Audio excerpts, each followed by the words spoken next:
On the threshold of GB9, India seeks all the stakeholders and the guardians of germplasm conservation to celebrate the spirit of unity in diversity.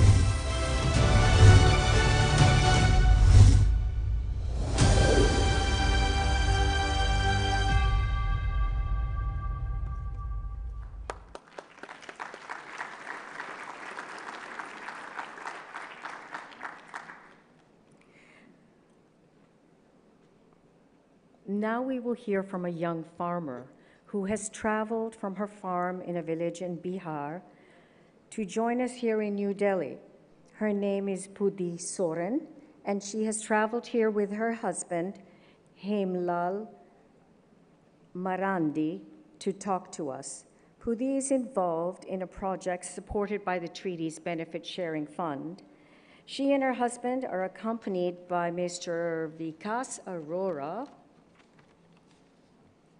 Mr. Vikas Arora, if you wouldn't mind coming to that podium, please.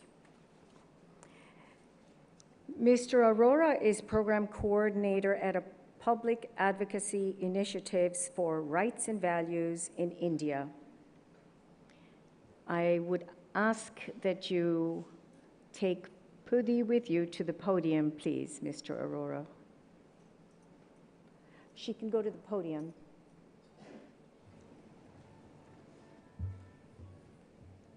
Hello everyone. GB9 का जो ये programme FAO Bharat सरकार ने जो यहाँ पे आयोजित किया है, इसके लिए हम लोग बहुत आभारी हैं भारत सरकार के। पूदी सोरेन जो है वो झारखंड और बिहार के बीच का जो बॉर्डर एरिया है पहाड़पुर का, वहाँ से एक ट्राइबल समुदाय है संथाल का, वहाँ से वो रिप्रेजेंट करती हैं। और इन्होंने अपने क्षेत्र में एक सरसों का वैरायटी है लोटनी और मंडुआ, उसको उस क्षेत्र में पूरा रिवाइव हुआ है, तो उसको वो यहाँ पे अपनी कहानी जो है वो अपनी बता रही हैं आप सबको। Thank you very much. क्या करें?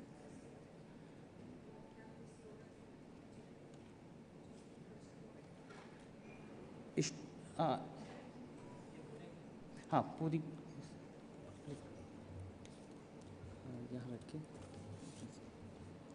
सभी को जोहार प्रणाम। मेरा नाम पुदी सोरेन है, गांव पहाड़पुर, चकाई जमुई, बिहार से आई हूँ।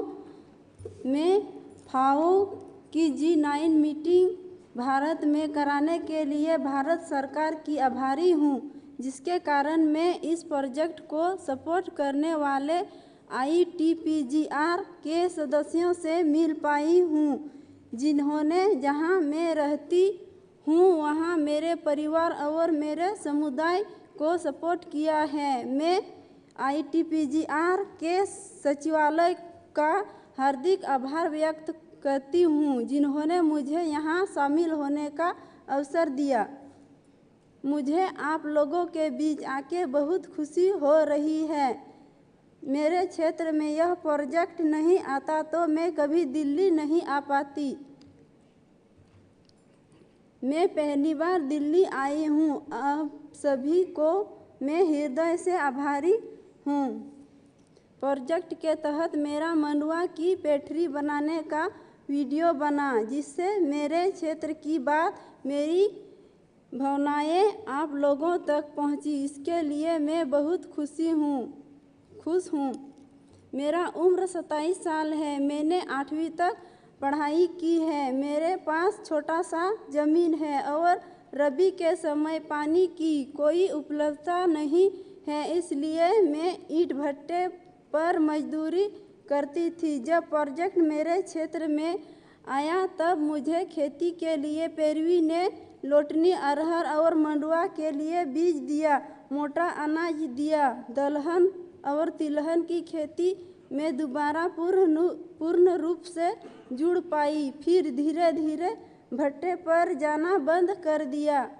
मुझे अब किसान होने पर गर्व है। जब मैं फ्री रहती हूँ तो सिलाई का काम करती हूँ।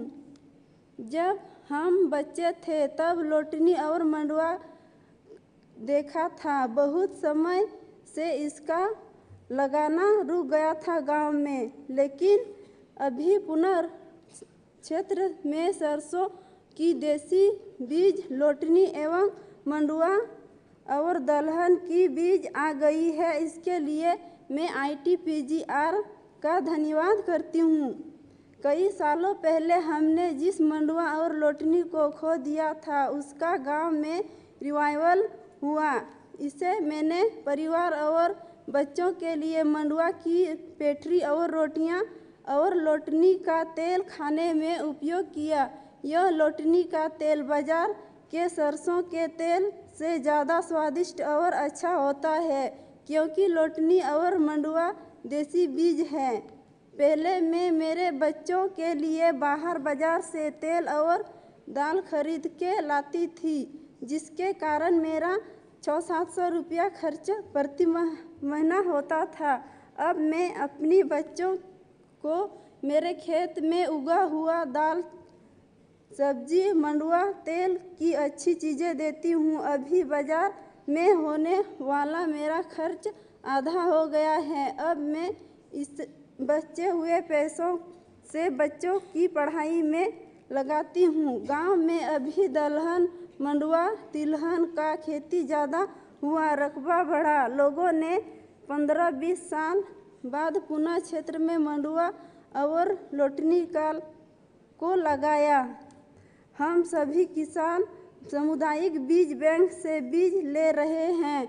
हमने अपना बीज खुद पैदावार किया है, उसको बीज बैंक में रखते हैं। सीजन आने पर हम बीज बैंक से बीज निकालते हैं और कटाई के बाद उसे बीज बैंक में जमा कर देते हैं। हमें देख आस पड़ोस के लोग भी इसमें रुचि ले रहे हैं। आज मैं अपने परिवार के लिए यह उगाती हूँ। भविष्य में इसे बाजार में ले जाऊँगी ताकि मुझे कुछ आमदनी हो, लेकिन सीमांत किसान होने के कारण मेरे सामने कुछ चुनौतियाँ भी हैं। आज जब बरसात की मात्रा कम होती जा रही है, बरसात बेमौसम हो रही है और कीड़ों का प्रकोप बढ़ रहा है, ऐसे समय में चना, लोटनी और मंडुआ की फसल में मेरी मदद की है, जो कम पानी में हो जाती है। जो रबी फसल है, इस साल जैसा सूखा पड़ा है, बरसाती मौसम में भी जून जुलाई में एक आधी बरसात गिरी है, फिर भी मेरा रागी मंडुआ का फसल अच्छा हुआ है। हम लोगों के पास पानी की सिंचाई की कोई व्यवस्था नहीं है। हम लोगों खेती के लिए बरसात के भरोसे हैं। सिंचाई बहुत महंगा है। हमने तिलहन का रकबा अपने खेत में बढ़ाया है, लेकिन गांव में बीज से तेल निकालने की कोई व्यवस्था नहीं है।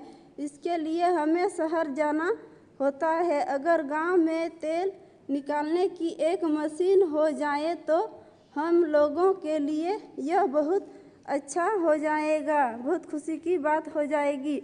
आज सब्जियां के रेट काफ़ी बढ़ गई है और सब्जी का देसी बीज सभी जगह से ख़त्म हो गया है। इसलिए मैं सब्जी का एक नर्सरी लगाना चाहती हूँ ताकि मेरे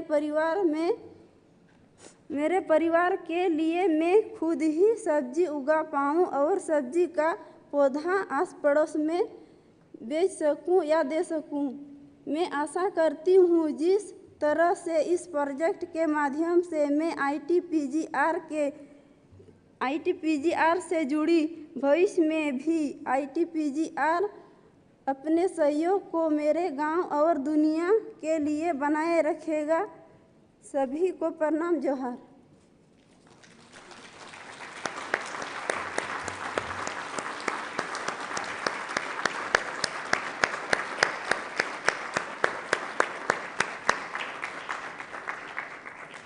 बहुत बहुत धन्यवाद पुदी जी, बहुत बहुत धन्यवाद। सुन के बहुत खुशी हुई। I just thanked her and said it was we were very happy to hear from her. I would now like to invite Mr. Marco Ferroni to say a few words. Mr. Ferroni is the chair of the CGIAR System Board, which is a part of the CGIAR System Organization. Thank you so much. Yes, please. Hi, thank you so much. Thank you very much, Honorable Chair of this 9th session of the governing body, Excellencies, distinguished presenters and speakers at this session, distinguished participants. On behalf of CGIAR, I would like to thank you for this opportunity to address the governing body and also to thank the Government of India for hosting this very important and timely meeting. The Plant Treaty and CGIAR have a long and extremely positive, productive, shared history yielding immense benefits. These range from global dimensions, preserving Earth's genetic plant heritage, as has been mentioned by other speakers, to intensely local ones, protecting smallholder farmers' livelihoods in the face of devastating climate change and natural resource degradation, putting more nutritious food on more plates in vulnerable communities. The Plant Treaty provides critical policy support for CGIAR centers, along with our global network of partners, to conserve plant genetic diversity and to use that diversity in crop improvement programs. In collaboration, we can provide healthy, characterized germplasm globally available upon request, as well as healthy, high-quality seed of new crop varieties that are adapted for changing climates, new and migrating pests and diseases, and evolving nutritional, gender-specific, and market needs. CGIAR plays an important role in operationalizing the treaty. CG centers conserve 750,000 accessions of plant genetic resources sourced from countries all over the world, including India, as mentioned earlier by the Honorable Minister of Agriculture and Farmer Welfare, under the treaty framework. Almost 90% of multilateral system transfers are indeed from CGIAR centers. Those transfers are often components of long-term research and development programs and partnerships between CGIAR centers and national agricultural research programs that generate technologies and know-how worth billions of dollars every year for farmers and indeed national economies around the world. The strategies and multi-year program of work being considered at this session of the governing body are of vital significance. They will, I'm convinced, reinforce further the already constructive relationship between the Plant Treaty and CGIAR. For example, CGIAR is committed to increasing monetary and non-monetary benefit sharing, as well as the scope of crop diversity included in the multilateral system. Likewise, we want to contribute to developing norms governing digital genomic information. We aim to ensure these norms support the exchange and the use of data in agricultural research and development, and the equitable sharing of resulting benefits, If new norms were to end up restricting the availability of data and genetic resources, this would be extremely counterproductive. We see opportunities for more structured engagement and coordination between CGIAR, regional organizations, and the equitable sharing of research, regional organizations, national agricultural research organizations, as I have already identified them, the Global Crop Diversity Trust, FAO, and the Plant Treaty, to pool resources to promote capacity development in support of the treaty's objectives. We will continue to mainstream tools and best practices related to multilateral access and benefit sharing, farmers' rights, and sustainable use in the daily work of the approximately 8,000 CGIAR scientists located in 90 countries of the world. As some of you may be aware, CGIAR has engaged in a process of institutional reform driven by the need to respond in a more focused and coordinated as well as efficient manner to the combined challenges of climate change, environmental degradation, rural poverty, gender inequality, and malnutrition. As some of you may be, through this process of reform, we have built a governance and institutional infrastructure to facilitate scientists in different CGIAR centers working together on common challenges, reduce operating expenses, and promote rapid organizational responses to changes in the external environment. The pillars of our reform system continue to be CGIAR centers, those, can you hear me? Those whose legal integrity, control over their own assets, and host country agreements remain unchanged under the reformed One CGIAR governance arrangement. Very importantly, I want to reassure this body that all CGIAR centers that signed Article 15 agreements are committed to respecting and maintaining those agreements just as they have done since they were signed in 2006. Further information about our reform process is available online in the CGIAR report to this meeting and at the CGIAR booth in the hall outside. The conservation, characterization, and sharing for impactful use of plant biodiversity for food and agriculture is a key pillar of any strategy for long-term food and nutrition security for all. That is why this governing body's deliberations are so important. Distinguished chair and participants, let me wish the governing body the very best, working through your important and ambitious 9th session agenda. Thank you very much.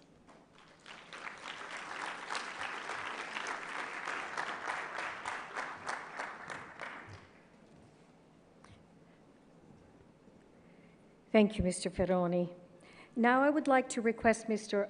Ashwini Kumar, if he's in the room. No, all right, so we'll perhaps come back to him in a minute. The Secretary of the Commission for Genetic Resources for Food and Agriculture, Ms. Irene Hoffman, was unable to join us here in person, so she will join us virtually. If you could please connect her. Over to you, Ms. Hoffman. You're on. Thank you very much. Excellencies, distinguished delegates, dear colleagues and friends. The sessions of the governing body of the international treaty always remind us of the days when the Commission on Genetic Resources for Food and Agriculture negotiated and finally agreed on the treaty. Between 1993 and 2001, the Commission has negotiated the treaty, and the treaty still shows very clear traces of this genesis. One of the traces is Article 17.3, through which contracting parties committed themselves to cooperate with the Commission in its periodic assessments of the state of the world's plant genetic resources. As you all know, preparations of the third report on the state of the world's plant genetic resources for food and agriculture are underway. The FAO has received over 90 country reports on the status of national plant genetic resources and on activities taken to implement the second global plan of action. I would like to take this opportunity to thank governments for all the efforts they put into the compilation of their reports. Please allow me to use this opportunity also to remind those contracting parties that decided not to submit a report at this time that cooperation with the Commission in the preparation of the State of the World reports is a privilege and in fact a legal duty under the treaty. But why is it so important to regularly report on the state of plant genetic resources? Why does the target 5 of Sustainable Development Goal 2 explicitly refer to the diversity of plants and animals?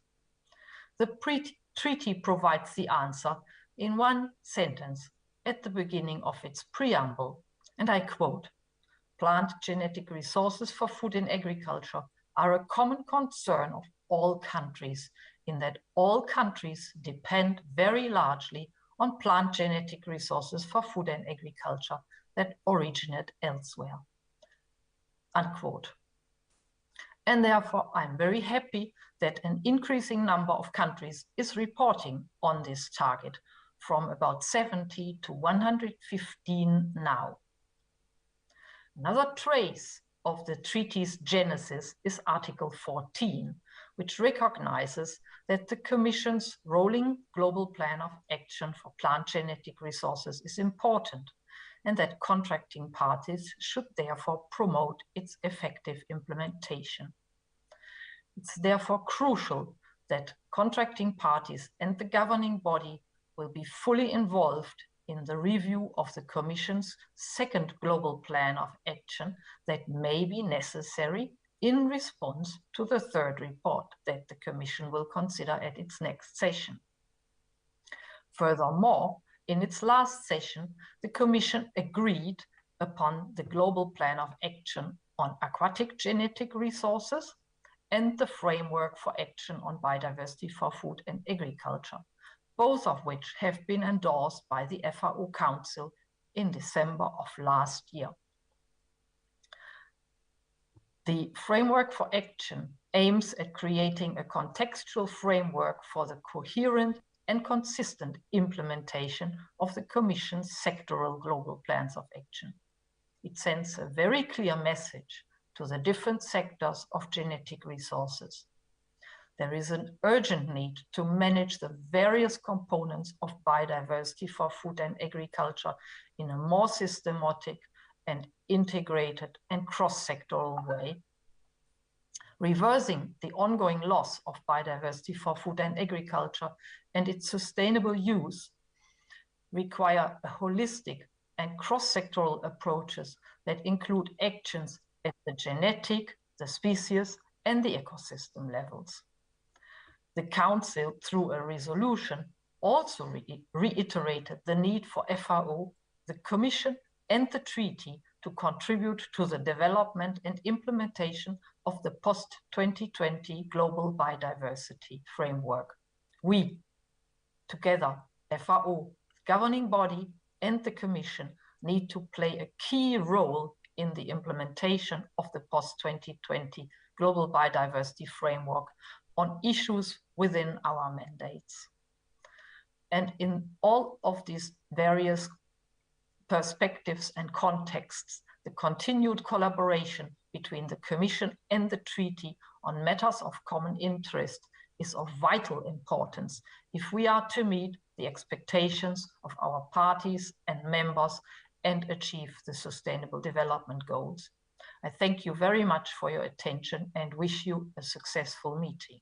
And I again apologize that I was not able to be with you in person.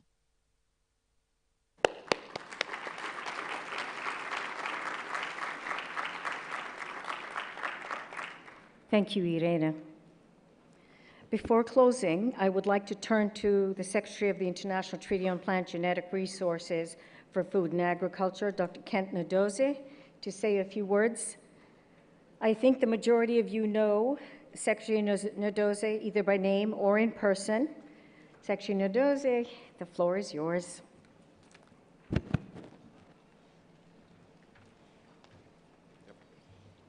Thank you very much, Afshan. Madam Chairperson, Your Excellencies, distinguished guests, dear delegates, ladies and gentlemen, I would like to once again extend warm welcome to everyone. We have a very busy week ahead of us with many issues for you to deliberate on. But let me once again also thank the host government for their generosity and warm hospitality. In its 20 years of existence, the international treaty has grown from a seedling of an idea into a reality with functioning global mechanisms that are having positive impacts. It all started in response to the alarming loss of crop diversity. Everyone in this room here today knows that losing biodiversity is dangerous for humanity. Once lost, it's gone forever. Our future food and nutrition security depends on our ability to conserve and sustainably use plant genetic resources that are available to us. Ensuring that farmers and plant breeders can access the diversity of seeds and crops needed to feed the growing world population in the midst of climate change remains a priority. The International Treaties multilateral system of access and benefit sharing provides that access, while ensuring that the benefits resulting from this access are shared in an equitable manner. While the treaty has evolved and developed effective mechanisms to address these needs, it is important to continue to grow and evolve in response to new demands, emerging challenges, and also the threats to the global food systems. We must strengthen the diversity of the food basket we share as humanity. You have a very heavy agenda this week, but it is my sincere hope that you will find the best ways to arrive at concrete outcomes and create a roadmap for reinforcing the source of the world's food basket as we continue to save, share, and take care of all the food crops upon which we all depend for life. It is my hope that the arrangements and the facilities we have provided for your deliberations this week are satisfactory and lay the foundation for constructive engagement and fruitful outcomes. Thank you very much.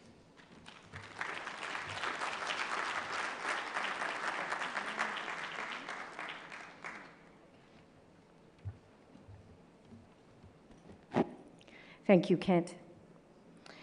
And with that, we come to the end of our speakers, and I hand back to you, Madam Chair. Thank you, Afshan. Thanks to all the speakers. I will suspend the proceeding for just a few seconds or minutes for some rearrangement of the podium. We are staying here in the room. We don't leave the room to continue with our formal opening.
Excellencies, distinguished delegates, ladies and gentlemen, dear colleagues, I call to order to the 9th session of the governing body on the plant genetic resources for food and agriculture.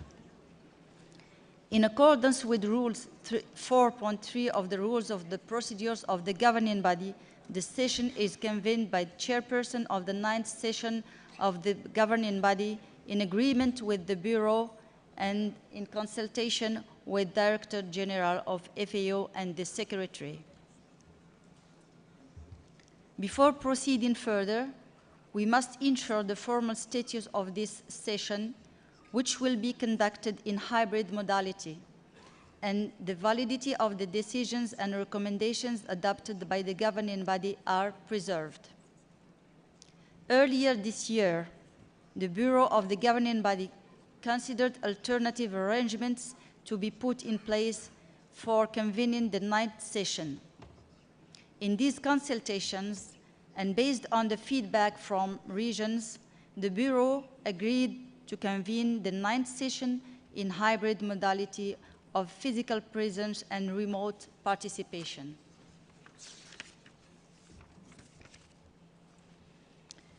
In light of exceptional prevailing circumstances caused by COVID-19 pandemic and the important work of the governing body that must be advanced through our deliberations, we now need to take formal decision to confirm the agreement to hold the session in hybrid modality.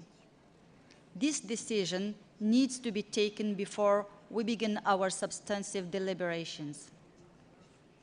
In particular, contracting parties must confirm agreement that the session constitutes a formal session of the governing body, that the normal rules and practices of the governing body shall apply, save to the extent and any rule or practice is incompatible with the hybrid modality and or could not be complied with due to the unique circumstances, in which case those rules or practices will be suspended on an exceptional basis in accordance with those rules, and to the application of any special procedures or amended working modalities as many may be required for the efficient conduct of the meeting. I now seek endorsement of all contracting parties of the governing body of this way of proceeding, limited to the exceptional context of COVID-19 pandemic, in order to ensure the continuity of our work and legal certainty.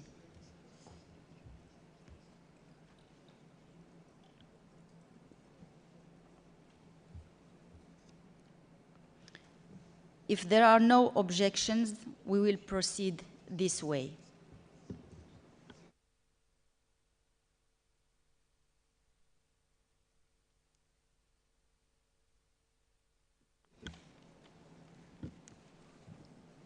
The governing body is convened under the provisions of Article 19 of the treaty and is open to all contracting parties to the international treaty and observers. The European Union is participating in this meeting in accordance with paragraphs 8 and 9 of Article 2 of the FAO Constitution. I have been asked to inform you that the declaration made by the European Union and its member states is contained in the information document INF 3, which has already been made available to all members of the meeting. I would draw the attention of the meeting to this declaration. I would like to welcome the treaty's new members, the Dominican Republic, Mozambique, Nigeria, and South Sudan. This brings the number of contracting parties of the treaty to 149.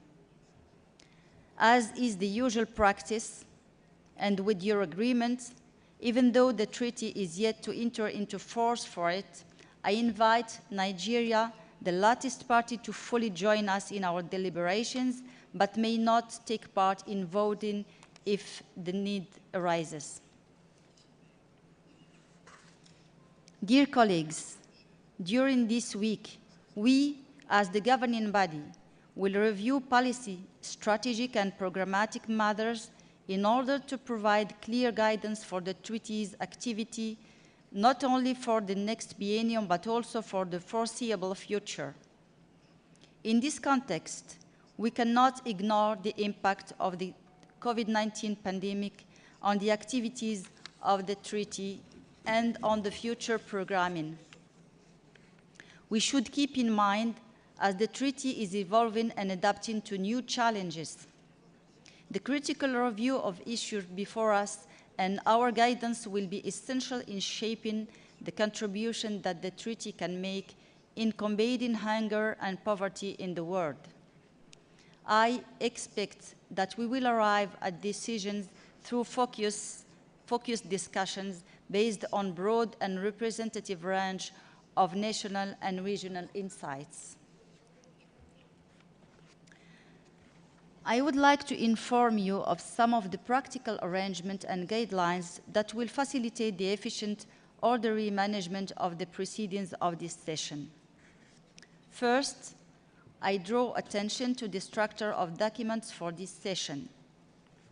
We are assisted in our work at this session by 43 working documents, plus a range of information and other documents. Please note that some working documents contain draft resolutions, elements for possible resolutions, or provide draft language for the report. Many of these are outcomes of intersessional work of subsidiary body and constitute their recommendations to the governing body based on the agreement of members. General discussions will be held on each agenda item in plenary, and the plenary will agree on how to proceed with those that have draft resolutions. To the extent possible, we will accept or finalize the draft resolutions in plenary. However, in cases where it is not possible to reach consensus in plenary, I will suggest to set up either small group friends of the chair or contact group, depending on the issue under discussion.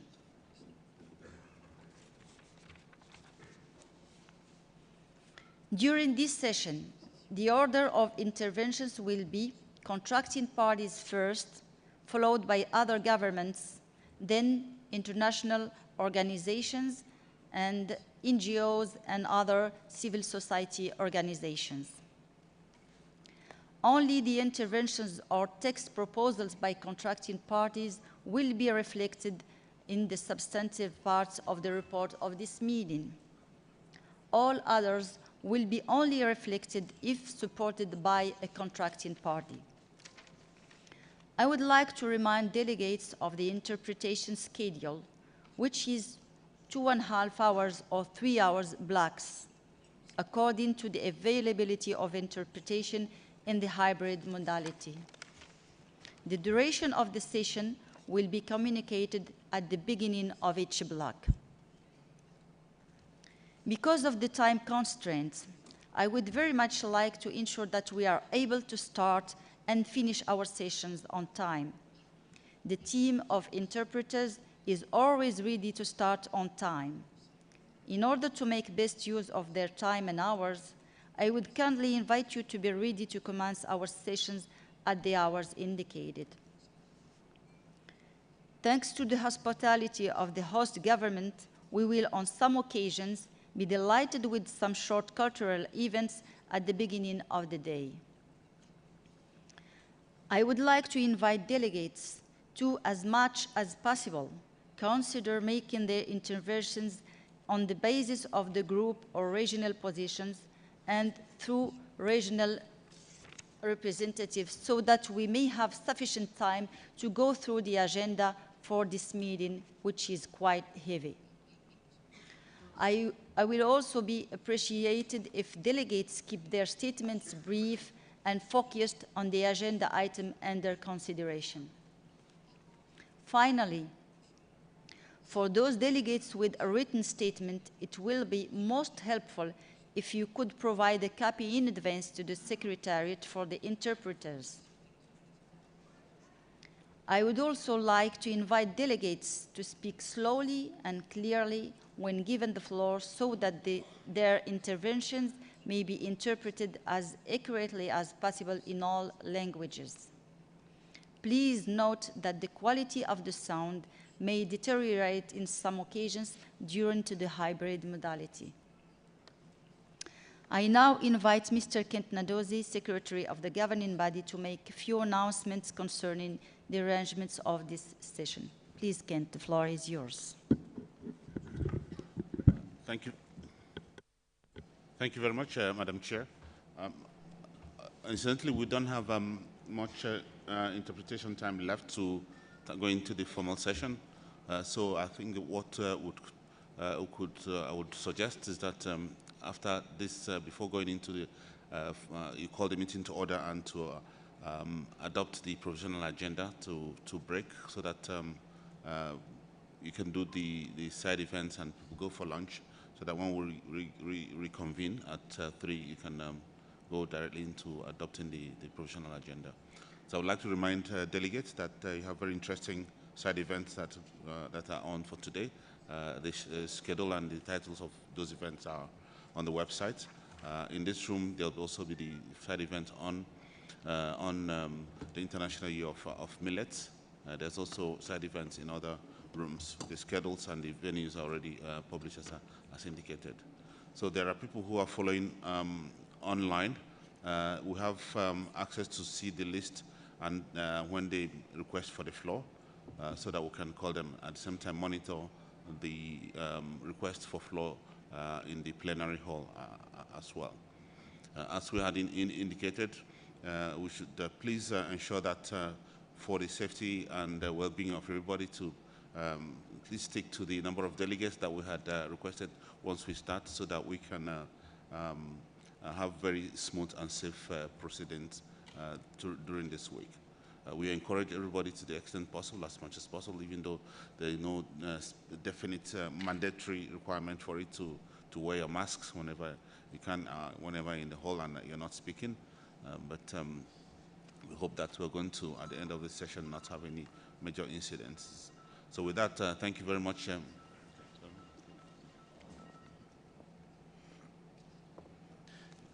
Yes, once again, for those who were not here during the special events, lunch is being provided by the government of India throughout the entire duration of this session every day in the restaurants of both Pullman and Novotel.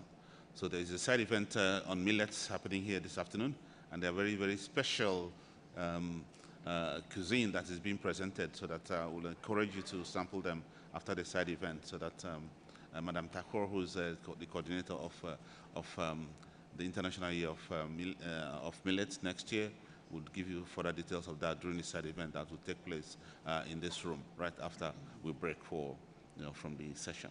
So thank you very much.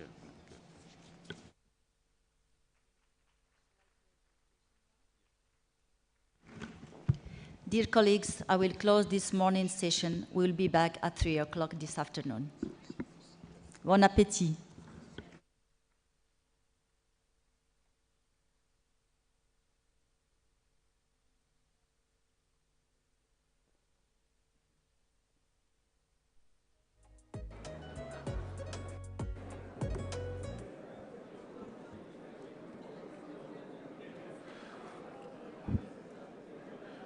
Thank you very much, and just a small request to all of you, because we are going to have a special session on International Year for Millets 2023. It will be a small, brief session, but useful and fruitful for all of us. So please be seated there and participate with your presence, enrich our experiences, and guide us with your presence. We are just going to start the next session on International Year of Millets. Hello, everyone.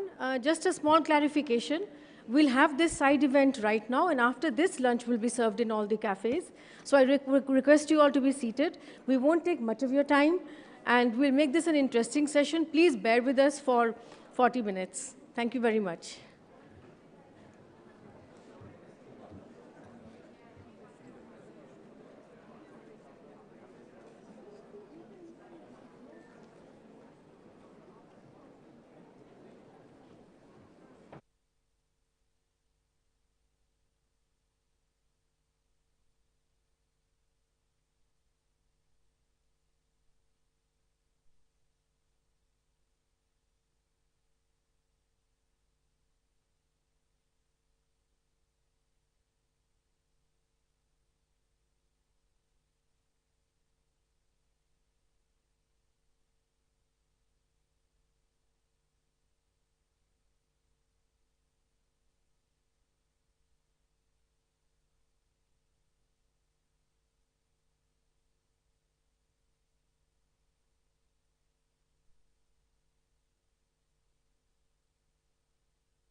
मैं बता देती हूँ.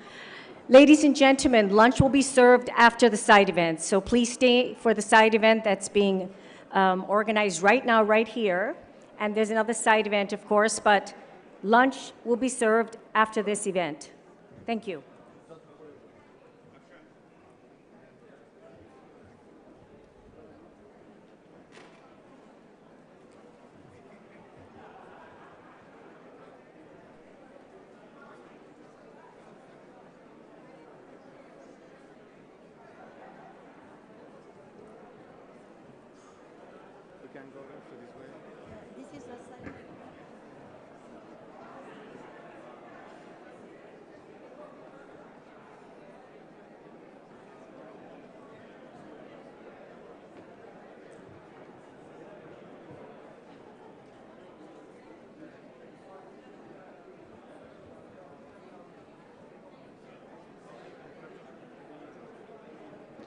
Hello, hello, hello, hello, hello.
So please, ladies and gentlemen, please take your seats.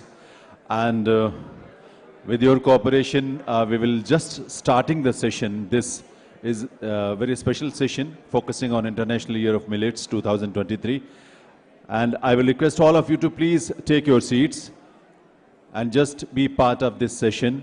And after that, the lunch will be served.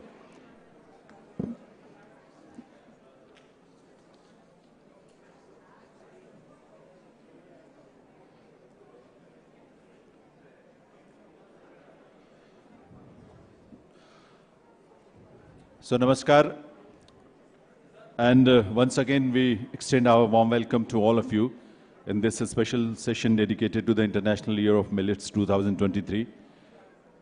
We are grateful to the FAO United Nations, where India's proposal for observing 2023 as International Year of Millets was proposed, discussed and accepted, and for that we are grateful to United Nations. देव सज्जनों, इस session में जो कि हम millets को dedicate कर रहे हैं, इसमें हम we have very small very brief time and we will start the discussing things millets को लेकर कि कैसे हम इसको अगले वर्ष में, और अगले वर्ष में तो हम सेलिब्रेट कर रहे हैं, ऑब्जर्व कर रहे हैं, लेकिन अभी से कैसे एक momentum we can create for making a successful year regarding International Year of Millets in 2023, and we are very grateful and we are very privileged to have with us the dignitaries on the dais. We have Shubha Thakurji, Joint Secretary Corps from the Ministry of Agriculture and Farmers Welfare. We have Dr. Arvind Kumarji, Deputy Director General Research, ECRISAT, that is International Crops Research Institute for the Semi-Arid Tropics. Mr. Rohit Chaudhary is Director Development, Akshay Patra Foundation, very renowned foundation. Dr. B. Dayakar Rao, Principal Scientist from Indian Institute of Millet Research, Hyderabad, who is also Director and CEO, NutriHub. And we have a chef, very renowned chef, Manisha Bhasin, who is Corporate Chef, ITC Hotels. She is also here with us. Mr. Konda Chava, who is also from the FAO. He is Head India, and he is sitting with us on the dais. And we have representatives from the states of Karnataka, from Odisha, who are doing very well in the field of millets. And of course, we have some startup leaders, young leaders who are in the field of millets. They are doing wonderful job. So with a big round of applause, let's welcome all the panelists in this session. Please put your hands together and welcome all of them. And we will start with a film, short film है. उस short film के जरिए हमारा जो vision है भारत का, माननीय प्रधानमंत्री का, honourable prime minister of India Shri Narendra Modi ji का जो विजन है इस पूरे कॉन्सेप्ट को लेकर, मिलेट्स को लेकर, जो हमारी पुरानी ट्रेडिशंस में एशिया और अफ्रीका में बहुत डीपली रूटेड रहा है, बहुत गहरे से रहा है, और आज उसकी ज़रूरत है क्योंकि फ्यूचर को देखते हुए हमें उसी रास्ते पर आगे बढ़ना है. तो let's see the film and short film and after that we will start the proceedings. Under the visionary leadership of Prime Minister Shri Narendra Modi, India's mission of food security for all is now moving towards nutritional security. And IIMR is strengthening this vision and mission. साथियों, कुपोषण से निपटने के लिए एक और महत्वपूर्ण दिशा में काम हो रहा है. मोटे अनाज, मिलेट्स जैसे रागी, ज्वार, बाजरा, कोडो, जोंगोरा, बार्ली, कोटकी, इन जैसे अनाज की पैदावार बढ़े, लोग अपने भोजन में इन्हें शामिल करें, इस और प्रयास बढ़ाए जा रहे हैं. मैं आज FAO को विशेष धन्यवाद देता हूं कि उसने वर्ष 2023 को इंटरनेशनल ईयर ऑफ मिलेट्स घोषित करके भारत के प्रस्ताव को पूरा समर्थन दिया है.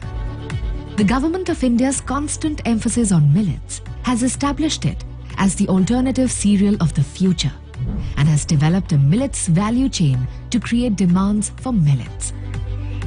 India has branded millets as nutri-cereals owing to their superior nutritional merits like high protein and fiber, slow releasing good carbs, minerals and vitamins, gluten-free. Millets also offer a huge opportunity to achieve the Sustainable Development Goals and climate security, as its production requires transforming food and land use systems. Millet stalks act as a quality forage and fodder for livestock. India produces 16% of the global millet crop. It is highly commercializable by value-added processing and diversification into various ready-to-cook and ready-to-eat forms. The country has over 500 strong millet-based startups.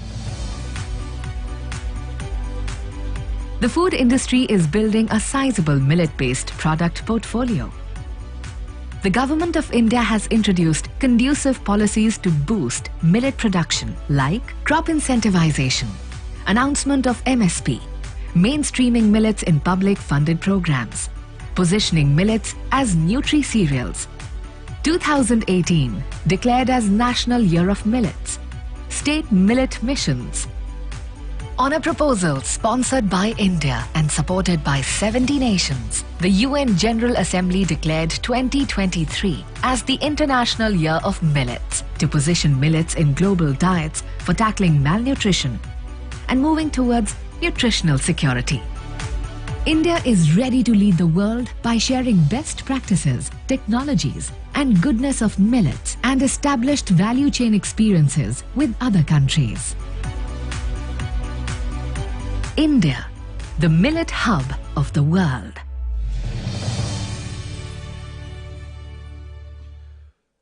तो भारत या government of India जिस तरह से इस पूरे concept को और project को और मिशन को लेकर आगे बढ़ रही है, that is very important thing. And you can just understand that it was not from today, but 2018, Government of India observed the National Year of Millets.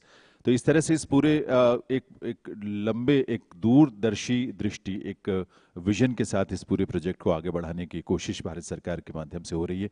मैं रिक्वेस्ट करूंगा शुभा ठाकुर जी, हमारी joint secretary crops, government of India, ministry of agriculture and farmers welfare, कि वो एक she has a small presentation on this topic, I will request her to proceed for that. Thank you very much. Thank you all for your patience. I know lunch was announced, but in fact, after this session, you will be served a very delicious millet lunch. So keep waiting for that. Distinguished delegates on the dais and distinguished delegates from all around the world, thank you very much for being here today and taking part in this very, very important side event, which is a very important event for India. And all of you know about India's sponsorship for the International Year of Millets. The UN resolution was supported by over 70 countries. And we are privileged to host this conference with so many countries present here today. I thank you all very much. Next. I'll go quickly through what the Government of India is doing with the millets overview. Next. So many people have already mentioned about the millets being a superfood and how it holds a very special reference back to ancient India. In fact, over 4,000, 5,000 years ago, we have seen the evidence of millets in the Indian subcontinent. And to this day, the guardians of crop diversity are preserving that very grain. We heard from a farmer from Bihar how she is still cultivating millets and how it has increased her income. My salute to her for still preserving that ancient millet grain and also producing it to this very day for all our benefits. In many eras of our civilization, we find references from millets, and it is a proven fact that millets are foods that actually heals, and this was seen in the COVID times. Next. If you can see from the global millets production scenario, India is a leader in millets production. We produce 170 lakh tons or 17 million tons of millets every year. And the other countries which follow are some countries in Africa, and then China produces 2.3 million tons. And small production is there for United States and some other countries such as Australia. So the millets has a big reach. This is a crop which is very good to fight climate change. It is grown in very arid regions. It requires very minimal inputs, and thus it is a good crop for the future to fight climate change. Next. Why millets? All of you have heard this. I will not go into this in detail. Next. Next. So what does India intend to do? We want to put millets on the world's plate, not just on the plate of every Indian, but to the world, as India's gift to the world. Just as we have seen India's gift to the world for Ayurveda, for yoga. I'm sure many of you practice yoga here today, and how India has brought that into an international movement. The International Day of Yoga was also announced by the United Nations, and the International Year of Millets is the second such resolution which has been accepted by the United Nations. So we have shown the way for yoga to the world. We want to show the way for millets to the world also, and we are very well poised for that. India has a very, very good export for fresh turmeric, which is also known for fighting many diseases, and it's very good for the health. Moringa is gaining a market in the world also, and ghee, which is clarified butter, also has its benefits. So after Ayurveda, yoga, turmeric, moringa, and ghee, now it is the time for millets. Next. Next. Yes, on 17th also I had mentioned how we plan to put millets on every plate. So what the Indian government is doing is involving all the departments of the Government of India in a whole of government approach. All the ministries have a role to play, either be it in branding or labeling, either be it for nutrition or health benefits, where the Ministry of Health will play a very important role. For value addition, recipe development, processing, the Ministry of Tourism, the Ministry of Food Processing Industry will play a very important role. In the international outreach of millets, the Indian embassies will play a role, and our Indian diaspora, which is very rich, it is there in almost every country of the world, the Indian diaspora will play a role. And we've already chalked out a plan on how to engage all these people across the world and how we can reach it to your plates. The startup movement is a very vibrant movement in India. We have 2 startups with us on the dais today, and they're also participating in our exhibitions down below. I request all of you to visit their stalls and see the products which are there, and how you can take advantage of the millet movement. The Department of Agriculture and Farmers Welfare, in close collaboration with the ICAR, is working towards enhancing production and productivity by developing seeds. Seeds are the most important part for this. We need good high-yielding varieties of seeds, good various types of seeds which can be grown in all agroclimatic zones, not only in India, but also all over the world. And this forum is a very, very good way to exchange information and how we can collaborate with each other for seed development for the mutual benefit of all. And the Government of India is taking very, very strong policy decisions to make millets part of our daily lives. Next. So as I mentioned, putting millets on every plate is our motto. And the first and foremost is to get the farmer equipped. How are we helping the farmer? We have the Indian Institute of Millets Research, Dr. Diyakar Rao is sitting next to me. This is the nodal body for driving growth of millets across the value chain. He has a robust infrastructure in Hyderabad. He works with startups, with farmers, and he is very instrumental. The institute is instrumental in the distribution of seeds and also for the technology dissemination for the millets. And we are working towards all the central and the state governments to build enablers for millets value chains. The farmers are a part of our farmer-producer organizations. They are part of the startups, and their produce is directly also taken by many, many businesses who export millets to all the countries. Next. As I mentioned, we have the startups, entrepreneurs, and you can see the array of products which we have for the millets, and you can also see them in our exhibition downstairs. There are 500 millet startups today, but this is a growing movement, and the Government of India is encouraging them to come up with even more good ideas, especially in processing and technologies which the farmers are facing today, for mechanization, for having specific instruments for harvesting and for processing, which can make the millet movement even stronger. Next.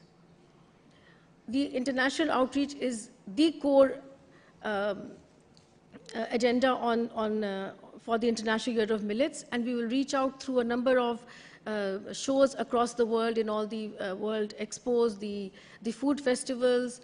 The FAO has already set up a steering committee for this, in which it's being led by the Ambassador of India, and the steering committee is guiding on the international events and how to take it forward in the international arena. We have included millets as part of the G20 agenda. India's presidency is next year for G20, so we've already worked out how to make millets part of that agenda. And very recently, our Honorable Prime Minister also mentioned this in the SCO summit, and how the SCO summit, sorry, and how the SCO can take forward the millets. So it is being discussed on every platform you can think of, and our Honorable Prime Minister speaks about it in all his addresses, be it on the monthly radio show which we have, which is called Man Ki Baat, or be it in the Independence Day speech, or the SCO discussions. So it is at the very top of the government agenda, and that is why the FAO also allowed us to have a side event in this forum, because to sensitize all of you about the International Year of Millets 2023. Next. Domestic outreach is also very important. India is a populous country, and we need to have people talking in India about millets. Just as I mentioned that the yoga was made an international success, we had these cleanliness mission, or Swachh Bharat mission, where mass movement was there. That was made a success. So now millets also, with the active involvement of all stakeholders across all walks of life, be it students, be it chefs, be it processors, be it exporters, industry associations, all have to take part and make this a very, very big success. Next. And the launch event is being planned for January. We are still awaiting the dates, but we have already thought of a very detailed agenda, how to take it, how to structure it. But the whole world will be associated with it. We'll have lots of linkages with our embassies, with celebrities, with international bodies, institutions. We hope to invite many, many leaders also from across the world for our launch event. Those details are being worked out, but I would request you to take this message back to your countries that India is planning a very, very big launch event for this, where the agriculture ministers and leaders will be invited. So I thank you all for your attention and your patience once again, and we can take this discussion forward. Thank you so much, Shubhaji. Sorry, just one more thing, and we have placed on your desks a little token from our side, which includes millets goodies. It includes a recipe book. It includes some items to eat, which you can take back to your countries, and I hope you enjoy it. Thank you very much. It's definitely going to be very useful for all of you. Ladies and gentlemen, if there is water scarcity, millets may be the answers. Malnutrition है, millets की help ले सकते हैं. Lifestyle जो related diseases हैं, उसमें millets शायद हमने छोड़ा है, इस वजह से भी बहुत सारी बीमारियां हैं. ऐसे बहुत सारे रीज़न हैं, लेकिन सीड को खेत में, सॉइल में, ज़मीन में बोने से लेकर कंज्यूमर तक इन चीज़ों को पहुंचाने के बीच की जो जर्नी है, दैट इज़ वेरी इंपॉर्टेंट. बहुत सारे स्टेक होल्डर्स हैं, बहुत सारी एजेंसीज हैं, बहुत सारे डिपार्टमेंट्स हैं जो इसमें इन्वॉल्व हैं. But research and technological interventions are very important. And for that, I will request Dr. B. Dayakar Rao Sahab, who is Principal Scientist with the Indian Institute of Millets Research, Hyderabad, and also Director and CEO, NutriHub. Is बारे में, we have very short time. Sir, please, in brief, what are the new researches, what are the technological interventions being done from the Institute side, and how we are proceeding forward?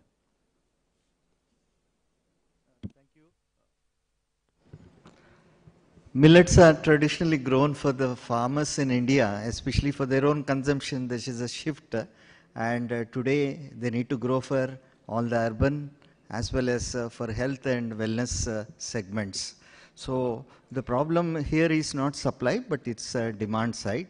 So the technology plays a very vital role in bringing it. So we have been, where India has been spearheading along with ICRISAT in coming out with the crop improvement measures and really just coming out with a high productivity levels of various millets, and of course minor millets is still continuing. So with in fact we stop in international trials also about the productivity levels and all. Now, having said that, as I told you that the demand creation is the primary thing. So how to bring back convenience in this gluten-free products like millets, the processing and the nutrition should be the key for us to take along with the entrepreneurship development. So the technologies play a vital role.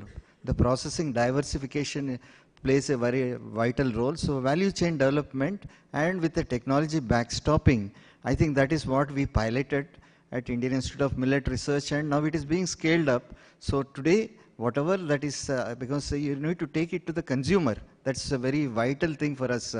We take it not only for the farmer, but all those who deserves this goodness of the millets, especially the various stakeholders, vulnerable groups, they can take this. These technologies, especially the value-added technologies with the nutritional labeling, makes a lot of sense, and building up a machinery around that is also a very vital thing for us. Especially India has piloted this and scaled up this value chain development. So the machinery development was one of the crucial thing that which we have come out, because for wheat and rice the whole of the world is doing that, but India being the largest producer of the millets, and it was neglected.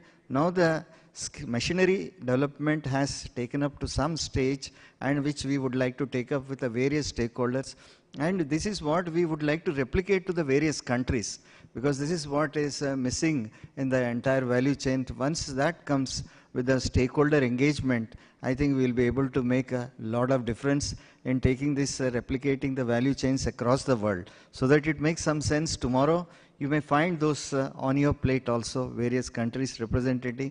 I think this is the message. I was asked to be brief, so I would pass on to the moderator. Thank you so much, Dr. B. Dayakar Rao. देवर सज्जनों, Asia, Africa दोनों continent में बहुत सारे issues हैं, लेकिन वो issues पहले शायद उतनी ना थी जब मिलेट्स का ज़्यादा उपयोग हमारी लाइफस्टाइल का जो ज़्यादा हिस्सा थी. Dr. Arvind Kumar is here. He is Deputy Director General Research, ICRISAT, which is International Crops Research Institute for the Semi-Arid Tropics. और एशिया हो, अफ्रीका हो या डिफरेंट जो हिस्से हैं दुनिया के, उसमें मिलेट्स को लेकर बहुत इम्पॉर्टेंट ग्राउंड लेवल पे उनकी बहुत सारी एक्टिविटीज़ हैं, बहुत सारे सर्वेज, रिसर्च और बहुत सारा काम है. Maybe you have a very brief time, short time, but Dr. Arvind, please कुछ इसके बारे में बताएं अपने जो भी एक्टिविटीज़ हैं और जो इस दिशा में आप कर रहे हैं. Thank you, and good afternoon to all of you. First of all, thanks to Government of India for associating ICRISAT with this International Year of Millet, and we feel proud that we have been working with Government of India right from the beginning on this. Now, as said in the presentation by Ms. Shubha Thakur, that International Year of Millet is a gift, I believe, just not to India, but to the whole human population across the world. And in fact, as I perceive the benefit of this, the millet for health and the nutritional security, be realized more and more. And at least there is one thing that International Year of Millet has given to us, to realize the benefit of the millets for nutritional security as well as for the health benefits. Now, ICRISAT over years have been working to bring millets at the forefront of the human diet. And in fact, we have been engaged with number of activities, and it starts with the first thing is for which we are having this meeting, conserving the genetic diversity. ICRISAT feels proud to have one of the largest gene bank on millets that we have. And in fact, we just don't maintain the gene bank, but we characterize the accessions, and that is where you get the most nutritious of the nutritious millet to your plate. It starts from characterizing those millets and then developing the variety. ICRISAT feels proud to say that we developed the first variety pearl millet, highly nutritious variety, Dhan Shakti. Similarly, for the sorghum, we developed the first variety, Pravani Shakti, which is being cultivated in large area of Asia. I said that millet is equally important in Africa. We developed the first pearl millet nutritious variety for Africa, Chakti, and is being cultivated. Seed system, we work a lot because unless we have an effective seed system, the millets will not move forward. Now, something was said about the agribusiness, because millet is such a crop that unless we have that, unless we provide the ability to farmer to have the market, millet is not moving forward. So ICRISAT worked with number of farmers group. We did hand-holding, we trained them, we create them as agribusiness entrepreneurs, and in fact it is moving forward.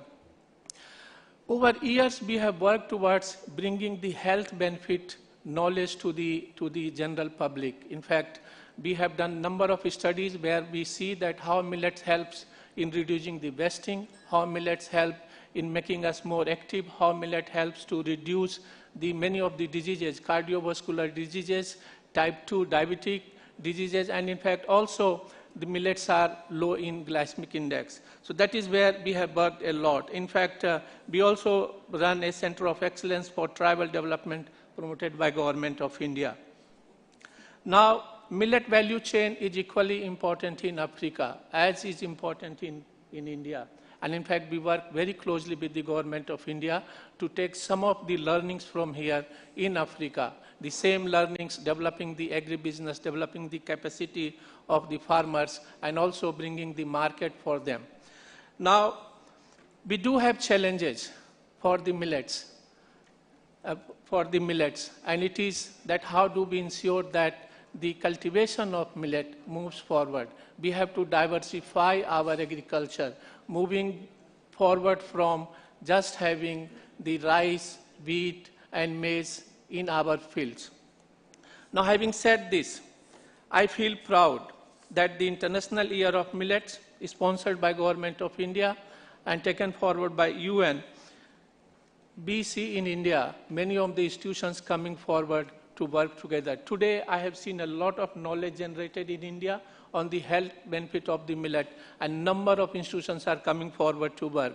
I believe that with your presence, this message will go all across the world, that how important millet is. And I believe that beyond 2023, we will continue this effort of bringing millet to every plate for the future, that we have better health and nutritional security. Thank you very much.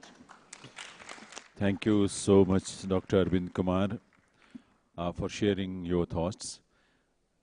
Dear Sajano, Rohit Chaudhary, who is Director Development, Akshay Patra Foundation, and I would like to tell you that Akshay Patra Foundation एक ऐसा foundation है जो government या government aided schools में सबसे बड़ा जो mid day मील programme है उसको वो रन करते हैं, और उस मिड डे मील में मिलेट्स को इस्तेमाल करके जो माल न्यूट्रिशन का एक बहुत बड़ा इशू है रूरल एरियाज़ में या शहरों में भी इस तरह के इश्यूज हैं बहुत सारे, उनका इस रूप में बहुत एक कंट्रीब्यूशन है। लेकिन किस रूप में इसको इनिशिएट किया गया, किस तरह से आगे बढ़े, फर्दर क्या क्या चीज़ें हो सकती हैं इसमें, ये बहुत इंपॉर्टेंट है जानना, क्योंकि बाकियों के लिए रोहित एक इंस्पिरेशन हो सकते हैं इस एंगल को लेकर जो आप लोग कर रहे हैं। तो we would like to know something about from you millets को लेकर Akshaya Patra foundation, mid day meal mission या और तमाम तरह के जो आपके मील के प्रोग्राम है, जो भोजन आप प्रोवाइड करते हैं, क्या क्या है खास कुछ उसमें? Namaste. Good afternoon, everyone. It's a pleasure to be here. And as the forum set out, that this is the year of, or rather 2023 will be the year of the millets. And we're very proud partners for the government of India and multiple state governments in implementing one of the largest school meal program. Right, so we feed almost 2 million children every day across the country. And that puts us in a position to be a contributor, to be an enabler, to take the message and the content for biodiversity, genetic diversity, and the diversity on our plates as well. Right, so in fact, our efforts started almost 5 years back when consciously we started putting focus on millets. So in fact, I'm very happy that we have our partners on the same forum. So with the CRISAT, in the 2018, when it was the National Year of Millets, we did our first scaled-up pilot in the state of Karnataka to introduce, or rather to reintroduce, millets as part of the meals that we were providing to the children. The pilot was very successful because, again, it was in line with the cultural and the local palates. So the habits and the, you could say, the taste factor played in, and that we felt was a big encouragement for us. Because predominantly otherwise our meals or our midday meal program had been focused on vegetables, lentils and rice or wheat. So millet in one sense added a very diverse flavor and also upped the nutritional quotient of the meals that we were providing to the children. Going forward, we are again taking the message forward through two channels: one, direct implementation, direct scaling up or direct integration in our own program, wherein, as I said, we cover almost 2 million children. The other is also we interface with the schools, with the community. So we're also trying to take the message to the wider communities to kind of figure out ways and means as to how they can again re-adopt, reintegrate millets, which were part of the conventional food chain and also the dietary plans. So those are the two areas that we are looking at, and we believe that a lot can happen because this, especially with the use of millets, because this, as I said, was part of the cultural fabric. So if we are able to integrate them, reintroduce them, the impact can be multifold. Yeah. Rohit, just in a very short time, बच्चों को आज millets के जो खाने की चीज़ें हैं, मतलब बाजरा हो, ज्वार हो, मडुआ हो, इस तरह की चीज़ों को, उनको बिल्कुल उसका टेस्ट अभी डेवलप नहीं हो पाया, ना वो तैयार है उन चीज़ों को लेने के लिए। बट आप अक्षय पात्रा फाउंडेशन के माध्यम से स्कूल में बच्चों को ये प्रोवाइड कर रहे हैं मील्स के ज़रिए, क्या रिस्पॉन्स है या क्या कुछ उसमें आप वेरिएशन लाकर उनको दे रहे हैं ताकि बच्चे उसको एक्सेप्ट कर रहे हों? So I think our model, and I would say India's model, is fairly unique and successful because it's a truly public-private partnership in the sense that within our kitchens we have mothers of the children who are essentially getting the meal, making the meals themselves, right? So while the children had not experienced it, but the mothers had experienced millets while they were growing up, right? And that allowed us to curate, to design the recipes. And and that's why we experience success, and we're just taking that same trend forward through our partnership now with the Indian Institute of Millets Research to design, co-create newer set of recipes. So that's the intent. Since we are operating across states, we bring in insights from the ground, try to develop recipes that we feel will be taken up successfully at the large scale and by masses. Thank you, Rohit. I think more than 10 lakhs बच्चों को आप provide कर रहे हैं government और government aided schools में. एक 13,529 के करीब जो स्कूल्स हैं ऐसे, वहाँ पर आप ऐसे मिड डे मील के ज़रिए फूड प्रोवाइड कर रहे हैं, और हेल्दी फूड जिसमें मिलेट्स एक इम्पॉर्टेंट उसका इंग्रेडिएंट है. Thank you. और अब मैं प्रोसीड करना चाहूँगा. दरअसल इन सब चीज़ों का जो एक लबोलबाब है, या जो एक अल्टीमेटली कंज्यूमर तक पहुँचने की बात है, उसमें ओरिजिनल फॉर्म में जैसे पहले चीज़ें इस्तेमाल होती थी, शायद वो चीज़ें उतनी एक्सेप्टेबल ना हो, लेकिन जिस तरह से IIMR खुद बहुत सारी नए तरह के प्रोडक्ट्स बना रहा है इन मिलेट्स के ज़रिए. हमारे साथ very renowned chef Manisha Bhasin, वो is corporate chef ITC hotels, और पंजाबी फूड उनको बहुत पसंद है, और नई नई चीज़ों में एक्सपेरिमेंट करना भी उनको बहुत पसंद है. तो क्योंकि आज न्यूट्रिशन और हेल्थ का इशू इतना बड़ा है, जिनके पास जो प्रॉस्पेरस हैं, जो समृद्ध हैं, उनके सामने भी हेल्थ को लेकर बहुत सारी चैलेंजेस हैं, और शायद मिलेट्स उसमें कहीं ना कहीं हमें रास्ता दिखाता है. मनीषा, आपका एक्सपीरियंस क्या है, या आपके इनिशिएटिव्स भी कुछ इस मामले में हों तो आप हमें बताएं. Thank you, Janendra ji and the forum for having me here. As a chef, I can give my perspective on the millet. For last 10-15 years, we've been working in ITC hotels on this initiative. हमारा एक program है which is called Signature Mornings. In that, we have the menu changing every 2 months for the breakfast options, where we know that the guest who stays with us will eat millet. So our menu in that form is designed around millet. So we do different things like a millet muffin or a millet croissant, whatever we can do. That is just to show people that beyond a traditional preparation, there is a market. And since 22-23 is a year of millet, I think it's important for us to go beyond the scope of only Indian preparation and show the world what else can be done with millet. We being almost 12 million ton producer of millet across the world. So having said that, with ITC hotels believing in a lot of responsible luxury initiatives, we have made a lot of progress on this front, and our guests have really appreciated it. But that is for a certain set of population. But I also understand what Akshay Patra is doing. Rohit just put a light to that. It is commendable that they have reached out to the younger generation. That is where I would like to say a few things. What used to be poor man's food till 1960, slowly with the Green Revolution, I think wheat seeped in our culture, whether wheat or rice or whatever we may call. But millet slowly started going away from our diet. It's important to bring that part in our food today. I'm glad with the initiative of respectable Prime Minister. This is a great leap forward in this field, because having everybody said enough about the millet property, so I will not bore you with that. It definitely has a low glycemic, it is definitely healthy, it is definitely gluten-free. Especially in the Western world, where there's a lot of gluten intolerance, I think millet is the answer. In fact, just till yesterday, I was in the other part of the world. I was at Harvard, and I saw how in their dining services, they have incorporated millet in their diet. So they are catching students, they are introducing them to millets, which is a great market, I think, for the Indian produce as well. So a lot is happening on this front, and I think we are in the right direction. And as a chef, our job is not only to rediscover the ancient recipes that have been there, but also to find the unique ways to incorporate millet. If I look at the millennials, the younger generation, they definitely would like to see traditional, but would like to experiment with the new recipes as well. So as a chef, it's our responsibility to bring out that kind of excitement in our food, because whatever is healthy need not be boring. That is where I come from. And that is where me and my chefs stand committed to support this initiative.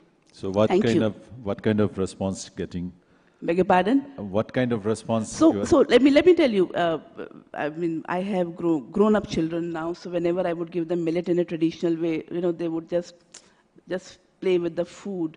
But then I realized that this is not going to work out. So you add little excitement to it. You may make let's say, a millet risotto for that matter. Normally risotto is always made with the Italian rice, so I didn't do that. I went the millet way, and that's acceptability is very high. Or you want to make a kebab, you want to replace good old besan with some millet. whether Rajgira or whatever you may call it, that is a great way to innovate the food and keep the excitement alive. Otherwise, I feel the younger generation may not accept it that much. So that is what we do as a chef. जी, thank you so much, Manisha. Millets के साथ आज cookies बन रही हैं, नमकीन बन रही हैं, इवन पिज़्ज़ा, पास्ता, सब कुछ इस तरह के प्रोडक्ट्स जो है वो तैयार हो रहे हैं और एक नई मार्केट क्रिएट हो रही है, तो उसके हिसाब से जो डिमांड बढ़ रही है, सप्लाई की भी आवश्यकता होगी. लेट्स हैव सी कोंडा रेड्डी साहब, वो is officer in charge FAO in India. वो हमारे साथ हैं. मैं उनसे रिक्वेस्ट करूंगा कि इस मौके पर, he knows that we have short of time, so please mister Konda. Thank you very much. I would make my intervention very brief. First, I wish to compliment the video as well as the presentation by Madam Shubha Thakur. It's very comprehensive. And what I want to say here is that as Madam said, that it's a whole government approach that Government of India is taking. And I think that's what is needed. Given the kinds of push rice and wheat systems had for several decades, now if we have to move and to also bring millets back to center stage, we really need to give that push. And I think that's the way to move forward for us. As we move forward in that direction, one of the things that I would like to say is that we need to look at in terms of while we grow millets in most parts of India, we need to also look at and see that which particular ecosystems suit for those specific millet crops. And I think it's important that we help increase the awareness, particularly in terms of which crops are suitable to specific ecosystems, and so that farmers are able to make those wise crop choices. And as we build on that, I think it's one of the things that we really need to look at is that how we can, as you've said, in terms of how we can strengthen the domestic outreach. There is an effort that's already happening in terms of strengthening the domestic outreach.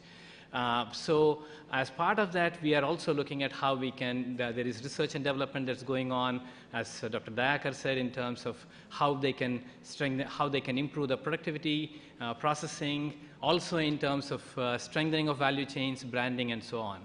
As part of our domestic outreach, I think we also need to be starting to pay a little more attention to the international outreach. While there are ongoing efforts that are happening in terms of through the embassies, I think we should use every international fora to kind of promote millets. That is something that I would really urge the Government of India to look at. And also, as part of our outreach, not only we look at how we are looking at in terms of promoting millets, but also given the kinds of the agricultural research and extension services that we have, probably we will be able to not only just advocate for use of millets, but also help other countries, like how Dr. Arvind Kumar said, that in terms of how they can take the research in terms of production, productivity, and processing processes to other countries in Africa, so that they would also benefit from that. I think we need to make this just a big movement worldwide. And as part of that, I think there are a few other international fora that the Government of India also may want to consider, apart from the embassies. They are, like, for example, we have the UN Decade for Ecosystem Restoration. This is the UN Decade for Ecosystem Restoration, so I think we need to be looking at those one as well. Then we have the UN Decade for Family Farming, which is this is the present decade, and I think we need to look at those aspects as well. Also, we have the Smart Food Africa and the Smart Food Asia events, which happen in 2022 and then the next coming year, 2023. And also, like we have the FAO events, like the FAO Council, which is there in scheduled in December, and also that would happen eventually in 2023 as well. So these are my thoughts. Thank you very much, madam. Thank you. Thank you, Mr. C. Kondareti, for sharing your thoughts. Ladies and gentlemen, सारी बातों का दारोमदार इस पर है कि ground level पर हम किस तरह से चीज़ों को कर पा रहे हैं। और इंडिया में चूँकि स्टेट्स की बहुत बड़ी रिस्पॉन्सिबिलिटी है, क्योंकि एग्रीकल्चर जो है सब्जेक्ट है स्टेट्स का, इसमें कुछ स्टेट्स ने बहुत बढ़िया और कई वर्षों से मिलेट्स की प्रोडक्शन को लेकर जो काम किया, सिर्फ प्रोडक्शन नहीं बल्कि उसकी पूरी एक चेन डेवलप की है जो मार्केट तक, कंज्यूमर तक चीज़ों को पहुंचा सकती है। And we have one of them, और from Odisha we have Prem Chandra Chaudhary ji, who is director agriculture, government of Odisha. Time short है, इसलिए सिर्फ हम 2-2 मिनट के लिए प्रेम जी स्टेट की तरफ से आप जो बताना चाहेंगे, जो इनिशिएटिव्स या जो एक्टिविटीज़ हैं आपके मिलेट्स को लेकर। Thank you. Good afternoon to everyone. In Odisha, we have started this millet mission in 2017, and after completion of 5 years, we have every year almost we are reaching to, almost 1 lakh farmers, and one of the major aim was to increase production and same time consumption also. So government has decided that everything will be procured through MSP and distributed through PDS system. And now since last year we have started the inclusion of millets in the ICDS system in Anganwadis and in our SC/ST hostels also. One of the major thought behind this millet mission was to create equity. We know that almost many governments, every government spend huge amount of money on creation of this irrigation potential. If I talk about my state, around 10,000 or 15,000 crore rupees every year we spend on the irrigation department. But this, if we see the millet is a rain-fed, mostly rain-fed crop, and we hardly give those farmers any benefit through our system. So then our government decided we will give them benefits through DBT, and we will spend as much area as possible. So this year almost we are going to cover 145 blocks of 19 districts. Second important issue, we are also working that how we can enhance the direct benefit transfer value to the farmers. Second, one important aspect of the Odisha Millet Mission is that we are also trying to conserve the land races. So in this 5 years of implementation program, 163 land races we have conserved. And we also do participatory varietal trial, and we try to find out which land race is giving good yield, and so that they can be brought into the seed system, basically mainstreaming of the land races. So we have identified 14 such land races out of 163, and within this year we are trying that 4 land races will be mainstreamed. Lot of other initiative we are doing like pricing fixation for the small millets, which as per my knowledge no state has done as of now. One thing we are also doing, we are mapping millets with the SDG goals, so that we will try to improve our those goals by putting millets into the use. So these are some specific things I wanted to share. And recently our cabinet has also decided 5-year extension of this millet mission. Thank you. Thank you. Thank you, Premji. Thanks a lot. And we have Mr. Vijay Patil, who is Additional Director, Department of Agriculture from Karnataka State. Patil Sahab. Sir. Please. Sir, thank you very much, sir. Respected dignitaries and all the guests over here. So likewise, Odisha also, Karnataka has taken a lead in millet promotion. In fact, Karnataka from 2004, we have made a policy of organic. Realizing the importance of millets, which is taking a prime position in organic sector, in 2017 we revised our policy, and then onwards we have started promoting millets, especially minor millets. In fact, Karnataka, 2 crops are major crops that like jawar and ragi. Otherwise, we are 6 minor millets which are of prime importance and which we have taken as a smart foods. From 2017 onwards, we remodeled the policy, and from 2019, we have started a new scheme under Government of Karnataka, that is Raitashri, wherein a farmer who grows a smaller minor millets like foxtail, little millet, kodo, proso, and barnyard, and the brown top millets, we are incentivizing that farmer with 10,000 rupees. And this is done through a ICT based, a farmer need not to apply.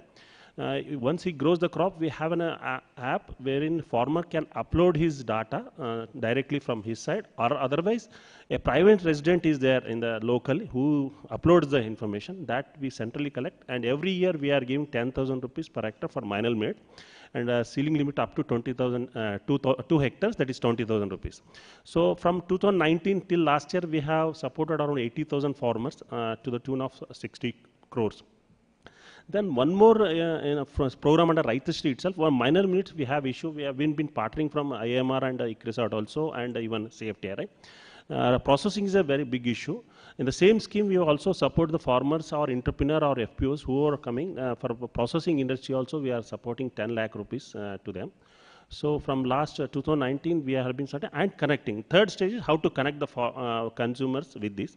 From 2017, we have started national trade fairs in 18, 19 and 19, 2 years. We went for international trade fair. We have a lot of success stories after that international trade fair. Many entrepreneurs have come up, and farmers are directly now connected to the consumers, and they are even, I think on 17th, you heard about the farmer who is started exporting minor millets to many countries. This is what Karnataka is being doing. Ji, thank you Patil साहब. बहुत कम समय में आपने बहुत important चीज़ें बताई हैं. जो बीच की कड़ी है बहुत इम्पोर्टेंट है, जिसके बारे में हम सब जानते हैं कि फार्मर्स से कंज्यूमर तक जो प्रोडक्ट पहुंचना चाहिए वो जिन ज़रियों से, जिन मीडियम से या जिन प्लेटफॉर्म्स के ज़रिए पहुंचती हैं, वो हमारे बहुत अच्छा एक रिस्पांस हमारे स्टार्टअप्स की तरफ से रहा है. And we are very privileged to have Millet Women of India. She is known as Millet Women of India, Sharmila Oswal from Pune. और बहुत सारा काम किया है, लेकिन टाइम कम है, इसलिए कम टाइम में जो बातें शर्मिला आप शेयर कर सकती हैं ज़रूर करें. We are very keen to know about those things. Good afternoon, friends. This is indeed pleasure and privilege to be here, and thankfully to the government of India who has supported startups immensely. I'm very glad, and indeed it's my privilege that state of Maharashtra, with the innovative approach to biofortified pearl millets, and through which we came up with the innovative products which we are exporting to US, UK, Georgia, and we have also collaborated with the Nebraska Sorghum Board. Also, we have created the formulas for the US government. Also, we are working with the Europe, Australia, so we are exporting all the millet products. Secondly, in the international markets, having this biofortified millets, the most emphasis is on the malnutrition and the anemia. So particularly with respect to the India or the developing countries, the malnutrition and anemia is a very huge problem which we are trying to resolve. Third aspect is with the flavors. We have created the international flavors like smoky barbecue, like Mexican pizza, or maybe cheese and jalapeno. So that is what is a new age consumer is thriving for. So we created noodles, which is made of the millets, so which is called as a gluten-free.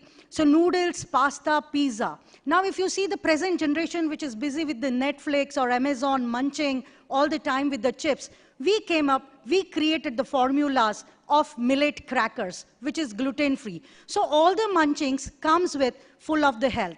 When we talk about the national security, the most important agenda is nutritional security. So again, thankfully, we are again pleasure to have our beloved Prime Minister who is constantly inspiring us to work in the millet domain. We are working in the clusters, women farmers of Gujarat, Rajasthan and Maharashtra, where primarily we are producing the millets and then we are coming up with the millet value addition products. Our products you will find in the Sainsbury's of UK, also in US and Georgia. The last but not the least, we are doing millet meetups all over India, where we are coming up with the all consumers, masses, because many of them, they do not know what are millets. So we are taking all these consumers, women, housewives, youth, IT sector, that what are the millets, and this millet meetups, I'm very glad to share with you, we have created 1.5 lakh, that is 150,000 of this community of millet tribe. So every city, and then very shortly we are covering the globe across the world. So this is, thank you so much Government of India, Agriculture Ministry, Farmers and Welfare, IIMR NutriHub for supporting us so immensely. Thank you so much. Jai Hind. Thank you Sharmila and all the best. Sharmila बहुत सारे products के साथ भी आई हैं, display किया हुआ उन्होंने exhibition area में, तो आप प्लीज़ एक बार विजिट ज़रूर करिएगा. And we also have Vishala from Hyderabad, millet bank. उनके जो स्टार्टअप है उसका नाम है विशाला. We are just, you have 2 minutes to explain what kind of things you are doing. Definitely, sir. Good afternoon, everyone. Most of you must be thinking, why Millet Bank? The name was inspired from the giant-size earthen pots which were in the villages about like until 40 years ago. You would have seen where we used to store grains. My mother used to grow, used to store at least 30 to 40 varieties of grains, including millets and pulses and oil seeds. But today, at our home, there are not even 2-3 varieties of grains. That's what tells us primarily what we have lost as a culture. So we are not very product-driven company, but the culture-driven company. We are working on 4 agroecological interventions. Number 1 is that to provide enable infrastructure for women farmers in the grassroots level. So each infrastructure facility that which we've designed will have a seed bank and will have a primary processing unit. We'll also have some kind of retail because we have to sell to the farming communities as well. And it will also have a little secondary processing. So, and also clean dry yard, because that is one of the biggest challenge at the grassroots level. And this project won MIT Social Impact Award and also Design Impact, and we are working on introducing 1 prototype project. And the second one which we are working is that we have seen many of the micro entrepreneurs and FPOs having marketing and branding challenge. So we are actually providing a platform to sell their products. Wherever we had to intervene with our brand, we are giving, otherwise we are directly taking their products. We launched at least 15 products already and 25 more in pipeline. Our intention is to launch at least 200 products in the next 2 years. And the third one, which we are very proud of is grain culture. Awareness level is very, very less. So we want to give some kind of positive experience of having millets. And what you see on your tables is some hamper which we've created with the support of Ministry of Agriculture.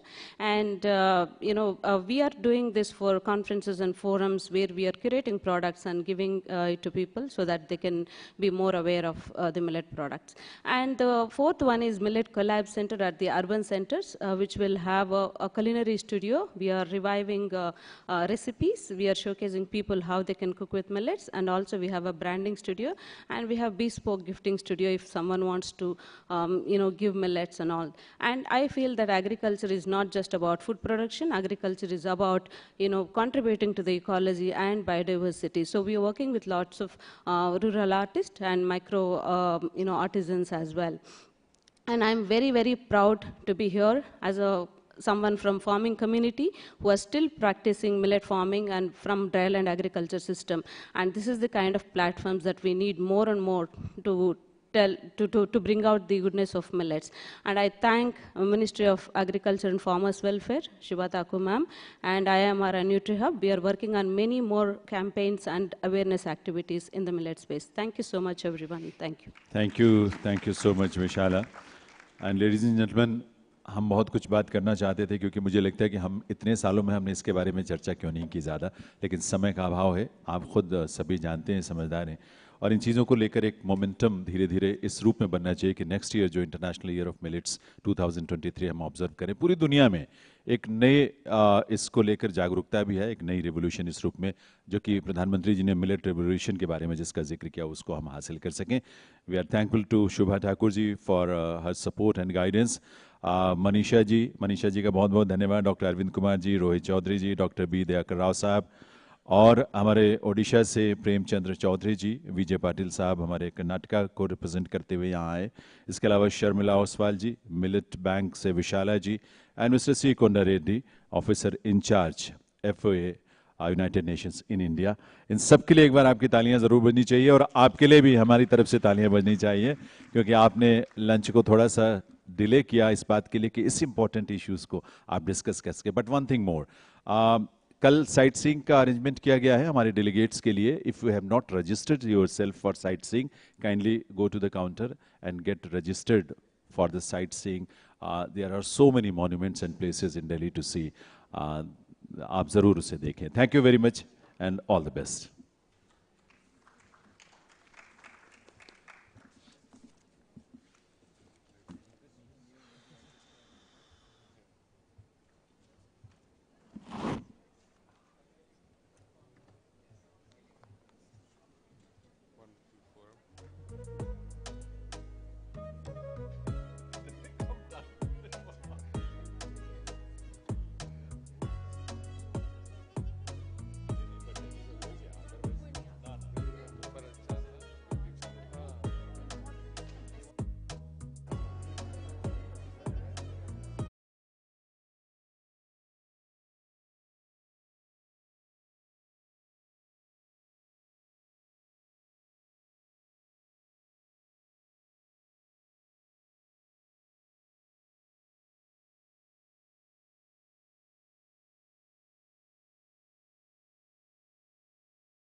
Dear colleagues, we're back for work.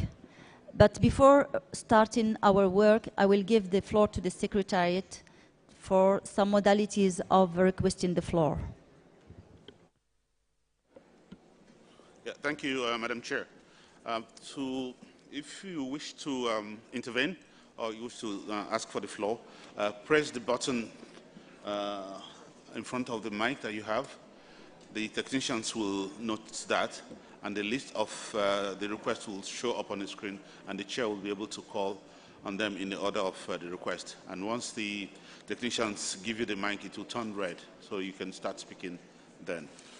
As we had indicated at the start of the meeting, to facilitate interpretation as well as reporting, all participants and delegates are requested to provide us with copies of their statements, if it's written, before delivery, so that the interpreters can interpret accurately and precisely what your intervention is.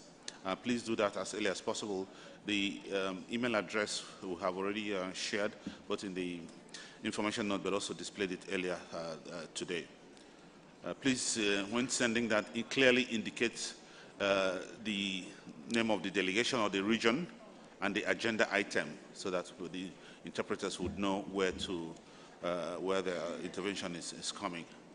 For those who are online as well, if you request the floor through the Zoom function, it also shows on the screen in order of request, so that the chair can also call upon you to do so. And once done, you can unmute your mic, and the technician to also simultaneously unmute your mic here to speak to the floor. So you can also use the chat function maybe to exchange information amongst yourself or to seek technical support. Please do not use the chat function for those online for substantive submissions, because the people on the floor do not necessarily see the chat aspect, so that if you have any intervention that you wish to convey, I'd ask for the floor to intervene verbally or send by email to the addresses that we had provided. So the chat function should only be used for, exchange of information among those who are online, but or otherwise to ask for technical assistance. So thank you very much, Madam Chair. Thank you, Kent. So let's move to our first item of the agenda, which is the adoption of the agenda and agenda timetable. As an introduction to our substantive work, I submit to your approval the provisional agenda as given in the working document number 1 and the provisional annotated agenda and indicative timetable contained in document IT/GB9/22/1.2.rev.1. The provisional agenda has been prepared by the Secretary under the guidance of the Bureau of this session. The agenda for this session has been structured in 2 parts. This is to help to organize the agenda and to manage our work. This first section deals with the organizational matters. Based on the agreement of the Bureau, I propose the opening of agenda item 10 on the funding strategy after the item 7. Right at the beginning of the section of the implementation of the international treaty. Afterwards, based also on our discussion, I will propose to open item 8 and 9.2 together, followed by item 9.1. I would like now to open the floor for contracting parties to comment or propose any amendments to the agenda and the timetable before adoption.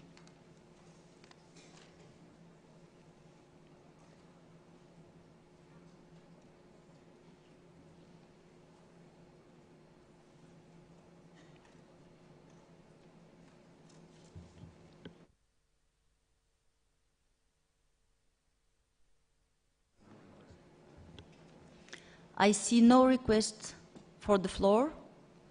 Can we adopt the agenda? So the agenda is adopted. Thank you very much.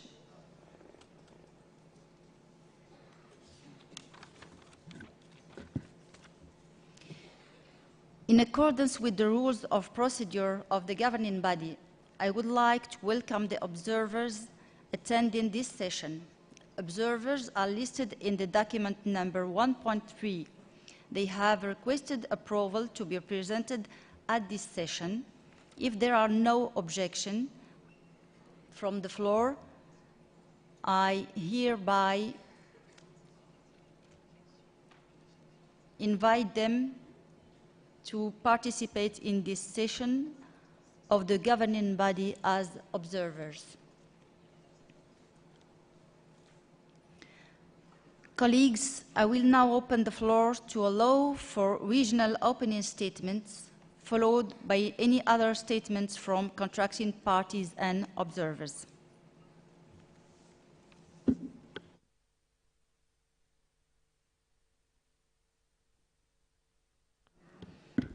Argentina.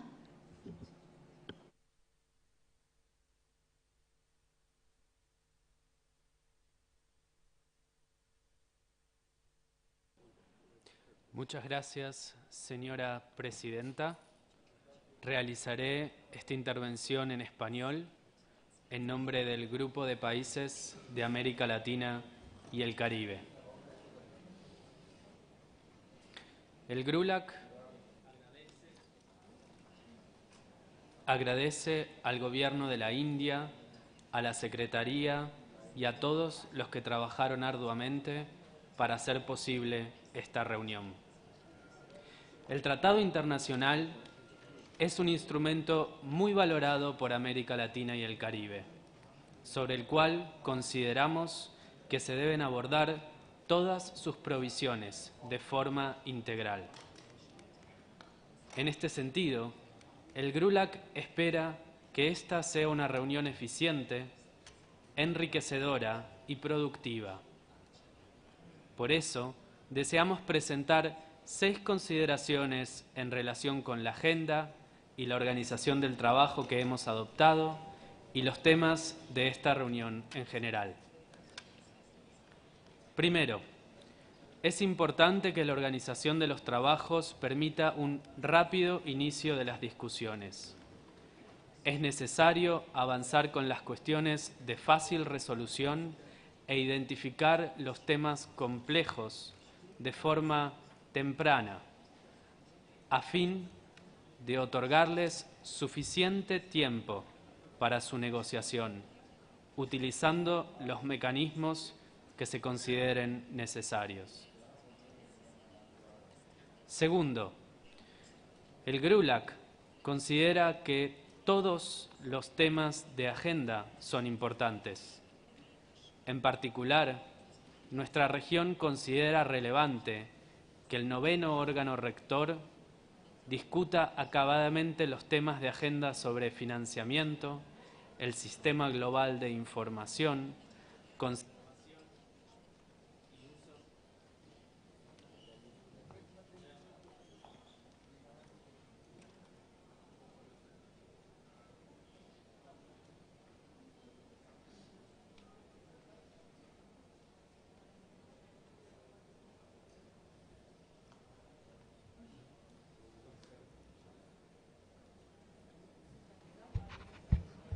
conservación.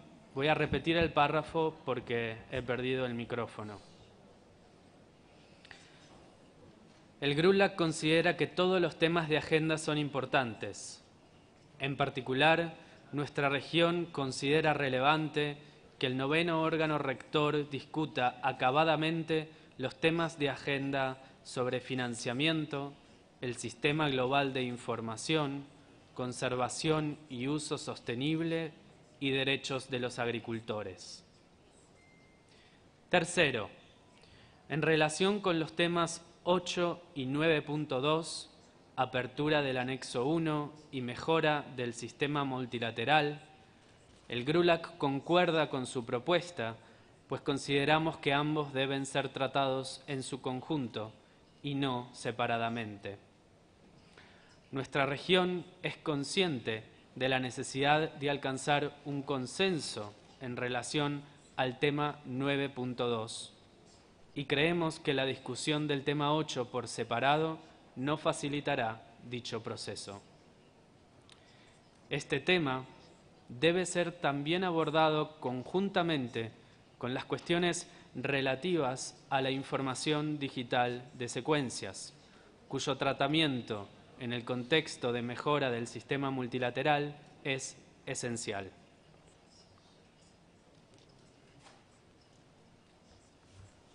Cuarto, el GRULAC considera necesaria una decisión temprana sobre las fechas del próximo órgano rector, a fin de adoptar un programa plurianual de trabajo acorde a la agenda de reuniones del tratado. En este sentido, queremos adelantarle que nuestra región apoya la propuesta de celebrar la próxima reunión ordinaria del órgano rector en 2023 en la sede de la FAO, en Roma. Quinto, nuestra región favorece la institucionalización de los procesos del tratado.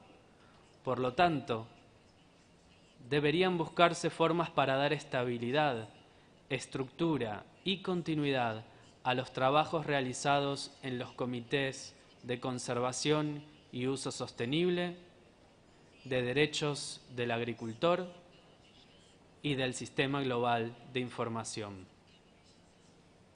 Sexto, el GRULAC quiere reiterar la importancia de contar con los documentos publicados y traducidos con suficiente antelación, a fin de la correcta preparación de las delegaciones para las deliberaciones del órgano rector.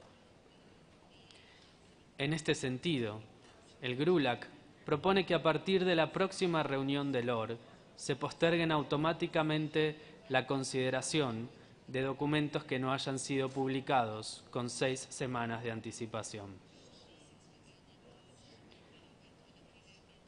Estimados delegados, señora presidenta, la pérdida de diversidad de recursos fitogenéticos requiere respuestas hoy y no mañana.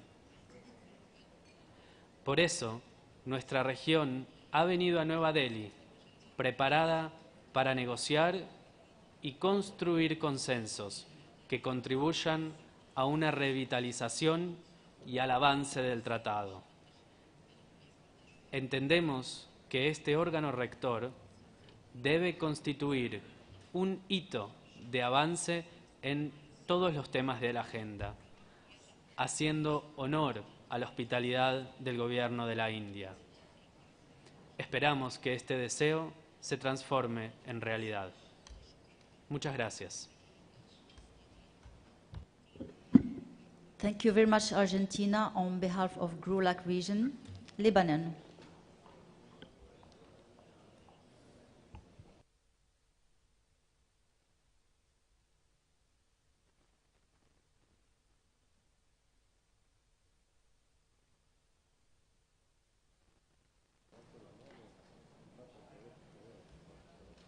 Microphone to Lebanon, please.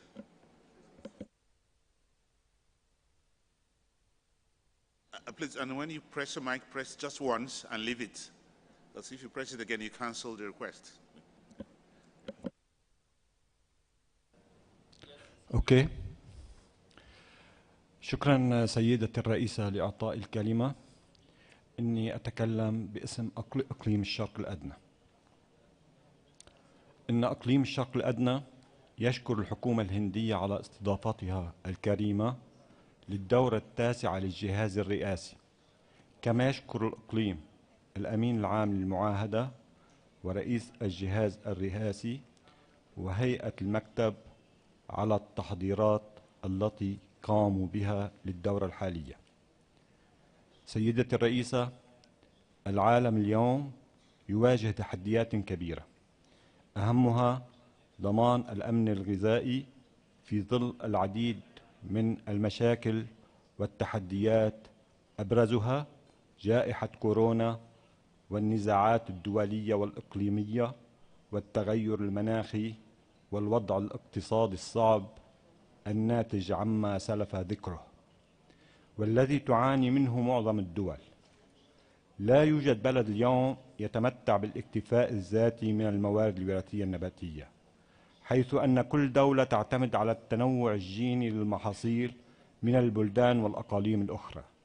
لذلك فإن التعاون الدولي والإقليمي وتبادل الموارد الوراثية ضروريان لتحقيق الأمن الغذائي، ونؤكد هنا على أهمية دور المعاهدة الدولية من خلال النظام المتعدد الأطراف في الانتقال الميسر للموارد الوراثية النباتية للأغذية والزراعة، وعلى أن يكون هذا النظام يؤمن القدر الكافي من الأموال اللازمة بشكل فعلي لتقاسم المنافع النقدية وغير النقدية، وليضمن حقوق المزارعين أصحاب المادة الوراثية في كافة الأقاليم.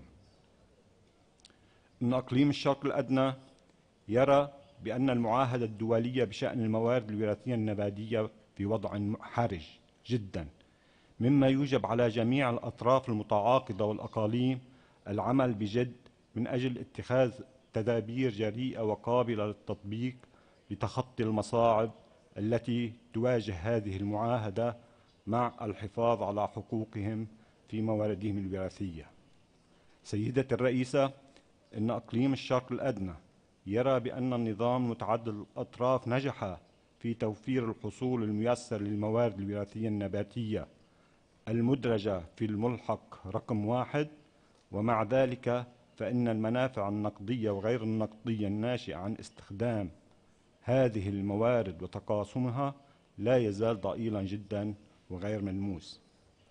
نحن اليوم بأمس الحاجة إلى إعادة تحفيز المناقشات من أجل تقوية وتعزيز أداء النظام المتعدد الأطراف، وقد نحتاج إلى إعادة النظر في القرار الذي تم اتخاذه في الدورة الثامنة للجهاز الرئاسي بشأن تعليق المناقشات الرسمية بخصوص تعزيز هذا النظام وإعادة مد جسور التواصل بطريقة رسمية.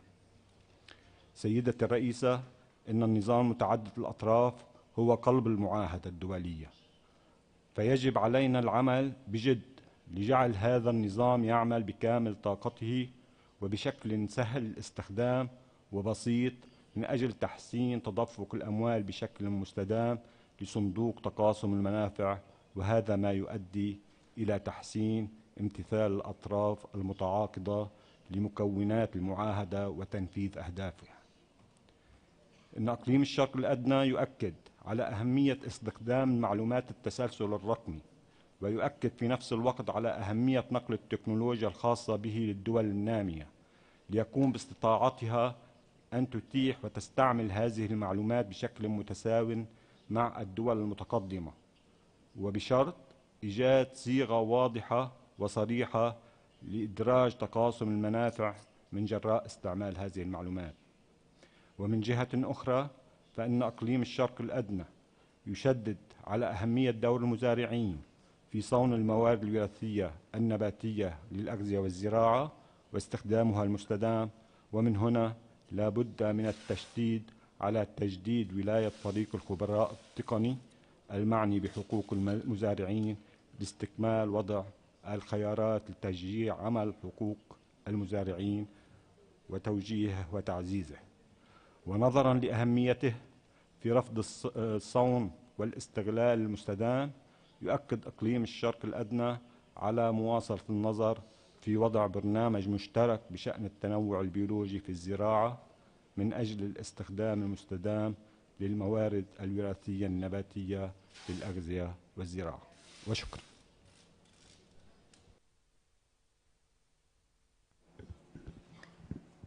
شكرا لبنان باسم الشرق الأدنى. Uganda, you have the floor.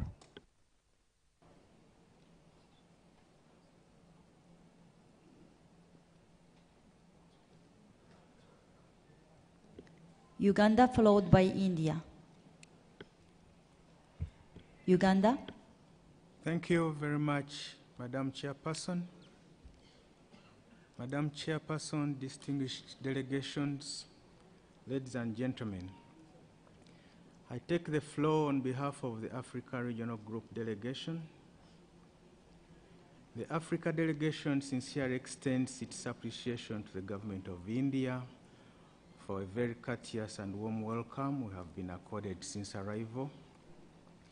We very much appreciate the effort taken to prepare for this governing body and to ensure our comfortable stay, which we are enjoying. Madam Chair, our delegation extends our appreciation to the Treaty Secretariat, together with the Bureau, for persevering through the very difficult intersessional period.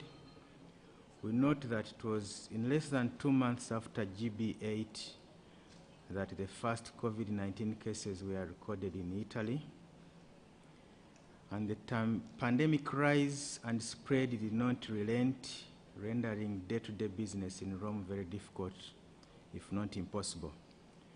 Nevertheless, you have achieved this far. We congratulate you.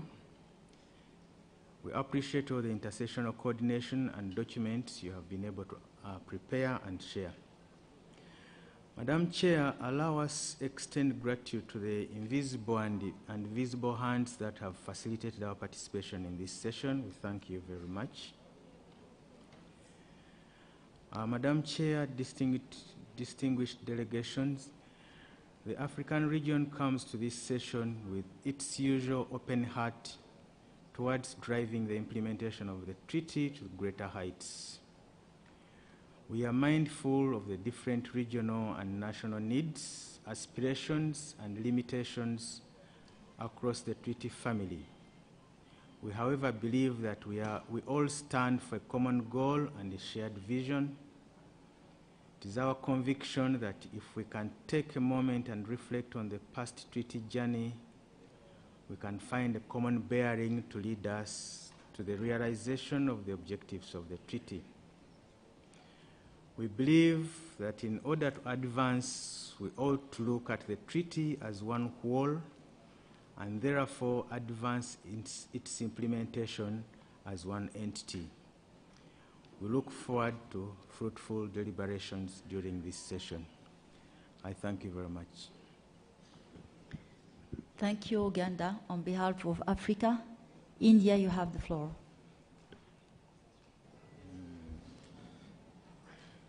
Madam Chair, distinguished delegates, ladies and gentlemen, Asia would like to express its full support for a fruitful discussion during the 9th session of the governing body. First of all, Asia region would like to thank the Bureau, the Secretariat, and members of the subsidiary bodies and committees, all of whom have worked very hard in preparation for this session. Asia region recognizes that this governing body is tasked to discuss and decide upon many critical issues, some of which could not be agreed upon at the 8th session of the general body. Madam Chair, as the governing body is the highest authority to decide upon matters of the treaty, all contracting parties need to be prepared for the discussion with full understanding of the issues. With issues becoming more complex, many contracting parties who are not members to the intersessional groups or those contracting parties with change in national focal point face difficulties in understanding all the issues, particularly those related to the enhancement of the multilateral system and the new funding strategy. Asia therefore requests a very thorough explanation on these two items from the co-chairs of these groups so that the governing body can appropriately decide on the issues so important for the future of the treaty. Finally, Madam Chair, although Asia region understands that the agenda is extensive, we hope that parallel sessions would be avoided as much as possible, especially for smaller delegations who cannot attend those sessions.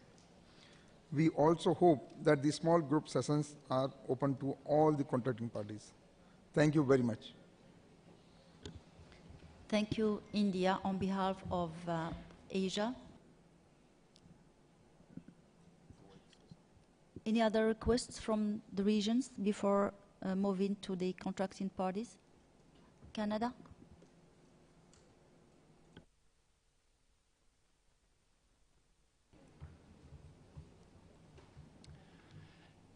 Thank you, Madam Chair. Canada is making this statement on behalf of the North American region. First, we would like to thank the Bureau and the Secretariat for the intersessional work, which was particularly challenging during the pandemic. We thank all who were involved in the preparation of the agenda and the background documents. Although we all faced many challenges over the last 3 years, we note that significant work was done on many issues.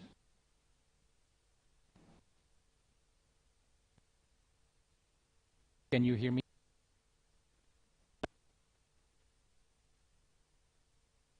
Sorry, there is an issue. Okay. Showing the strength and resilience of the treaty community. North America thanks the government of India for their outstanding hospitality and for taking on the major commitment of hosting the 9th session of the governing body. India is home to a very wide range of diverse crop plants that contribute enormously to the livelihood of farmers and food security in India and globally. For a bit of history now, I want to point out that Nikolai Ivanovich Vavilov reported India as being one of the cradles of agriculture. We also point with great gratitude at the contribution of an Indian wheat landrace called Hard Red Calcutta that was used in wheat breeding in the late 19th century and became part of the pedigree of the famous Canadian wheat cultivar Marquis that was released in 1909 and was widely used in North America. In concluding, we're pleased to be here with you in person once again and look forward to the fruitful interactions we will have during the course of this week.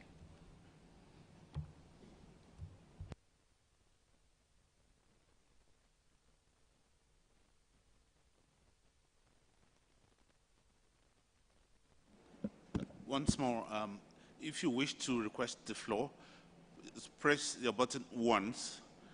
Your light will be green and leave it on. Don't press again when you're called. The technicians will turn your mic on and it will turn red, and then you can proceed to speak. Thank you. Thank you very much, Canada, on behalf of North America. Australia. Thank you, Madam Chair. On behalf of the Southwest Pacific region and our Bureau member, Alison Curran, who unfortunately can't attend, I'd like to thank the Government of India for your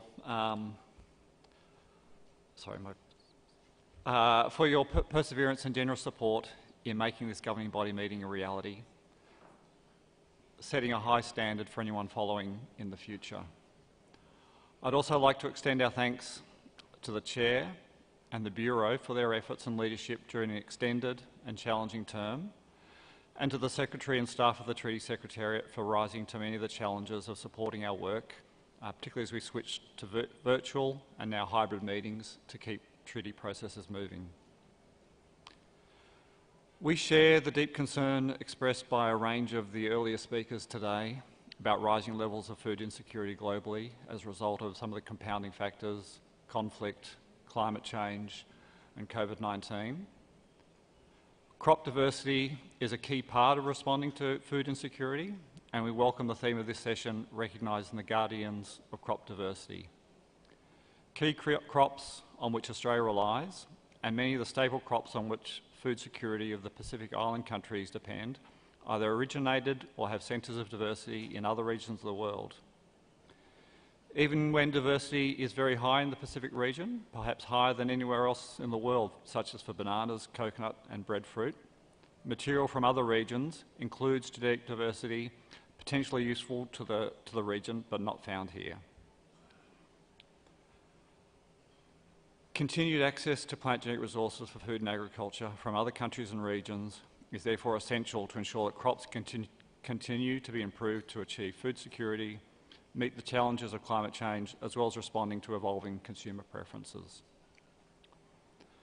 The pandemic reminds us of the importance of cooperation to address complex global challenges and the continued importance of crop biodiversity that gene banks, farmers and others protect for supporting livelihoods and building resilience for communities. After the significant disruptions of the last few years, including the delay to this meeting, we look forward to a successful 9th Governing Body session here in Delhi and returning to a regular meeting cycle. Thank you. Thank you, Australia, on behalf of South Pacific region.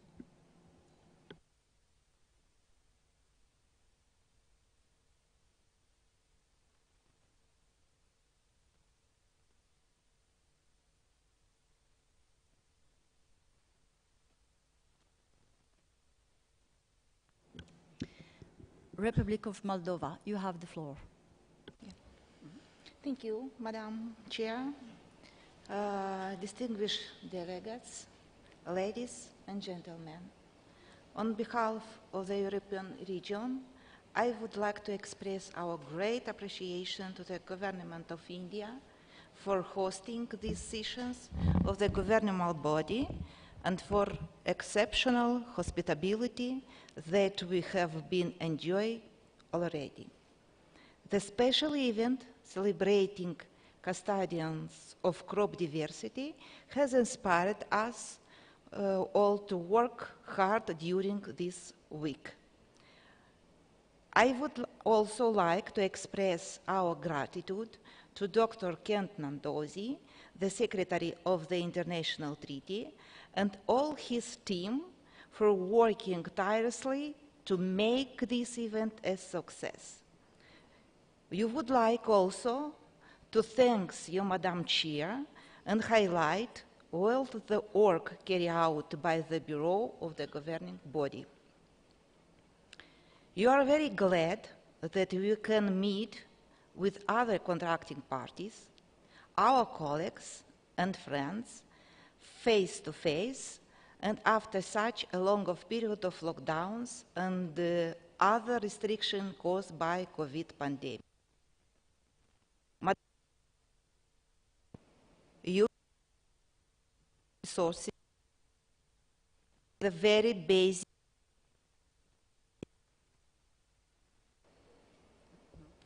to develop resilience and efficient varieties to meet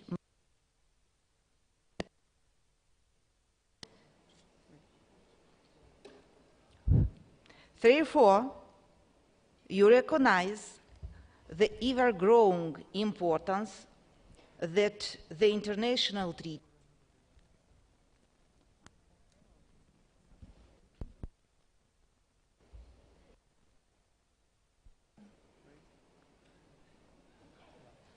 has played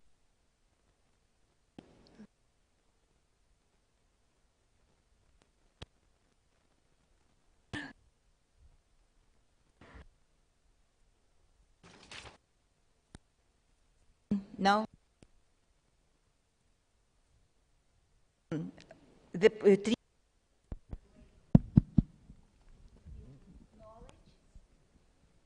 yeah, thank you. And innovation in crop science and agriculture, and the management of crop diversity for food security. We look forward to a fruitful and productive meeting. Thank you, Madam Chair. Thank you, Republic of Moldova, on behalf of Europe region. I now open the floor for the contracting parties who are willing to make a statement. Kuwait.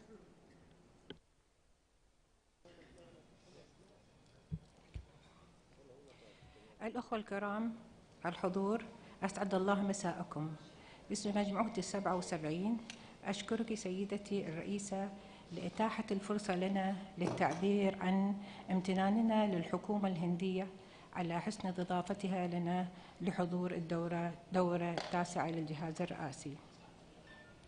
إن مجموعة 77 والصين تشكر كل من سويسرا والهند لتنظيم وتيسير المشاورات الغير رسمية لتعزيز أداء النظام المتعدد الأطراف، كما تشكر أمانة المعاهدة على توفير وثيقة المعلومات عن تقرير المشاركين الميسرين. ويرى أعضاء المجموعة أن التقرير معد بطريقة جيدة ويمكن أن يوفر لنا أساساً سليماً لمناقشة الجهاز الرئاسي حول تعزيز أداء النظام المتعدد الأطراف. كما يدعم أعضاء المجموعة الجهاز الرئاسي للنظر في عملية منظمة ورسمية لتقرير هذا النظام. وتقدر مجموعة 77 والصين عمل فريق الخبراء التقنيين المخصوص المعني بحقوق المزارعين المكلف بإعداد قائمة جرد التدابير الوطنية التي اعتمدها وأفضل الممارسات والدروس المستخلصة عن إعمال حقوق المزارعين على نحو ما تنص عليه المادة 9 من المعاهدة الدولية. وإن مجموعة 77 والصين تؤيد إمكانية تمديد ولاية فريق الخبراء باختصاصات محسنة. وتدعم مجموعة 77 والصين تنظيم الجهاز الرئاسي العاشر في أواخر عام 2023 والمقرر عقده في روما. وختاما سيدتي، لكم كل الشكر والتقدير لحسن استماعكم. شكرا لدولة الكويت. برازيل. Thank you, Madam Chairperson. Brazil would like to congratulate the Indian authorities, the Bureau, and the Secretariat on organizing and hosting this session. It is a great honor to be here today as the governing body convenes in person after such a long and testing time. In addition to keeping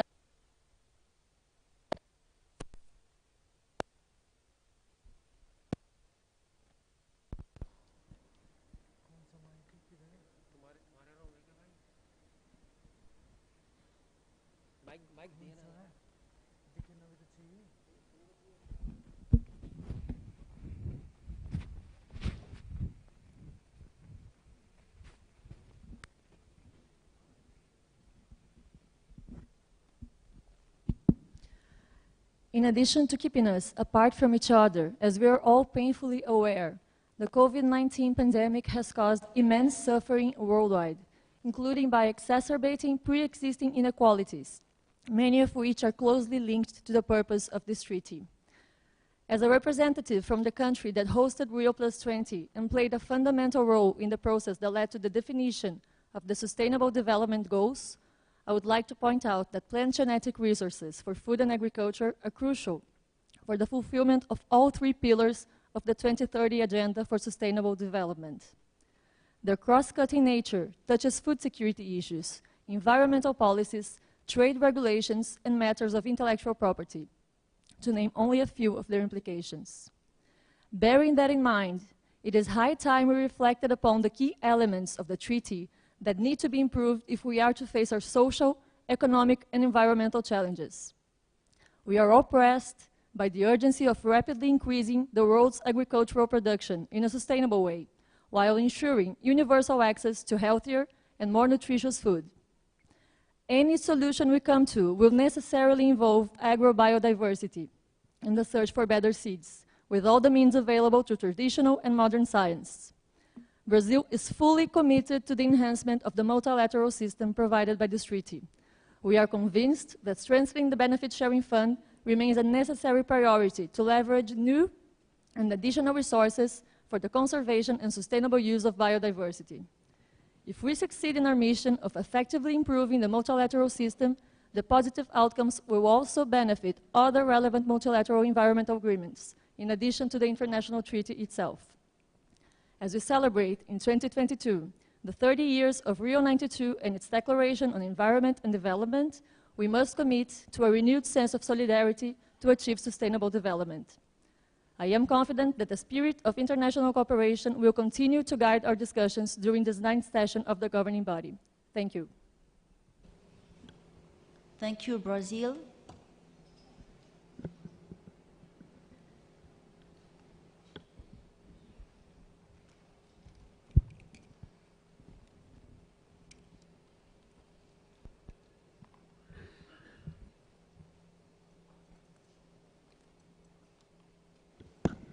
Dominican Republic, you have the floor.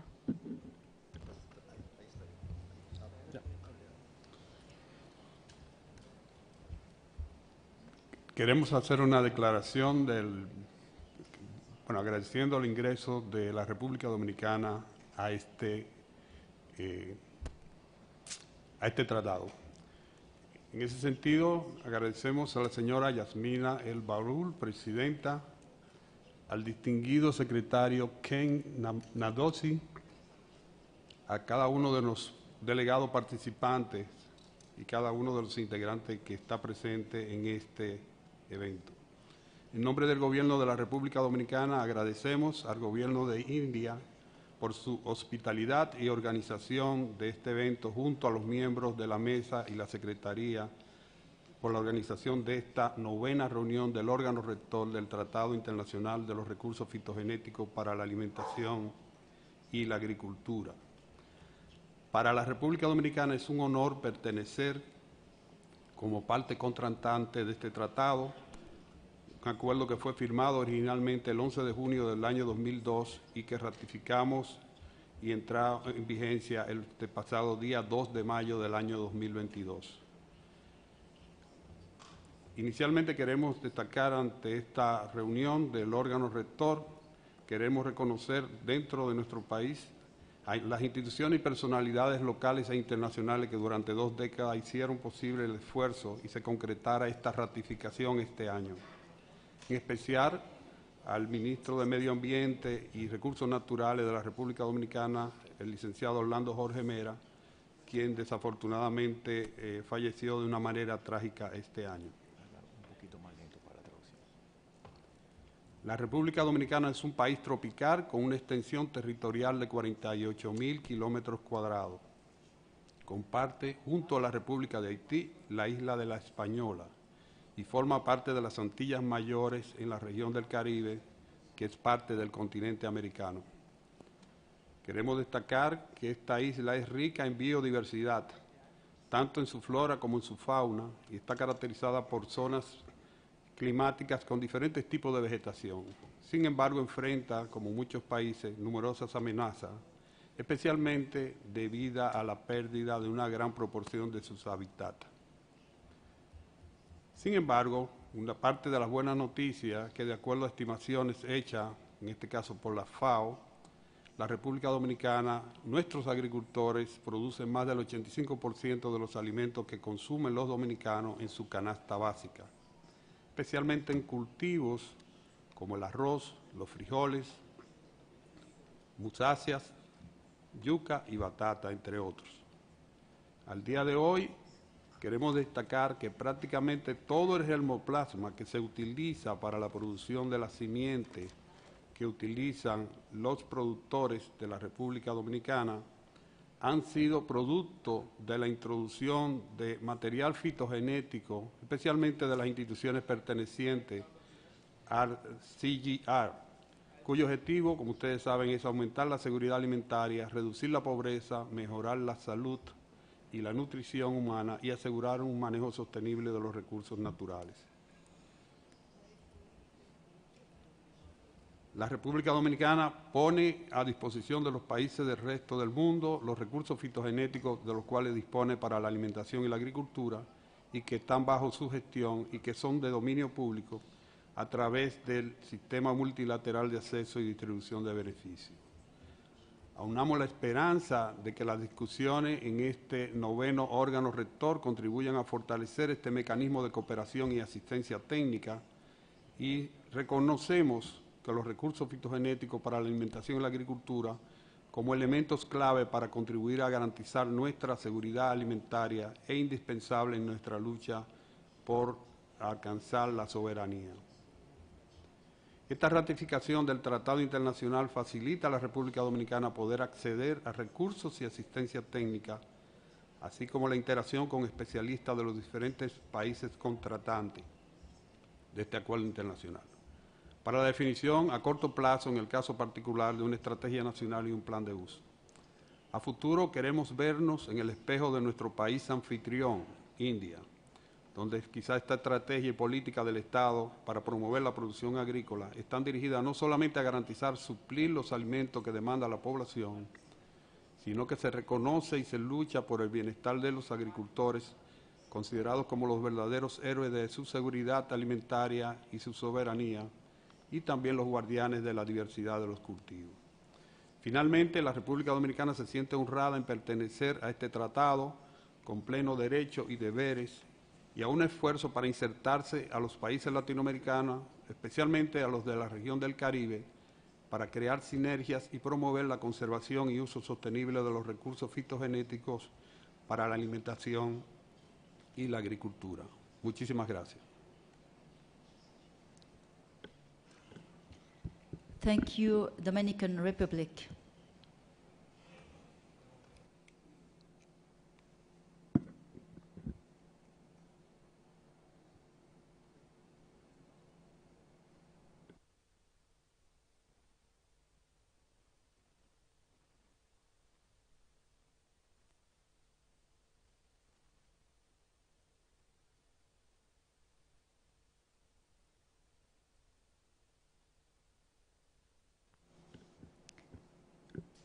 Any stakeholder groups wishing to make statements?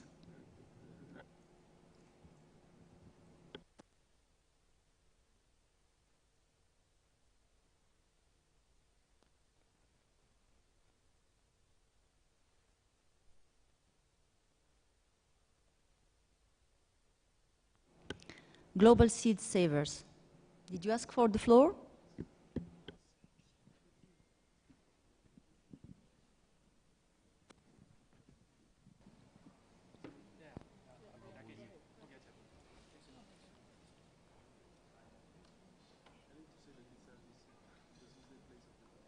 Your mic is active. Please go ahead.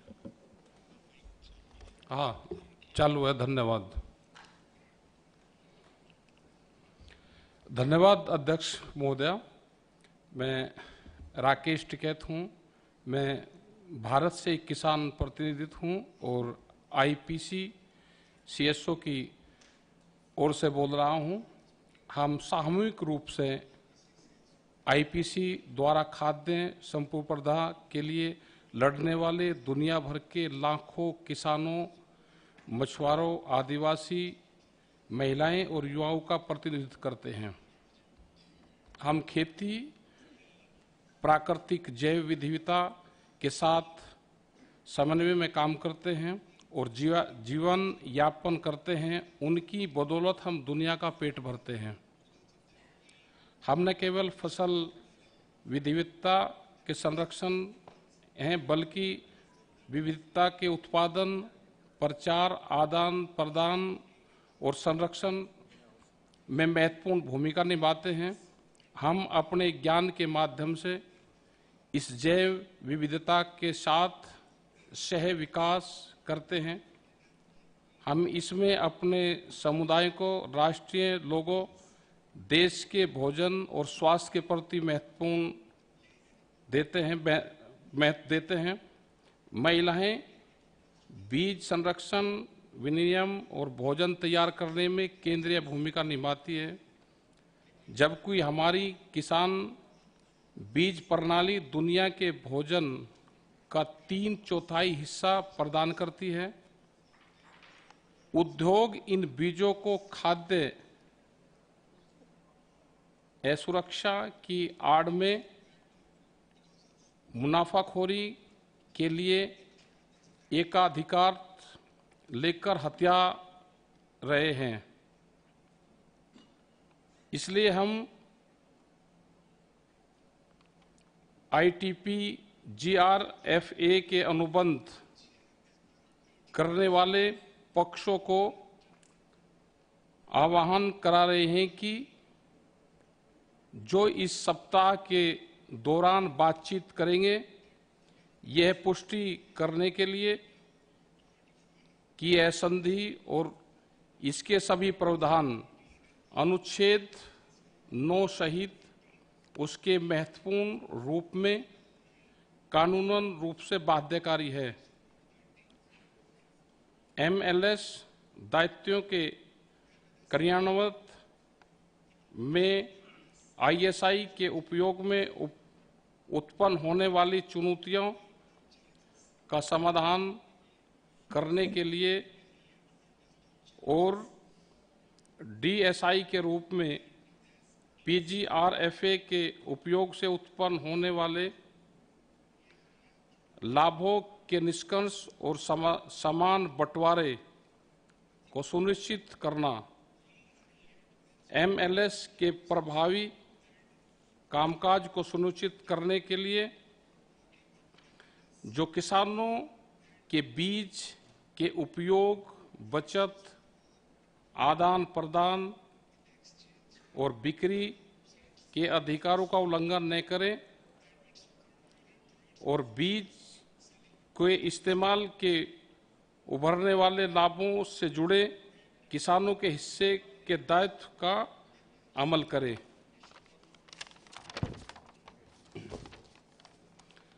और कृषि खाद्य सुरक्षा के इस संधि के उद्देश्य को प्राप्त करने हेतु यह पुष्टि करते हैं कि किसी भी देशी बीजों के आनुवांशिक गुणों, बौद्धिक संपदा या अन्य एकाधिक अधिकारों जैसे कि पेटेंट, प्रशासनिक अधिकार की अनुमति नहीं दी जानी चाहिए। किसानों के अपने बीजों के उपयोग, आदान प्रदान और बिक्री के अधिकार प्रतिबंध न हो। इन अधिकारों के प्रभावी क्रियान्वयन के बिना जो अक्षम मानव अधिकार हैं, जैसा कि ग्रामीण क्षेत्रों में काम करने वाले किसानों और अन्य लोगों के अधिकारों पर राष्ट्रीय संयुक्त राष्ट्र घोषणा और आदिवासी लोगों के अधिकारों पर संयुक्त राष्ट्र घोषणा में भी पुष्टि की गई है। हम दुनिया भर में किसान समुदाय, आदिवासियों लोगों को आह्वान करने के लिए मजबूर होंगे कि वे हमारे बीजों और हमारे ज्ञान को MLS में PGRFA संग्रहालय स्थानांतरित करना बंद करें। वातावरण, बादल, स्वास्थ्य और खाद्य संकट की वास्तविकता को ध्यान में रखते हुए हम अनुबंध करने वाले पक्षों को हमारी धरती का भविष्य सुनिश्चित करने के लिए आह्वान करते हैं कि जो भी हम सभी की मातृभूमि है, जहां जीवन का अनुकरण जारी करना चाहिए। आखिर में मैं आज यहाँ सभी को याद दिलाना चाहता हूँ, अगर हमारे अधिकारों का उल्लंघन होता है तो हम और हमारे संगठन आंदोलन के रूप में क्या कर सकते हैं। हमने हमारे सामूहिक ताकत को यहाँ दिल्ली में साल भर पहले दिखाया था और हम यहाँ पूरे सप्ताह फिर से हैं और बाद में भी यहीं रहेंगे। धन्यवाद।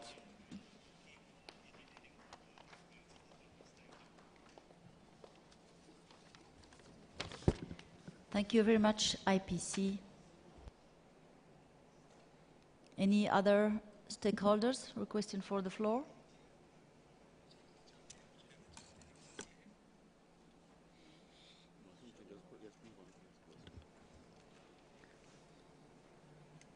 I now close the agenda item 1 and move to the agenda item 2, election of the rapporteur. The role of the rapporteur, with the support of the Secretary, is to keep record the proceedings, to present reports and resolutions for adoption, either in segments or in full at the end of the deliberations, and to note any amendment and finalize the report. It is usual practice to elect rapporteur from among candidates from a OECD country when the chair is from developing country. I would like to call for nominations for the election for the rapporteur from among delegates, alternates, experts, and advisors of the contracting parties.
Within the discussions of the Bureau, there was a suggestion of Ms. Bell Bata Torheim from Norway as a rapporteur.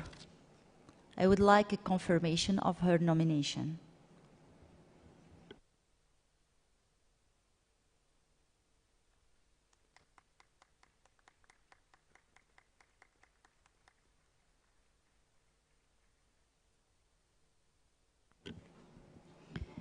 Thank you, Ms. Beth Bata. I would like to move to the agenda item 3 now, appointment of credentials committee. The Secretary has received the list of nominations from the regions. I will ask him to read them now for confirmation. Secretariat. Thank you, Madam Chair. According to what we received for the Credential Committee, we have for Africa, Eswatini, Mr. Tembinkosi Gunneze. For Asia, Mr. Mohamed Shafie, Malaysia. For GRULAC, Mrs. Elizabeth Santacreo of Honduras. For Europe, Mrs. Anna Bedmar from Spain. For North America, Mrs. Janet Shannon, United States. For Near East, Mrs. Samia Ghaffar Mohamed Bitik, Sudan. And for Southwest Pacific, Mr. Elais Taya, Papua New Guinea.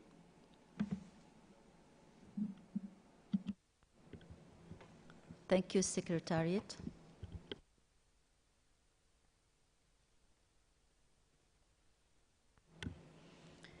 The Secretariat will arrange for the first meeting of the committee for Tuesday morning at 9 a.m. at the committee in room 10 and provide its information on the state of credentials.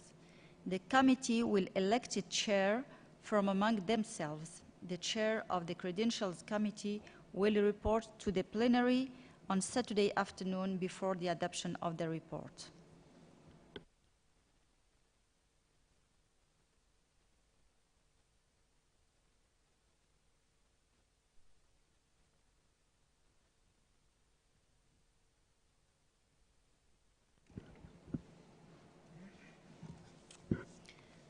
Before going any further, I would like to inform you that following the consultations through the Bureau, it is recommended that the matter of the date and place of the 10th session of the governing body is discussed early, rather than at the end, as it is usual practice.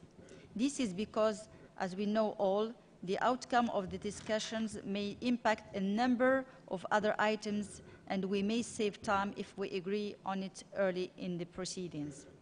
From the feedback that I have received so far, there is the emerging consensus that the 10th session of the governing body should be held at the last quarter of 2023 at FAO headquarters in Rome. If there are no objections, we will propose that it will be interned at the decision of the governing body. I see no objection, so the Secretary will communicate the exact date of the 10th session to all contracting parties after consultation with the chairperson and the director of FAO.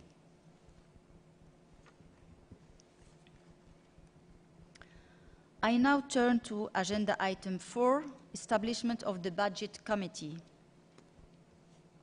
I request the Secretariat to introduce the work program and budget and to provide an update and an overview of the structure and content of the current biennium based on the working documents under agenda item 18. Secretariat, you have the floor. Thank you, Madam Chair. Two distinct documents are in front of the governing body of the treaty with regard to the program of work and budget during this session.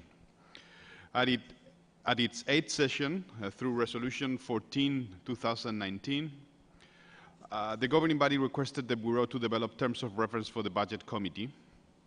And document number 4 contains the draft terms of reference for the Budget Committee, which were developed by the Bureau of the 9th session, which took into account inputs received from and consultations within the regions for the consideration by the governing body.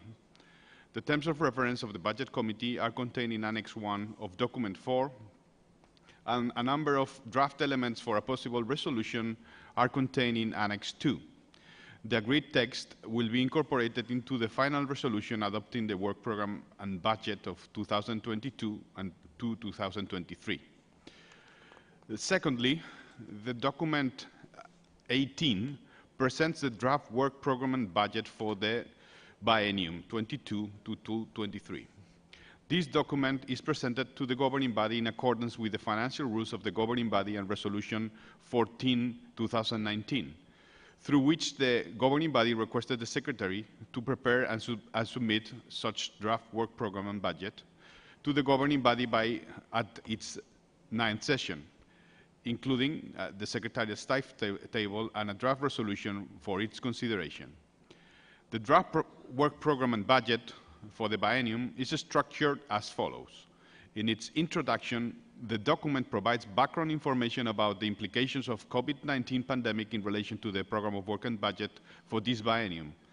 It became necessary to postpone the 9th session of the governing body, originally scheduled for 2021, until now. Consequently, the governing body convened the first special session in December 2021 to approve on an exceptional basis an interim budget for 2022. At this session, the full biennial draft work program and budget for the biennium is being presented en bloc for the consideration of the governing body as requested originally by Resolution 14/2019. Section 2 of the document describes the work program 22-23 using the same structure of the program of previous biennia, which introduces first the core maintenance function of the work program and secondly the core implementation functions of the work program. Section 3 of the document presents the methodology for establishing the work program and budget. The process for finalizing the work program is based on the established process that the governing body has applied at the past sessions for the adoption of the program and budget. Section 4 provides the resource requirements for the biennium and the assumptions used in costing the core administrative budget. A number of appendixes to the document provide further detail on such resource requirements. The governing body is invited to consider and adopt the overall work program and approve the core administrative budget for the biennium by adopting the draft resolution contained in Appendix 6 of Document 18. subject to those revisions that it may consider. The governing body is further invited to endorse the proposed projects as contained in the document 18/1, donor-supported activities under the Special Fund for Agreed Purposes, and to invite contracting parties and other donors to provide financial resources for their implementation. Thank you very much. Thank you, Mr. Toledo. I would like to suspend any substantive discussion on this agenda item at this stage and call for establishment of a budget committee. Following the conclusion of each relevant agenda item, the budget committee will assess the financial implications of the decisions of the governing body on the work program and to make budgetary recommendations for the biennium of 2022-2023 for the consideration of the governing body. During its work at the 8th session of the governing body, the budget committee encountered some uncertainty regarding the task that should effectively be the responsibility of the committee. Accordingly, in Resolution 14/2019, the governing body requested the Bureau to develop terms of references for the budget committee to be presented at the 9th session. The Bureau developed a draft terms of reference for the budget committee with the support of the Secretary as contained in the work document number 4, draft terms of references for budget committee. I invite now the governing body to consider the document and approve terms of references for the budget committee so that a budget committee may be established and undertake its work in accordance with the approved terms of references.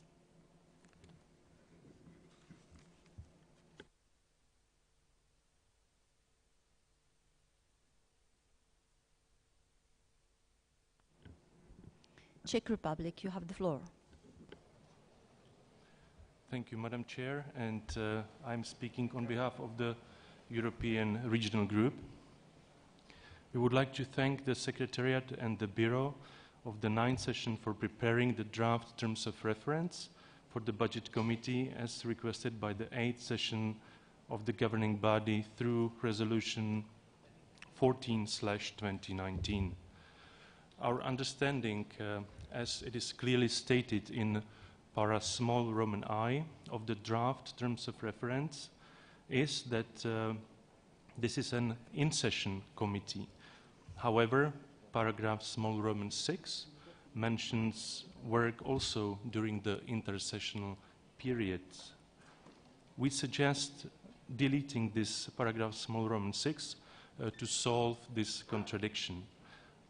With this modification, we could agree as the European region with the proposed draft terms of reference. Thank you very much. Thank you, Czech Republic. On behalf of Europe, Japan. Thank you, Madam Chair. We would like to thank the Bureau for developing the draft terms of reference of the Budget Committee, which should clarify the scope of its deliberations. We actually think that it's important to include Roman numeral 6, and we would insist on its inclusion in light of discussions and decisions taken by the governing body with regard to the budget, not necessarily being overseen through the intersessional period, especially in times of emergencies such as the COVID pandemic, and I say so as a former Budget Committee member. So we have one small textual suggestion in the draft terms of reference in order to avoid definitional issues on what constitutes exceptional circumstances in Roman numeral 6. We would suggest deleting in exceptional circumstances and add instead as necessary at the end of the sentence. So Roman numeral 6 would read, under the guidance of the Bureau, the committee may work by correspondence or virtually during intersessional periods as necessary. Thank you very much. Thank you, Japan. Lesotho. Thank you very much, Madam Chair, distinguished delegates of the 9th session of the governing body. Ladies and gentlemen, I will be presenting on behalf of Africa.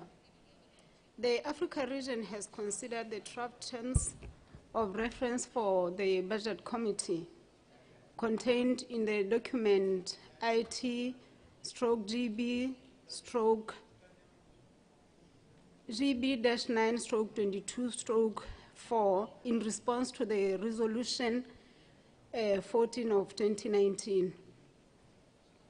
The Africa region thanks the Bureau of the 9th session for the clear articulation of the purpose and scope of responsibility for the committee. And this is the job that is well done.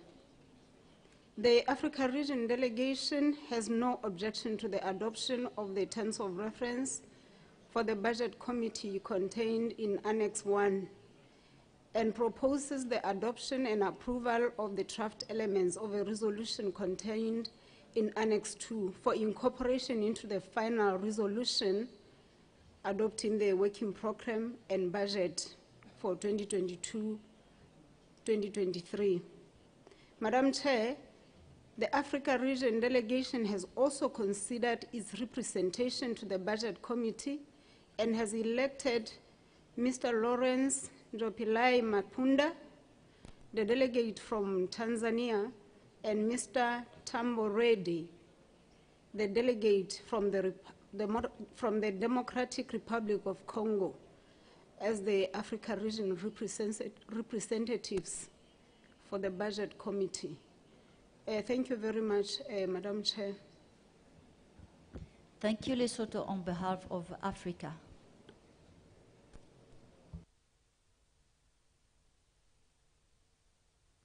Switzerland. Thank you very much, Madam Chairperson, and congratulations. Wish you full success for this meeting. It seems there is some, I would say, different point of view regarding this paragraph 6 of the draft terms of reference regarding the possibility under exceptional circumstances for the Bureau to convene this budget committee, but at the same time the paragraph 1 says this is an in-session committee. Paragraph 2 said it's composed of 2 members. So I just want a clarification from the Secretariat. Are the members nominated, they are nominated as representative of the regions, but are they on the, I would say, on personal capacity or as a country? Because if they are on their personal capacity, at the end of the meeting, they might not be available anymore. So I don't really see how you can reconvene a committee which is foreseen as an in-session committee. So I just would like to have some clarifications from the Secretariat and from the... It is just a question of logic. Either it's an in-session committee or it's a committee that can be reactivated intersessionally, but it cannot be both. Means because at the end of the session, the committee does not exist anymore. So how can you reconvene a committee that doesn't exist anymore? So I just would like to have some clarification from the Secretariat. Thank you very much. Thank you, Switzerland. I will take Argentina before giving the floor to the Secretary for further information. Gracias, señora Presidenta. Y creo que el razonamiento de Suiza es correcto. El documento anexo, como está en este momento, pareciera que dice que primero es un comité que es para sesionar durante la sesión del órgano rector y después parece que dijera que puede haber sesiones en el proceso intersesional que en nuestra opinión no quedan claras.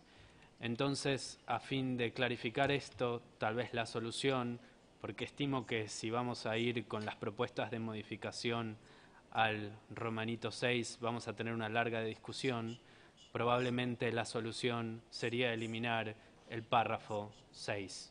Eventualmente, si en un futuro se decidiera otra modalidad para una sesión del órgano rector, obviamente el comité trabajaría en el mismo formato que esa sesión del órgano rector. Muchas gracias. Thank you, Argentina. I give the floor to the Secretary for further information. Okay, thank you, Madam Chair.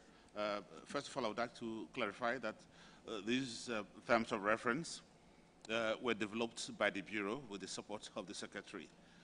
So essentially, it was the Bureau that reviewed the text and agreed to propose the text you have before you to the governing body for its consideration. But surely, the Budget Committee has always been an intersessional body established to consider the proposals of the Secretary on work program and budget for each session. And once it is adopted, it is, well, essentially expires. But I think there was a situation where they considered the possibility that exceptional circumstances as we had could arise where there might be a need for some consideration of budget issues. I think that was the rationale for that, this other provision. But of course, at the end of the day, it is what the governing body decides that could would be the case.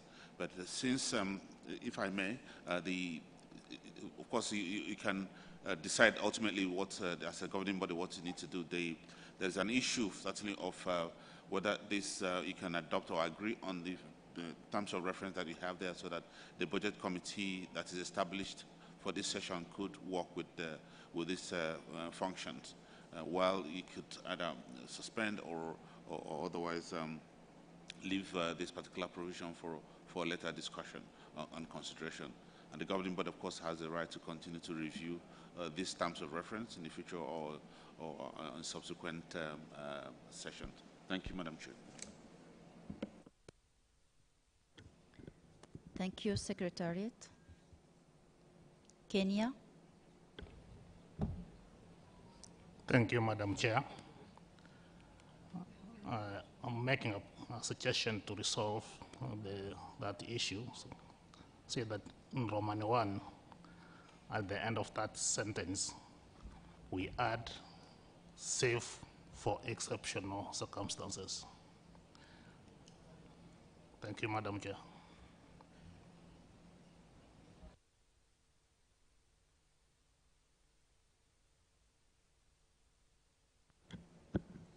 Thank you, Kenya.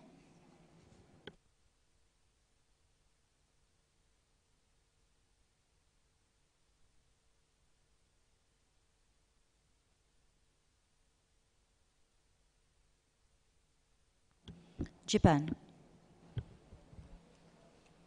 Thank you, Madam Chair, and sorry for taking the floor again. One potential solution is to delete the word "in session." We are in a crisis-prone period where we don't know whether there are enough funds to execute for the annual budget, et cetera. And so I think that in light of that situation, we should have that sort of flexibility. And that would make the document consistent. Thank you.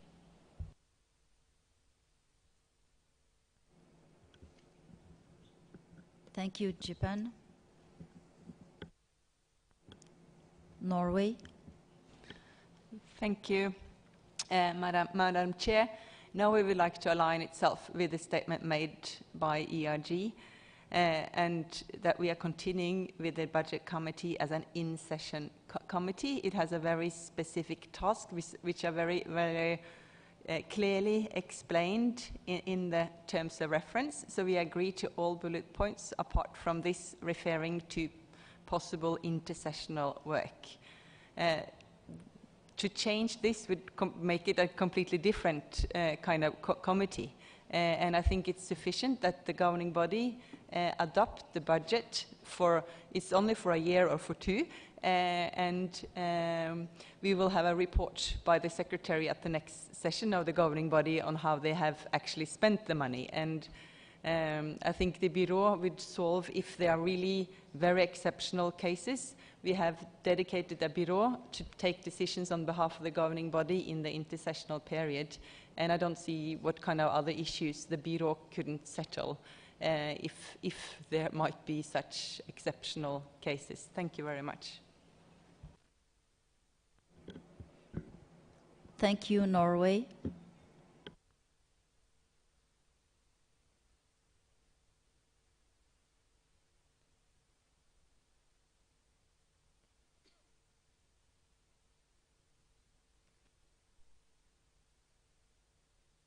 Right. Switzerland. Thank you very much, and sorry to take the floor again. I was maybe not clear. Of course, I support the ERG position. I was just asking the question. But just to avoid to lose too much time, what I might suggest is to maybe establish whatever group of friends of the chair, you can call it whatever, but just to continue this discussion, to clarify this point in the corridors, and maybe we can come back to this point later on. I think the Secretariat made a good proposal that if we want to move to some intersessional activities, then it has a budgetary implication. So that's maybe something we can address later on. By the way, I should be clear, I have no mandate from my government to establish a new intersessional committee. So I have no mandate to change the status of an in-sessional document into an in-session committee into an intersessional. But just to save time, maybe we can run some informal consultation and come with a solution. Thank you very much. Thank you, Switzerland.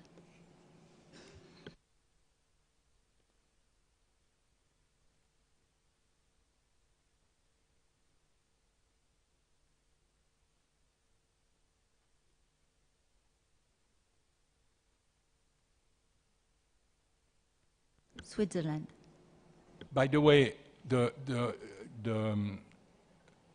budget committee can start its work even with this in brackets, because this doesn't address in-sessional work. So I think a solution would be to put brackets around this paragraph at this stage, so then it allows the budget committee to start its works and to come back during the week to the text in bracket to finalize the discussion on this issue. Thank you.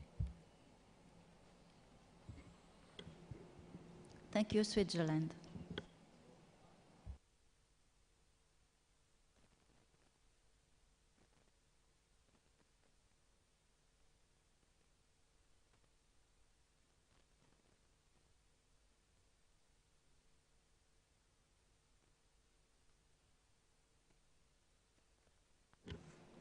Is this okay for you, Japan?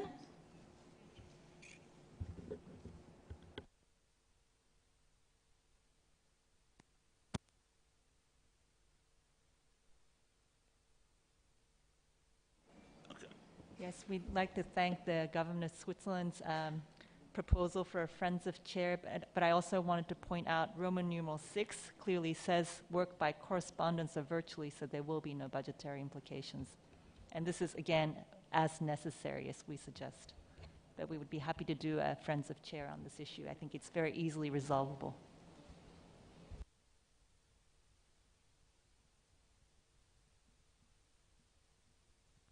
Thank you, Japan.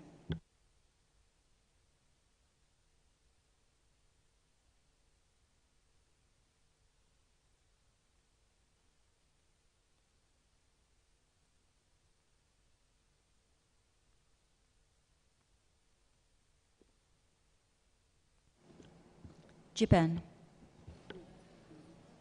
Sorry to take the floor again, but again, I don't want to stop the Budget Committee from its work. That's the part that I really wanted to emphasize first. Thank you. Thank you very much.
So as suggested, I will call for a small group of consultation to discuss the text within brackets and to come with the solution of the pending text. We can move now and we call for the nominations of the committees received by the Secretariat from the regions. Thank you, Madam Chair. As we heard before, Africa has already nominated Lawrence Mapunda from Tanzania and Reddy Mamba Tambo from the Democratic Republic of Congo to serve in the Budget Committee. From Asia will be Ms. Yoshiko Motoyama from Japan and Mr. Abdul Salam from Bangladesh. From GRULAG, it will be Ms. Carolina Mie Saito from Brazil and Mr. Gregorio Acerbi from Argentina. From Europe, there has been the nomination of Mr. François Pitou, Switzerland, as co-chair, and also the nomination of Ms. Dagmar Janowska from the Czech Republic for the committee, and also Svanhild Isabel Bata Torgim from Norway. From North America, the nominations are Ms. Janet Shannon from the United States of America and Mr. Benoit Girard from Canada. From Near East, we have Mr. Raed Abdul Hai Ibrahim Alani and Mr. Besat Sorki from Iran. From Southwest Pacific, Ms. Birke Komolon from Papua New Guinea and Ms. Emily Carroll from Australia. Thank you, Secretariat. So the Secretariat will arrange for the first meeting committee and provide it with relevant information.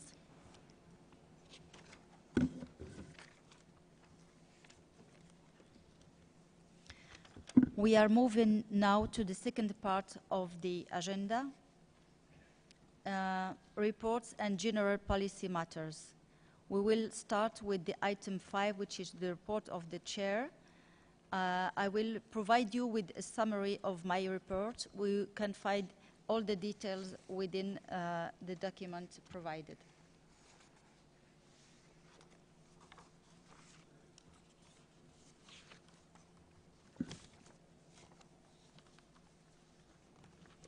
Honorables participants et assistants, permettez-moi de vous présenter les grandes lignes de mon rapport en tant que présidente de cette 9e session de l'organe directeur du traité international, dont vous trouverez tous les détails dans le document de travail numéro 5. Le Bureau a entamé ses activités dès la fin de la 8e session de l'organe directeur avec un engagement ferme pour la mise en œuvre du traité international en dépit de toutes les difficultés et contraintes auxquelles nous avons tous été confrontés. Je tiens à souligner tout particulièrement la détermination dont a fait preuve le gouvernement indien dans la planification et la tenue de cette 9e session de l'organe directeur ici à New Delhi, sans se laisser décourager par les nombreux reports et les changements de date. Pendant cette longue période, tous les comités et groupes de travail ad hoc ont pu se réunir en ligne afin de poursuivre leurs travaux et de fournir les résultats attendus par l'organe directeur. Je remercie à cet égard les points focaux nationaux de toutes les régions ainsi que les délégués et les experts pour leur engagement et leur contribution active. Je tiens également à souligner le rôle important du secrétaire pour faciliter l'organisation de leur travail pendant toute la période difficile que nous avons connue, en leur apportant tout le soutien nécessaire. Tous ces efforts ont permis à la communauté du traité de rester connectée et de faire avancer les activités programmées. Je saisis cette opportunité également pour remercier tout particulièrement mes collègues du Bureau pour leur dévouement dans la préparation de la première session extraordinaire et de la 9e session de l'organe directeur. Au cours de ces presque 3 années, nous nous sommes réunis 19 fois et nous continuons à nous réunir afin de communiquer des avis au secrétaire dans la mesure du possible pour prendre les mesures nécessaires et appropriées en accord avec les règlements intérieurs du traité international et la délégation de pouvoir conférée par l'organe directeur. Au sein du Bureau, J'ai à mes côtés M. R.C. Agrawal, représentant de l'Asie, Mme Kim Van Sitter, représentante de l'Europe, M. Joachim Salzberg, représentant du GRULAC, M. Ali Shehadi, représentant du Proche-Orient, Mme Christine Dawson, représentante de l'Amérique du Nord, et Mme Alison Curran, représentante du Pacifique Sud-Ouest. Au cours de cette période d'intercession exceptionnellement longue, d'autres personnes ont également travaillé au sein du bureau. M. Kuldeep Singh a représenté l'Asie, M. Manrique Altavista et Mme Angela Teves Libarona, qui ont aussi représenté le GRULAC.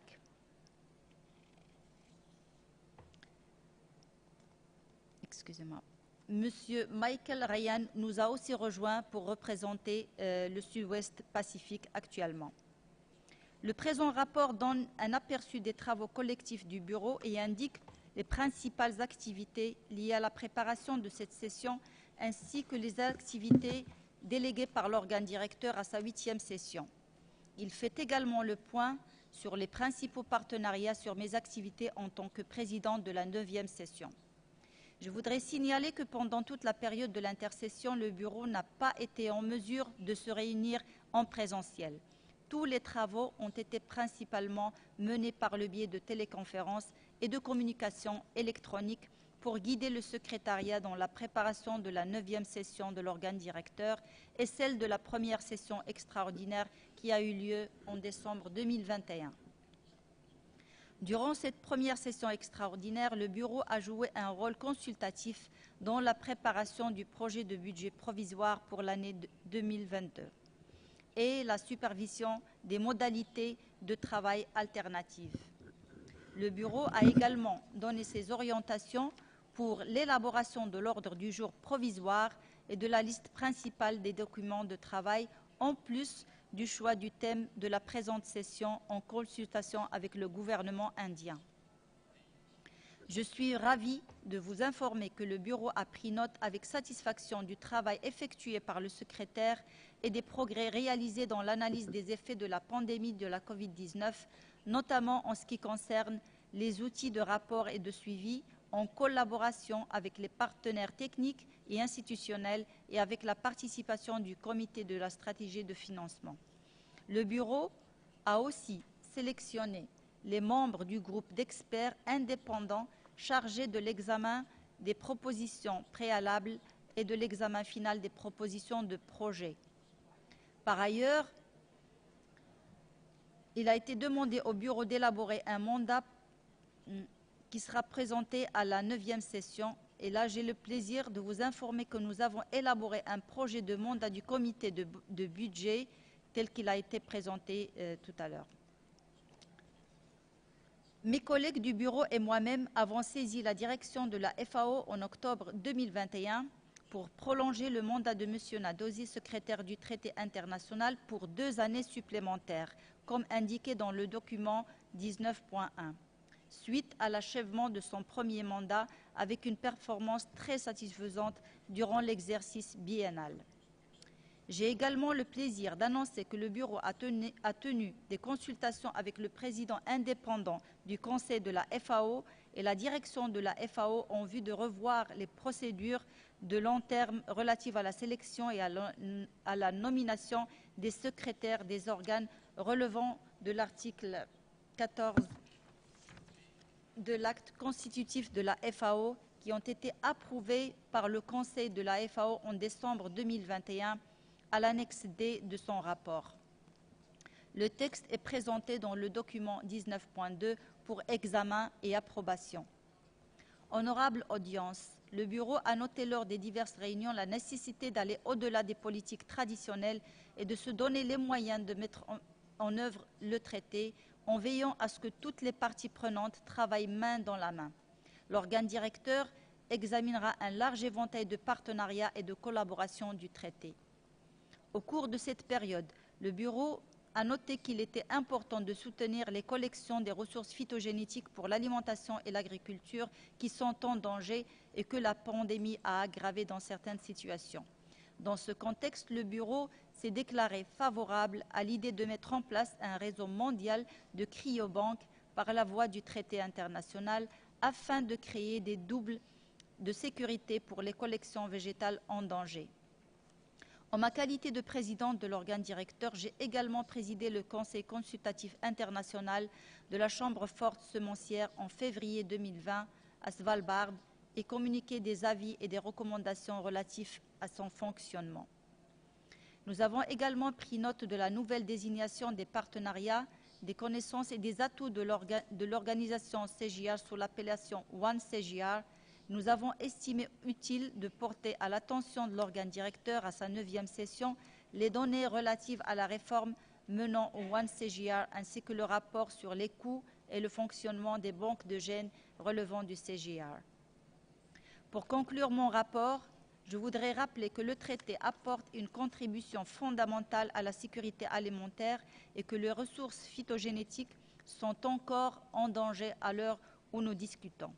Il faudra renforcer davantage le dialogue que nous entretenons au sein de la communauté du traité et dans le contexte du nouveau cadre mondial de la biodiversité afin de porter la collaboration à un niveau supérieur. Et enfin, je tiens à exprimer toute ma gratitude pour l'opportunité qui m'a été donnée de contribuer à cette noble activité en tant que présidente de la région Afrique et présidente de l'organe directeur. Cela a été un grand honneur pour moi d'avoir rencontré des personnalités particulièrement intéressantes. J'ai beaucoup appris d'elles et de leur expérience dans la résolution des différents défis rencontrés au cours de toute cette période d'intercession. Mes plus vifs remerciements vont au gouvernement indien d'avoir hébergé cette session. Ils vont également au gouvernement de mon pays, le Royaume du Maroc, et à chacun de mes collègues du bureau, aux représentants africains, aux directeurs de la FAO et tous les représentants gouvernementaux et non gouvernementaux que j'ai rencontrés et avec qui j'ai pu avoir des échanges.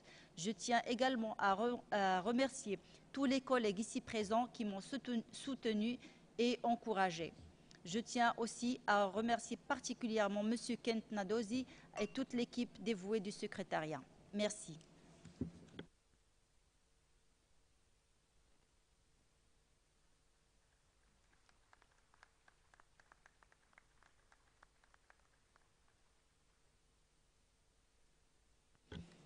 I open the floor for any comments on my report.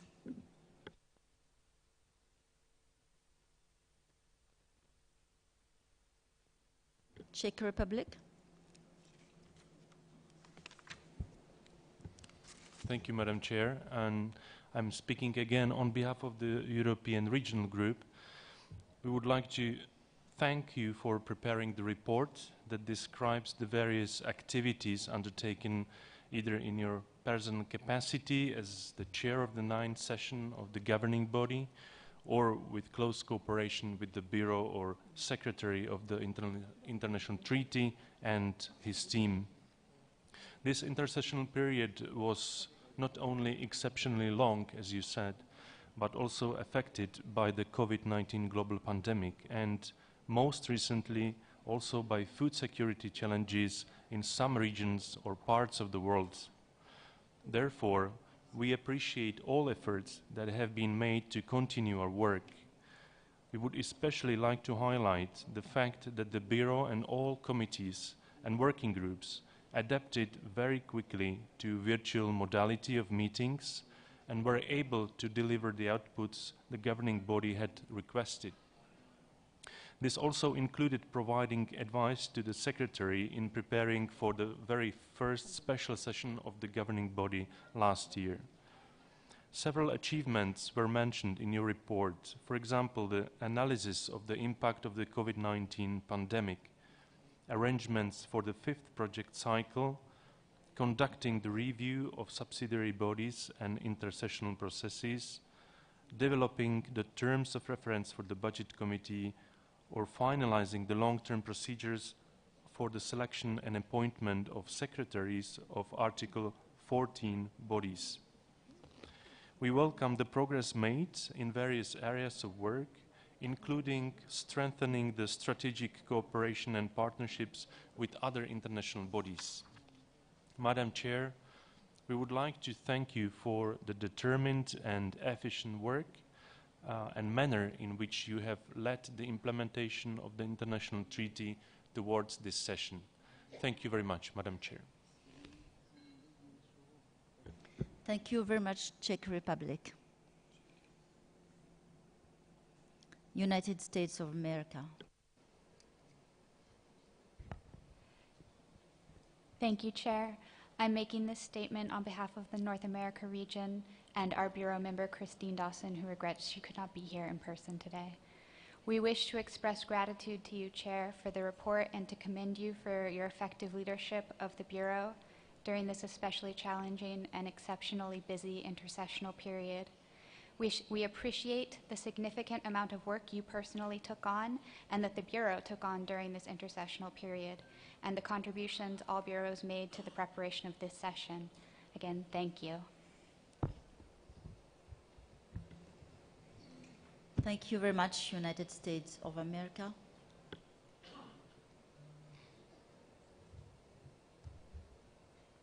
Uganda. Thank you very much, Madam Chairperson. I also take the floor on behalf of the African region to express our gratitude for the great job done during this long intersessional period. And also we thank you for the very well-prepared report that gives us a clear picture of what transpired in the intersessional period, and also for the advice that you have been able to give to the Secretariat for it to be able to undertake its work as efficiently as they have done in the difficult times.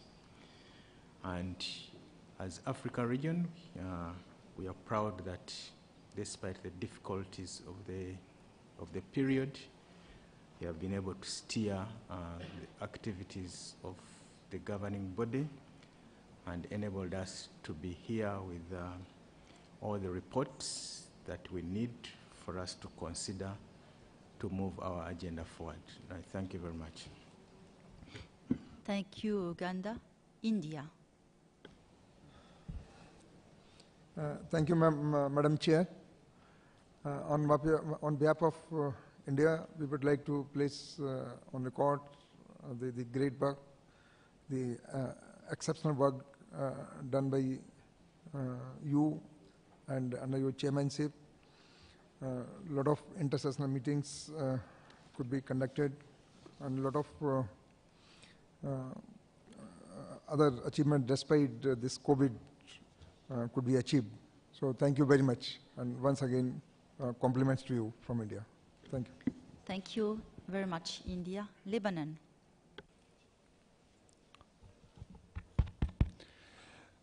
شكرا سيدتي الرئيسة. بالنيابة عن إقليم الشرق الأدنى إننا نشكرك على هذا التقرير، ولمن دواعي سرورنا أن نعمل معك خلال الدورتين، وعلى أهمية الاجتماعات عن بعد من أجل استمرارية العمل في البنود التي كانت على عاتق الأمانة والمكتب من أجل تنفيذ الأعمال المطلوبة من الجهاز الرئاسي. وشكرا. شكرا لبنان. Australia. Thank you, Chair.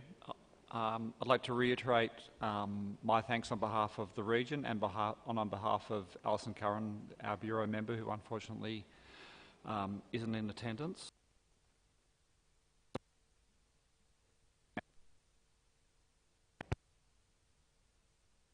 No? Yes. For your efforts and for the collegiate leadership over the term of this Bureau during a challenging period, arranging our first extraordinary General Assembly, governing body meeting, as well as rising to the challenge of a large number of virtual meetings over that period, much in excess of the normal workload for the chair. So thank you very much. Thank you, Australia. Argentina. Gracias, señora presidenta. Queremos agradecer con el resto de las regiones su trabajo durante este periodo intersesional y el que viene en esta sesión del órgano rector, y agradecer en particular por los esfuerzos excepcionales hechos para poder conducir el trabajo del tratado en el contexto de la pandemia mediante medios electrónicos. No obstante, mi región también quiere señalar que consideramos que las reuniones virtuales no reemplazan completamente las reuniones presenciales debido a las limitaciones intrínsecas de dicho formato y esperamos ansiosamente poder volver a la normalidad de nuestros trabajos. Muchas gracias. Muchas gracias, Argentina.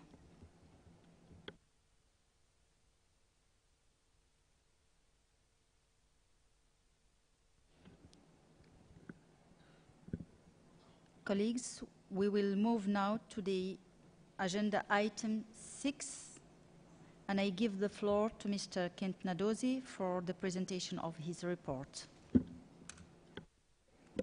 Thank you very much, Madam Chair. Before I start, I would also like to join the rest of contracting parties and Bureau members in thanking you and congratulating you for the enormous amount of work that was achieved despite the extremely challenging conditions and circumstances. Typically, in any biennium, the Bureau meets 2 or 3 times, but under your leadership and despite the challenges, you held about 18 meetings, all virtual, and of course with the demand and the stress of the both difference in time zones and under these exacting conditions. I would also, of course, thank the rest of the Bureau members for the support that they provided the Secretariat over this period. Certainly, it was such a pleasure to work with the current Bureau, the support and the guidance that they provided to the Secretariat throughout. That made our work a whole lot easier, despite the intensity of the work. While the physical meetings were not taking place during that same period, but incidentally the frequency and intensity of the meetings somehow increased, and each meeting required the regular preparations of documents and other logistics arrangements that are normally required to make the meeting successful. And I used that opportunity, or this opportunity, to thank the members of staff of the Secretariat, without whom all these achievements wouldn't have been possible, because they went over and above the call of duty to ensure that we kept providing the services that we should to contracting parties and ensure that we continue our operations, working from home and working at irregular hours and much more than normally is the case. As you can see from this agenda item, there are a number of other sub-agenda items that would also need to be considered, involving some documents that were and reports that the governing body required and report us to do. But first, I would also use the opportunity to welcome the new contracting parties that the chair had also welcomed at the beginning of the session. Dominican Republic, Mozambique, Nigeria, and South Sudan that had joined since the last session of the governing body. I think that was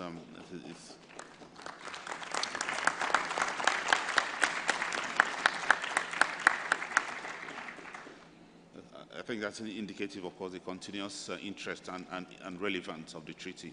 Now 149 countries. If I had hoped it was going to be 150, there's one that's on the verge of almost concluding, but I would hope that in the next few weeks that would be the case. Our ambition is to ensure that that this is a universal treaty, that every single country and territory in the world ratifies the treaty, given the common challenges and common interests that plant genetic resources are for food security and our survival as humanity. In the interstitial period, as you can see from various reports and documents before you, there were a whole lot of things that had taken place, and not just the Bureau that had met more time than they usually do. The funding committee also met a lot of time, and the strong commitment of the members of that committee in meeting more frequently than they would have also was quite commendable. And I thank also the co-chairs who led that committee in ensuring that we're able to achieve the milestones and the outcomes and some of the products that the governing body is also going to consider at this session. Similarly, the members of the committee of the Ad Hoc Advisory Committee on Scientific Advisory Committee of Global Information System, the Ad Hoc Committee on Conservation and Sustainable Use, as well as the Ad Hoc Expert Technical Group on Farmers' Rights, despite the challenges that they also faced within this period, were able to come up with the options that is before you for consideration. The Compliance Committee as well met, and I must say that there was exceptional progress based on the work and advice that we received from the Compliance Committee. As you could see from their report, the number of countries that have submitted their national reports increased exponentially over these past 2 years. That is much more than we had gone in the previous 5 years, cumulatively. So that's an extraordinary achievement within this period. And I thank the chair and the vice chair who would present their reports at the appropriate agenda item. So I think we would thank the entire membership of the treaty, especially within this period, because the COVID-19 pandemic made it impossible to have this session of the governing body that was originally scheduled for 2021. Despite that, and then recognizing the importance of the work that we do, and also in the interest and showing concern for the Secretariat and the staff of the Secretariat that will continue to earn a salary, you decided to convene a special session in order to adopt an interim budget and approve expenditures for that period. And that, I can assure you, was a major incentive and supported and encouraged the staff of the Secretariat to continue working under those conditions. And I'd like to say that the adoption of the agenda in the course of and the history of international negotiations was probably the fastest I've ever seen. That it was just concluded in a matter of under 2 hours, and there was consensus and agreement, and that passed through. And I thank you all for that. So, of course, the COVID-19 pandemic affected the work, not just the work of the Secretary, but humanity as a whole, access to genetic resources, as well as the work that all the different stakeholders involved in the treaty were undertaking. So in response to that, we also tried to undertake some work and some survey and analysis of the actual impact of the pandemic on the work that we do and the major stakeholders. You have a report on that as well before you for your information and for probably further guidance. In regard to the crisis situations that we're experiencing now, it was almost as if it was a premonition that we, the Secretariat and the Global Crop Diversity Trust, came together to establish an emergency reserve to support gene banks that are facing crisis. And we have had already a situation where we had to support a gene bank that was under a major threat of losing its collections. And that was essentially proof of concept. And the ongoing conflict and war in Ukraine also has also shown the dangers and the risks that gene bank collections, which are treasures of humanity, face, either from man-made or other natural disasters and crises that could arise. And that has helped ginger a lot of cooperation and collaboration among contracting parties to support, to provide support in that respect. And I thank the countries that have made contributions to this reserve and those who are planning to make further contributions to support the reserve, given the nature and the potentials of losing genetic diversity. And once lost is lost forever. And the potential of assisting future, meeting future needs and challenges will be lost. During this period also, the ongoing negotiations for the post-2020 global biodiversity framework, now we're in 2022. Unfortunately, the COVID-19 pandemic also affected the schedule of adopting that. Hopefully, the Conference of Parties of the CBD meeting in December will finally adopt that, and will give the opportunity to the governing body to respond to it at this next session next year. So the Secretariat, with the guidance and involvement of the Bureau, had been fully engaged in the process and making contributions to that process. and also representing the interests and the objectives of the treaty and ensuring that it is taken into account in the outcomes of those discussions. In terms of communication, we have tried to continue to bring awareness and raise awareness of the treaty and the work that we do, and support countries and other stakeholders to be able to also be involved in the work of the treaty and objectives of the treaty. No doubt, we are in a period of extraordinary circumstances and threats and also opportunities. It is our hope that in the course of your discussions and negotiations at this session, you'll be able to continue to put the treaty on a path to meet the new challenges and emerging threats, whether it is from science or whether it is from technology or whether it is from disasters or crises, so that the treaty will continue to fulfill its objectives and deliver to the needs and expectations of you, our contracting parties. So with that, Madam Chair, I will close my report, but also there are other aspects that will need to be considered under agenda items 6.1, 6.2, and 6.3. But you may wish to call for reactions to this in the meantime. Thank you, Madam Chair. Thank you very much, Kent. So, as you said, the Secretariat will introduce the draft capacity development strategy and the document on sustainable development goals related to PGRFA afterwards. But now I would like to open the floor for intervention on the Secretary report. Japan. Thank you, Madam Chair. For the Chair's report under the previous agenda item, I did miss the opportunity to express my highest appreciation to you, Madam Chair, which I believe was fully expressed and reached you jointly with all the statements made by others.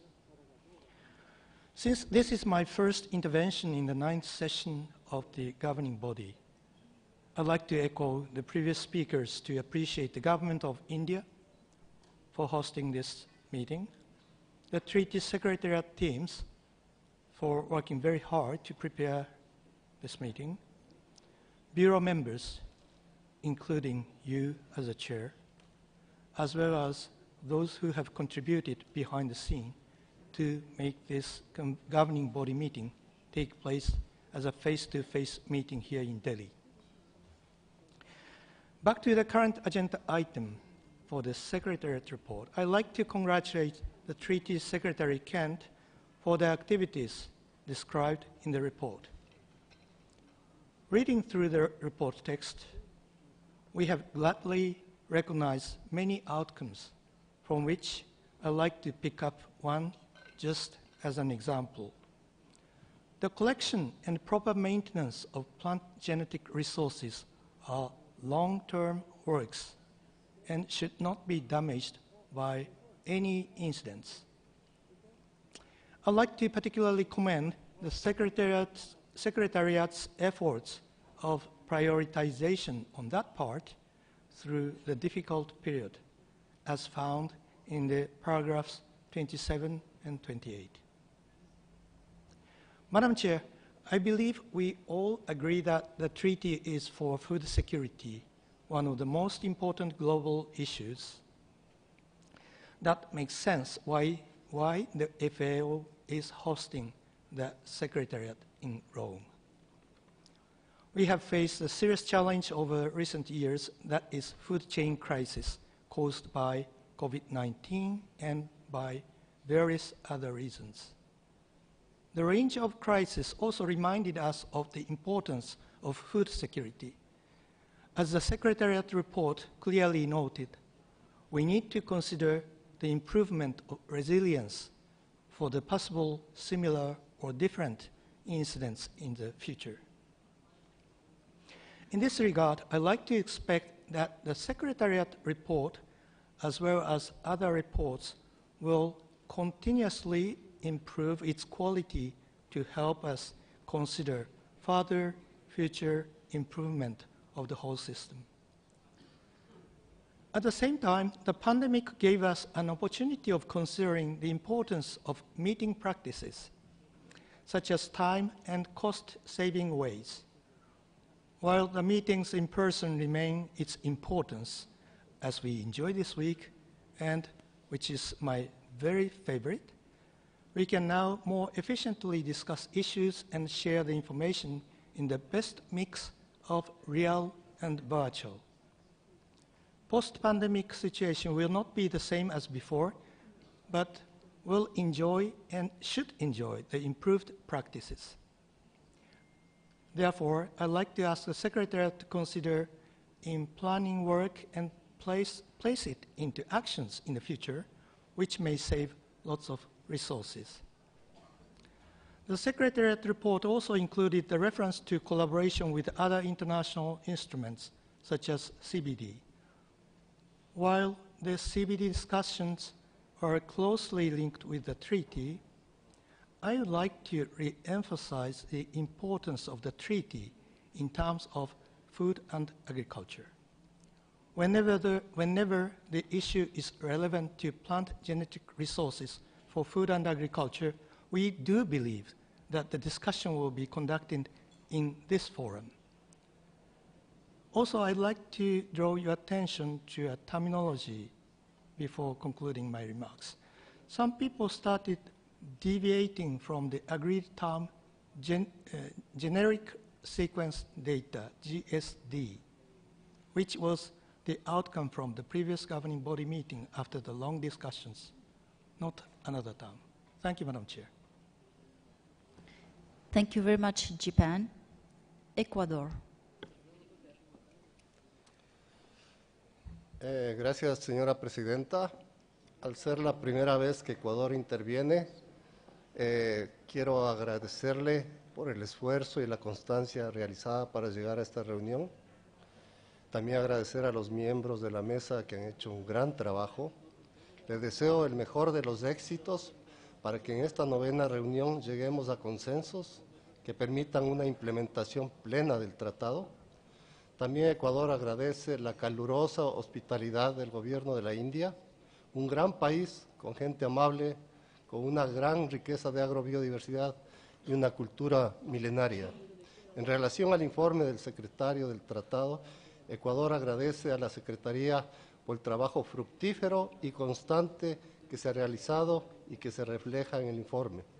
Solicitamos que la Secretaría siga tratando los temas con la misma prioridad, ya que todos los artículos del tratado permiten cumplir con los objetivos. Ecuador cree que es un acierto el lanzamiento de la reserva de emergencia para colecciones de germoplasma en riesgo, establecida conjuntamente con el Fondo Mundial para la Diversidad de Cultivos, que permitirá un apoyo rápido, a corto plazo y urgente a las colecciones del sistema multilateral. Para Ecuador es muy relevante que en el próximo bienio el Tratado Internacional siga mejorando los servicios de comunicación y divulgación con canales y contenidos innovadores y proactivos. Muchas gracias, señora presidenta. Muchas gracias, Ecuador. Czech Republic. Thank you very much, Madam Chair. I'm again speaking on behalf of the European Regional Group. We would like to thank the Secretary for the presentation of the report, from which we would specifically point out the following 4 issues. Firstly, we would also like to congratulate Mozambique, South Sudan, and the Dominican Republic for joining the international treaty as the new contracting parties. Also, we would like to wish Nigeria to successfully conclude its ratification process soon. Secondly, we notice with high appreciation the work of the Standing Committee on the Funding Strategy and Resource Mobilization, especially their agreement to launch the 5th call for proposals of the Benefit Sharing Fund. It is very important to continue with selection and implementation of projects in fields and on farms in order to conserve PGRFA. In this regard, we would like to thank all donors for their contributions to the Benefit Sharing Fund. Thirdly, we would like to highlight also the achievements of GLIS, and especially that in the past biennium, 1.2 million of plant genetic resources for food and agriculture materials already received the so-called digital object identifiers. And lastly, we fully support the establishment of the emergency reserve for germplasm collection at risk. The launch of the reserve is an important step forward in terms of available tools that are needed for addressing possible emergency situations. Madam Chair, we wish to express our sincere thanks to the Secretary and his entire team for the strong commitment and important work undertaken during the past biennium, and express our appreciation also for the preparation of the 9th session of the governing body. Thank you, Madam Chair. Thank you, Czech Republic.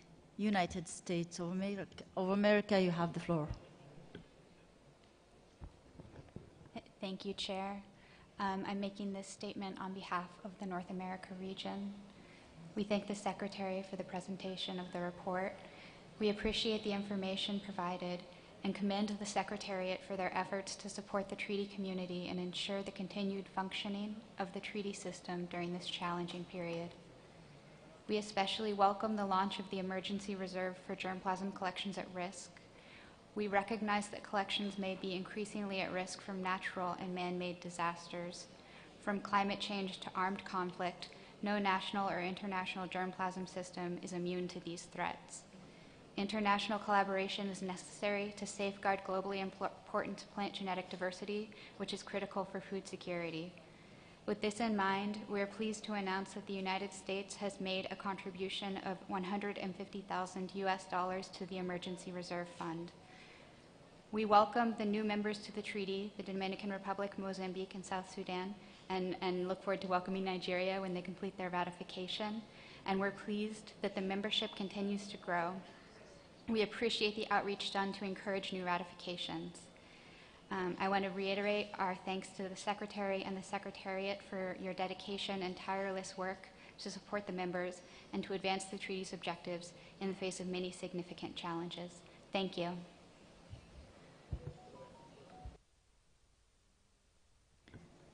Thank you, United States of America. Uganda, you have the floor. Thank you very much, Madam Chair. Our delegation takes note of the report of the Secretary as contained in document 22/6 and congratulates the Secretary on the achievements outlined in the report. We also congratulate the treaty family for the growth in membership despite by 3.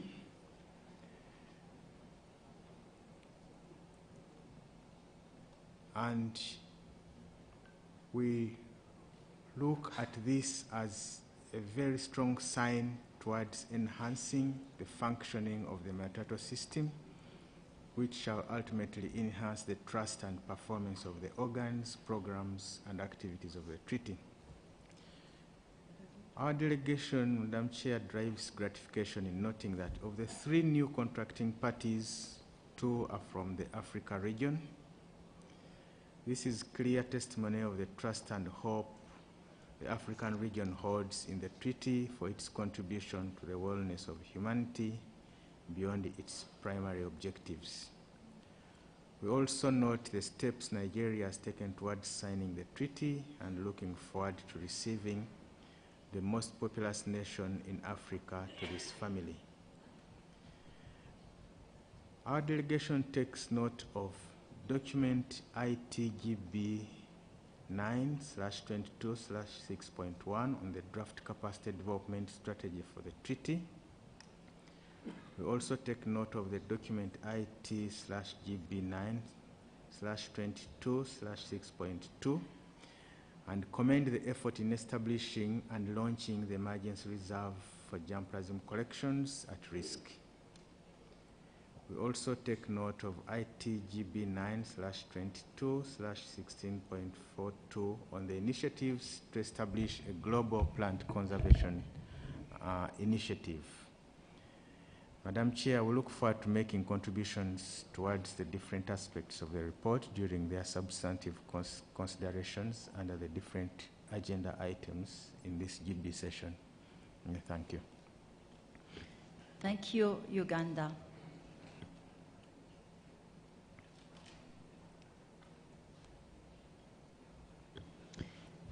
We'll move, Cameroon.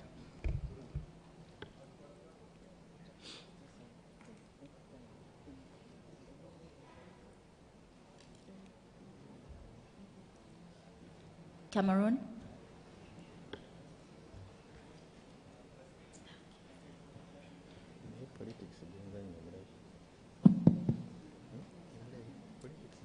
Thank you, Madam Chair. We want to join also all the colleagues, including Uganda, who congratulated the Secretary for work well done, and we welcome his report, including all the new and emerging challenges that he outlined. We want to congratulate you, Madam Chair, because we didn't do that in the previous agenda item, for having led first the Africa region, but also the treaty in a very difficult time. We know how difficult it was for you to organize virtual meetings, but you did it so well that we as Africans, we are happy to have you on the chair. Let me come back to Ken, whom we happen to have known for such a long time. And with the achievement so far, we want to really congratulate you for what you've done as a secretary, having been there for, again, challenging moments when we had, first of all, to go from ad interim to secretary. It was not easy as we're carrying on the discussion on the appointment of the secretary of the Article 14 bodies. We really want to acknowledge, despite that situation, your commitment as a secretary and the commitment of the entire team that you are leading. And we can see today that we are having an increased membership, and we welcome those members who have joined the treaty. Madam Chair, we welcome this report, and we're looking forward to having discussion on some of the topics that are outlined in the report. Thank you. Thank you very much, Cameroon. Lebanon.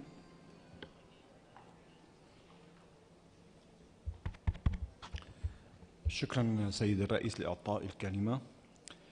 إن إقليم الشرق الأدنى يرحب بالتقرير ويقدر الجهود التي بذلها السيد كانت والأمانة على العمل الدؤوب من أجل إعداد الوثائق للأنشطة الكثيرة التي نظمت بين الدورتين، بالإضافة إلى وثائق الدورة التاسعة للجهاز الرئاسي. وهذا العمل ليس سهلا في ظل اعتماد الاجتماعات الافتراضية المكثفة بسبب تفشي جائحة كوفيد-19. كذلك الإقليم يهنئ الأعضاء الثلاثة الجدد بالانضمام إلى هذه المعاهدة. وشكرا. شكرا لبنان.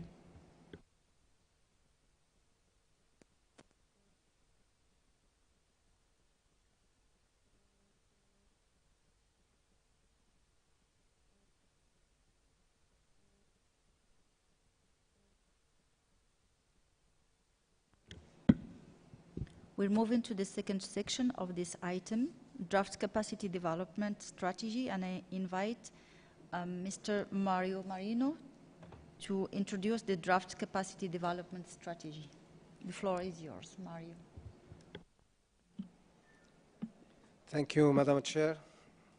And as it was explained before by the Secretary, there will be 3 items. This is the first one about the draft capacity development strategy for the international treaty. Is the document 6.1. So at its 8th session, the governing body requested the Secretary to develop a draft capacity development strategy that was conceived for 4 years, from 2022 to 2025, with inputs from stakeholders and in consultation with the relevant subsidiary bodies for consideration at this session. At the same session, the governing body endorsed the draft framework for the capacity development strategy that was presented at the GBA. Working documents 6.1 provide a summary of a series of consultative processes that the Secretary implemented to develop this draft strategy. First of all, the activities and the collaboration with the UNEP WCMC in order to coordinate with the capacity development components of the ongoing negotiations, in particular for the post-2020 Global Biodiversity Framework already mentioned this morning. In addition to that, an informal group was established of stakeholders with the experience and expertise in capacity development of relevance to the international treaty, which met once online in December 2020. Last but not least, we received some inputs from different subsidiary bodies, namely the Compliance Committee, the Standing Committee on Funding Strategy and Resource Mobilization, the Scientific Advisory Committee on Global Information System, and the Ad Hoc Committee on Conservation and Sustainable Use of PGRFA. Also, we worked quite actively with the Bureau, and there were some inputs and comments that the Bureau members provided to the Secretariat. Therefore, the document 6.1 contains the resulting draft strategy for your consideration, and the draft strategy provides more or less what we were conceived as a framework, broad outcomes, and contains a number of principles to guide its implementation, including the need to build on and to promote country ownership, but also to strengthen regional, national, and sub-regional institutions. As a consequence of the postponement of the 9th session of the governing body, the commencement of the strategy would have to be adjusted to the next year, 2023. It is also proposed to extend the time frame initially envisaged for the strategy for the period 2023 until 2030, for a time span of 8 years instead of 4, with phased implementation components and inbuilt review milestones. It has also suggested that the strategy be completed by action plans, each for 4 years, and that the strategy cover 2 action plans, because, as I explained before, the period of coverage will be 8 years. So to accumulate substantial experiences with implementation for further review after the first period of activities. The governing body is therefore invited to consider the draft capacity development strategy for approval and provide any further guidance it considers appropriate on the matter. Elements for a draft resolution are in appendix of the same working document. Thank you, Madam Chair. Thank you, Mr. Marino. I will open the floor now for interventions on the draft presented document, what was presented by the Secretariat. Brazil. Thank you, Madam Chair, for giving me the floor. Brazil appreciates the information provided by the Secretariat and praises Secretary Nadozi and all his team for the accomplishments reached during this exceptionally long and challenging intersessional period. We specifically commend the work carried out by the Secretariat in the preparation of the draft capacity development strategy, including the open and inclusive consultation process conducted within subsidiary bodies and the Bureau. We especially appreciate the fact that our input was taken into account, so that the passage regarding the development of a draft action plan made a more balanced reference to the roles of contracting parties and other stakeholders. Brazil is also pleased to see that the report on the state of the world's plant genetic resources for food and agriculture shall be used as a reference for monitoring and review purposes, and the governing body will be in charge of evaluating the implementation of the strategy. By establishing both the aforementioned definitions, the draft strategy refrains from overburdening contracting parties and avoids the duplication of efforts. Having said that, and keeping in mind the need to take into account contracting parties' limitations regarding the assumption of additional responsibilities, Brazil suggests further modification of operational paragraph 4 of the draft resolution, so that the task to consult with stakeholders in the development of the draft action plan remains under the responsibility of the Secretariat. We could suggest alternative language on this specific point if need be. Thank you. Thank you, Brazil.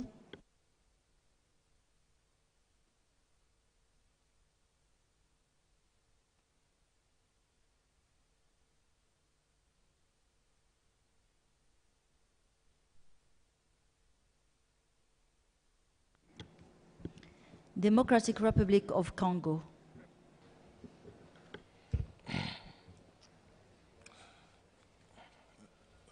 Merci, Madame la Présidente, pour la parole accordée. Je l'ai demandé tout à l'heure. Je crois que je n'avais pas utilisé le bon canal. Comme c'est la première fois que nous prenons la parole, Madame la Présidente, l'honneur nous soit fait de vous remercier, de vous féliciter pour la direction de cette 9e session et surtout pour le travail abattu pendant l'intersession. Vous également, le secrétariat. Et je vais m'acquitter également du même devoir en faveur du gouvernement de l'Inde qui nous a apporté un accueil chaleureux. Après examen de ce document que nous avons parcouru, très fouillé, bien élaboré, qui revient aux exigences de la 8e session qui avait donné mandat au secrétariat d'élaborer ce dossier, qui comprend des appendices. La République démocratique du Congo approuve le projet de renforcement des capacités et approuve également les décisions qui y sont contenues. Et dans le deuxième temps, elle approuve également la résolution. Pourquoi nous approuvons la résolution? Puisqu'elle donne des détails qui nous permettent d'avancer dans la mise en œuvre de notre traité. Et enfin, demande au secrétariat, et avec la faveur de différentes parties contractantes, que le plan opérationnel soit élaboré afin que ce projet et cette stratégie soient d'application. Merci, Madame la Présidente. Merci à la République démocratique du Congo. Canada. Thank you, Madam Chair. This is a statement on behalf of the North America region. We like to mention that the process for developing this capacity development strategy has very much been driven by the Secretariat. The further process of seeking input from stakeholders should be transparent, open, and inclusive. It seems to our region premature to approve of the draft capacity development strategy in its present form. It needs more focus. The capacity development strategy should be limited to taking stock of ongoing capacity development initiatives on all levels that support the objectives of the plant treaty. Such stock taking is part of the country reporting to the Standing Committee on the Funding Strategy and Resource Mobilization. In addition, an initiative on capacity development undertaken by the Secretariat may identify needs and gaps that exist in regard to capacity. Such reporting or stock taking could become part of the fourth report on the status of the world's plant genetic resources for food and agriculture, and could become part of the next global plan of action for plant genetic resources for food and agriculture of the Commission.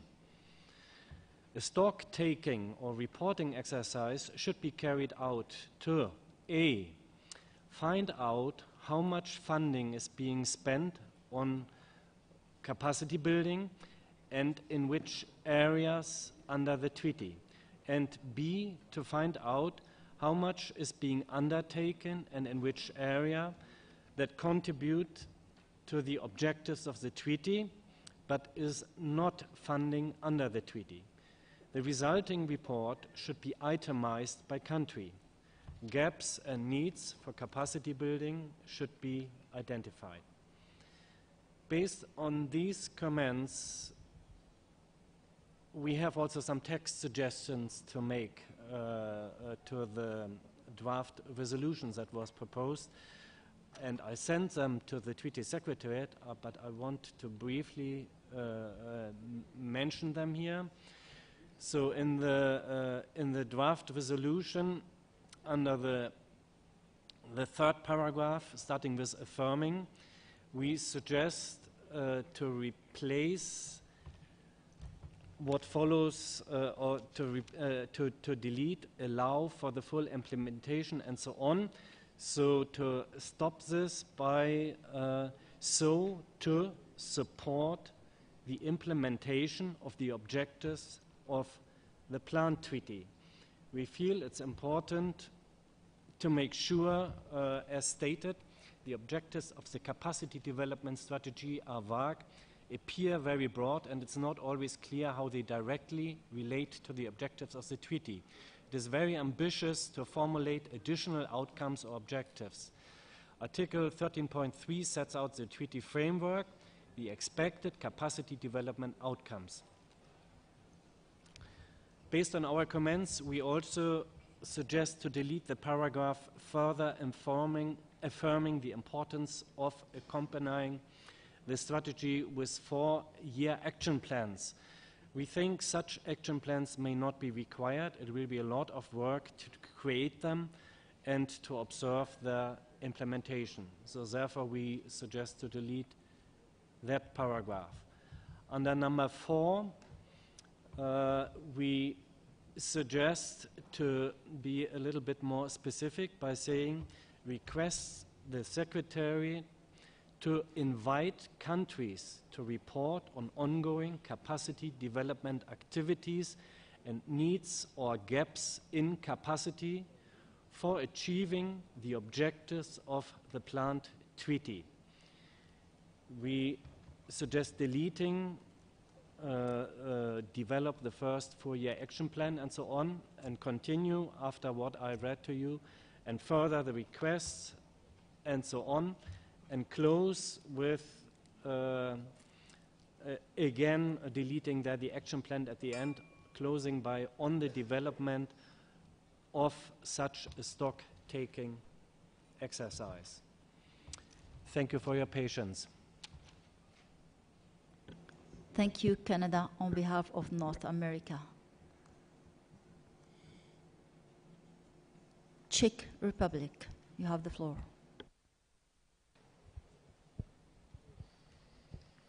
Thank you, Madam Chair. Again, I'm speaking on behalf of the European Regional Group. We would like to thank the Secretariat, Bureau members, subsidiary bodies, and all other stakeholders for the development of the draft capacity building strategy.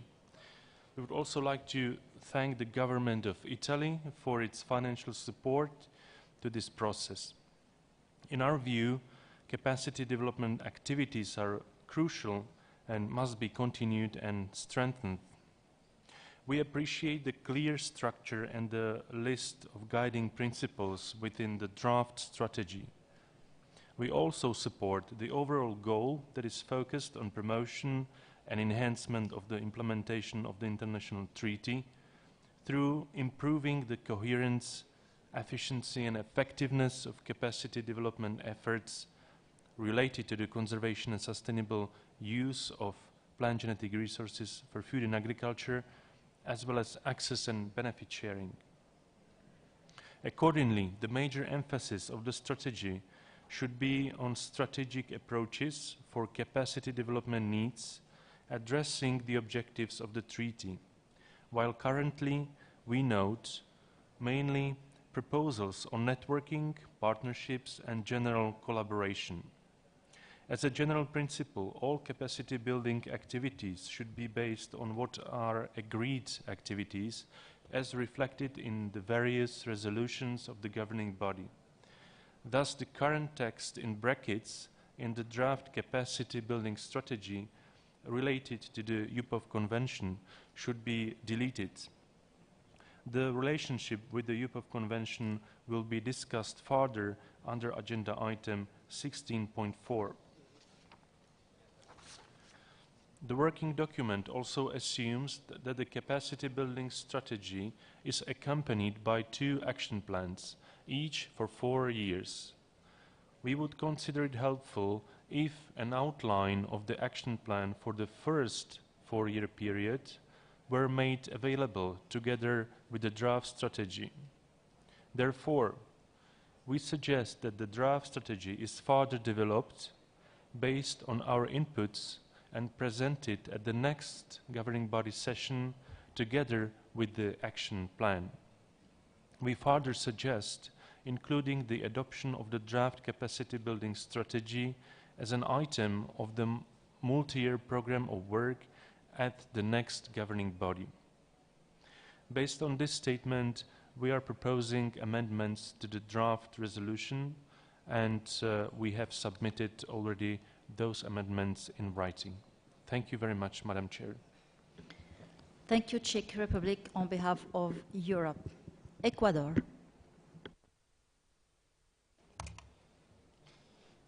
Gracias, señora presidenta.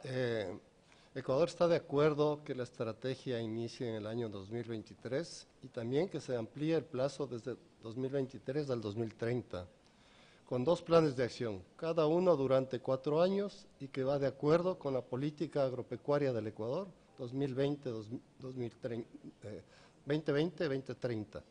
Esto es coherente ya que la experiencia acumulada del primer plan permitirá realizar una revisión posterior con el objetivo de ajustar el segundo plan de acción. En este sentido, a Ecuador le gustaría conocer quién haría la revisión del primer plan de acción y el ajuste del segundo. Con relación con el romanito 5 de los resultados esperados, consideramos que en el reforzamiento de los vínculos entre los programas nacionales sobre recursos fitogenéticos para la alimentación y la agricultura y los planes y estrategias nacionales de desarrollo, se debería indicar a qué tipo de vínculo se hace referencia. Ecuador considera que se debería incluir en los enfoques estratégicos para la implementación el tema de visibilidad del tratado a todo nivel y fortalecer las capacidades técnicas e institucionales que permitan y faciliten el acceso y beneficios derivados del uso de estos recursos fitogenéticos.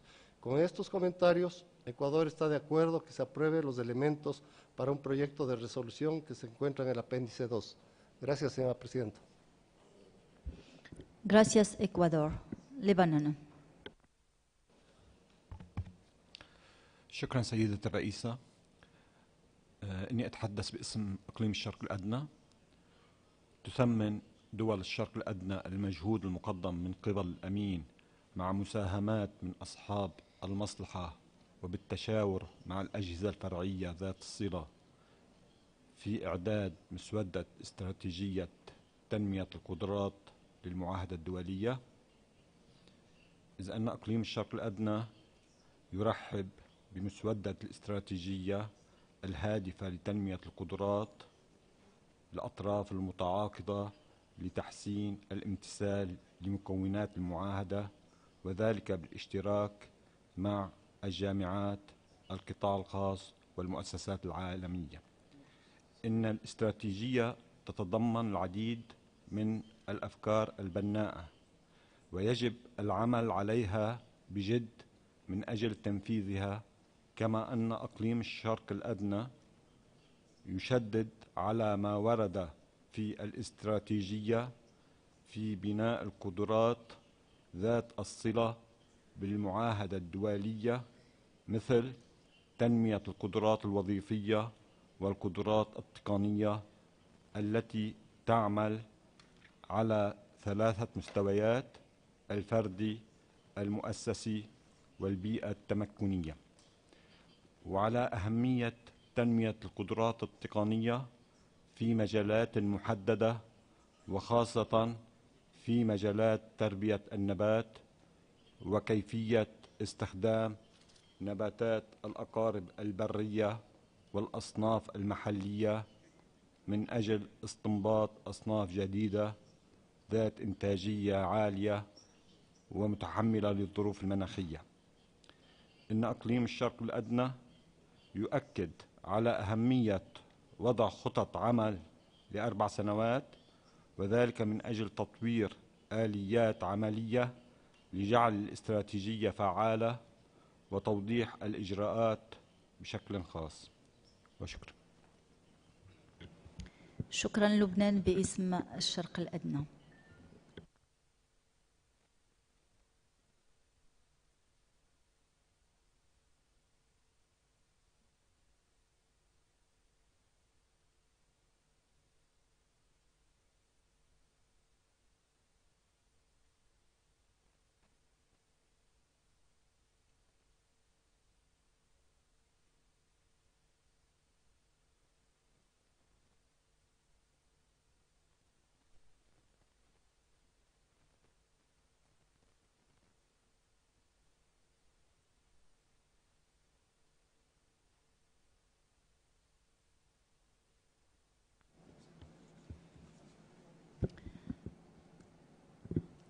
Based on your feedback, the Secretariat will need some time to compile all these suggestions for further discussion.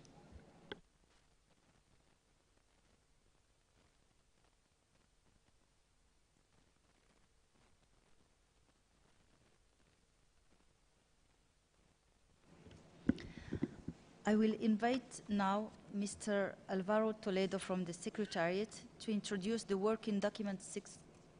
Sorry.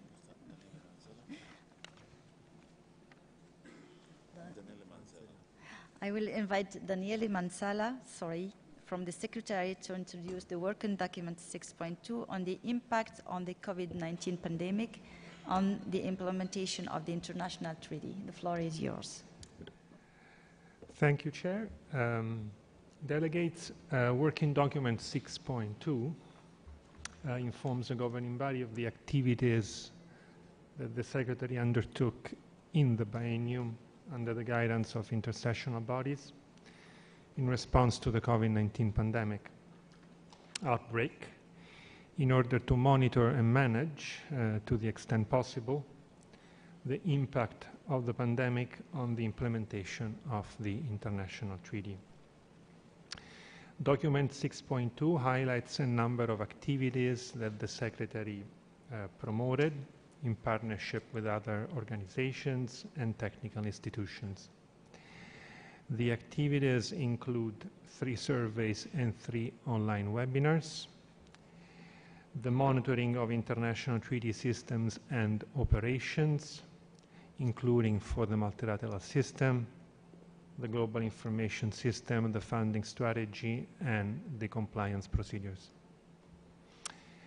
And the activities also include 2 follow-up initiatives that the Secretary promoted through partnerships, one for germplasm collections and risk, and another one for cryopreservation. The governing body is invited to take note of the activities undertaken in response to the COVID-19 pandemic and review the information collected on the impacts of the pandemic. The governing body is equally invited to thank intersessional bodies, and in particular the Bureau and the Standing Funding Committee, for the advice, for the continuous advice and guidance that they provided the Secretary with to structure activities and initiatives in response to the COVID-19 pandemic. And finally, the governing body is also invited to provide the guidance that it considers appropriate in taking forward the international treaty, including for the monitoring and assessing of the long-term impacts, challenges, and opportunities resulting from the COVID-19 pandemic. Thank you, delegates. Thank you, Mr. Mansala, for this report. I will now open the floor for comments.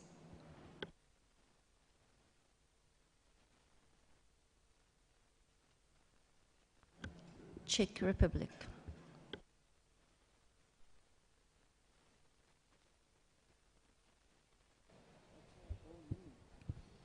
Thank you, Madam Chair. I'm speaking again on behalf of the European Regional Group. We would like to thank the Secretariat for preparing documents on this agenda item regarding the impacts of the COVID-19 pandemic on the implementation of the international treaty. We have also experienced significant impacts caused by the pandemic. Various restrictions that applied in daily businesses, operations, and administrative work revealed some critical points or limitations that need to be further reflected in order to make the system of conservation, sustainable use, and exchange of crop genetic resources more resilient. Therefore, we appreciate very much the organization of 2 surveys and the online international panel that discussed and analyzed the impact of the pandemic on the implementation of the international treaty and also the operation of benefit-sharing fund projects. In this regard, we would like to thank the Kingdom of Morocco and the Crop Trust for their support. We would also like to thank the Crop Trust and the governments of Italy and Belgium for facilitating and sponsoring 2 webinars in 2021 that discussed also in relation to the impact of COVID-19 pandemic the specific issues on fruit and vegetable genetic diversity and cryopreservation. Generally, we feel the findings of the surveys and discussions as very relevant. In our region, the lockdown measures and limited access to facilities mainly affected the vegetatively propagated species conserved in vitro conditions. Moreover, conservation and distribution of generatively propagated species were delayed. Therefore, we support the development and inclusion of contingency plans into relevant national programs, policies or strategies, and the development of digital solutions to deliver continuous services and enable some of the gene bank operations to be processed automatically. Considering the emergency reserve for germplasm collections at risk, we very much appreciate that the Secretary and the Crop Trust established this reserve. It has already proven to be very useful. In finishing our statement, we would like to support and encourage the Secretary to continue to monitor and analyze the impact, challenges and opportunities of the COVID-19 pandemic on the implementation of the international treaty. And we also call for a closer cooperation with FAO to safeguard the unique national plant genetic resources collection in Ukraine to avoid its loss. In this context, Romania, through Suceava Gene Bank, offers direct storage space for the relocation of plant germplasm from Ukrainian collections.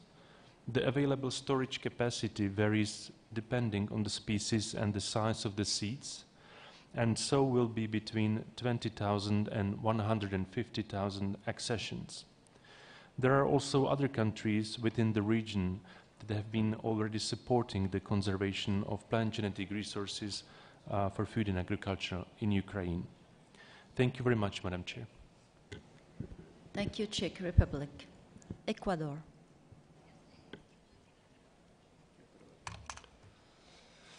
Gracias, señora presidenta. Ecuador, sobre las repercusiones de las restricciones relacionadas con la COVID-19 y los pasos a seguir en el futuro, considera se debería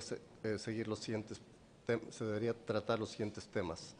Establecer planes de contingencia exhaustivos en bancos de germoplasma, como por ejemplo soluciones digitales para la gestión de las operaciones de los bancos de germoplasma y la prestación continua de servicios tomando en cuenta la intervención humana que es esencial, en particular de los trabajadores de campo, de los centros de investigación agrícola y de los agricultores locales.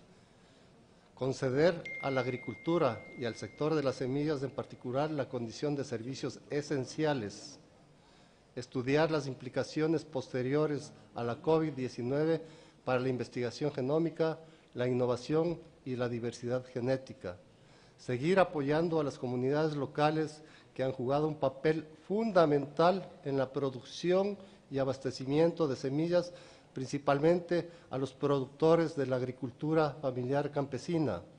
Solicitar al Comité de la Estrategia de Financiamiento que se examinen los efectos y retos y oportunidades que se derivan de la pandemia de la COVID-19 con el fin de avanzar en su labor en cuanto a movilización de recursos, el plan de operaciones y el fondo de distribución de beneficios. Utilizar el conjunto de instrumentos en línea de uso sostenible relacionados con la COVID-19 con información muy relevante para el fortalecimiento de los sistemas de semillas, ferias de intercambio de semillas campesinas, la promoción de la diversidad de los cultivos locales, la mejora de la diversidad de los cultivos para las necesidades locales y el desarrollo de políticas. Gracias, señora presidenta. Gracias, Ecuador. United States of America, you have the floor. Thank you, Chair. We're making this statement on behalf of the North America region. We welcome the report on the impact of COVID-19 and support the elements outlined in the draft resolution associated with this item. We appreciate the effort to understand the impacts, challenges, and opportunities posed by the pandemic. And we welcome some of the positive developments from the COVID response, such as the increased digitalization of capacity building and training materials, and increased local sourcing of seeds for communities. In spite of the challenges posed by the pandemic, we are encouraged that we were able to adapt and find new ways to work, which we may continue to use as it makes sense going forward. Thank you. Thank you, United States of America, on behalf of North America.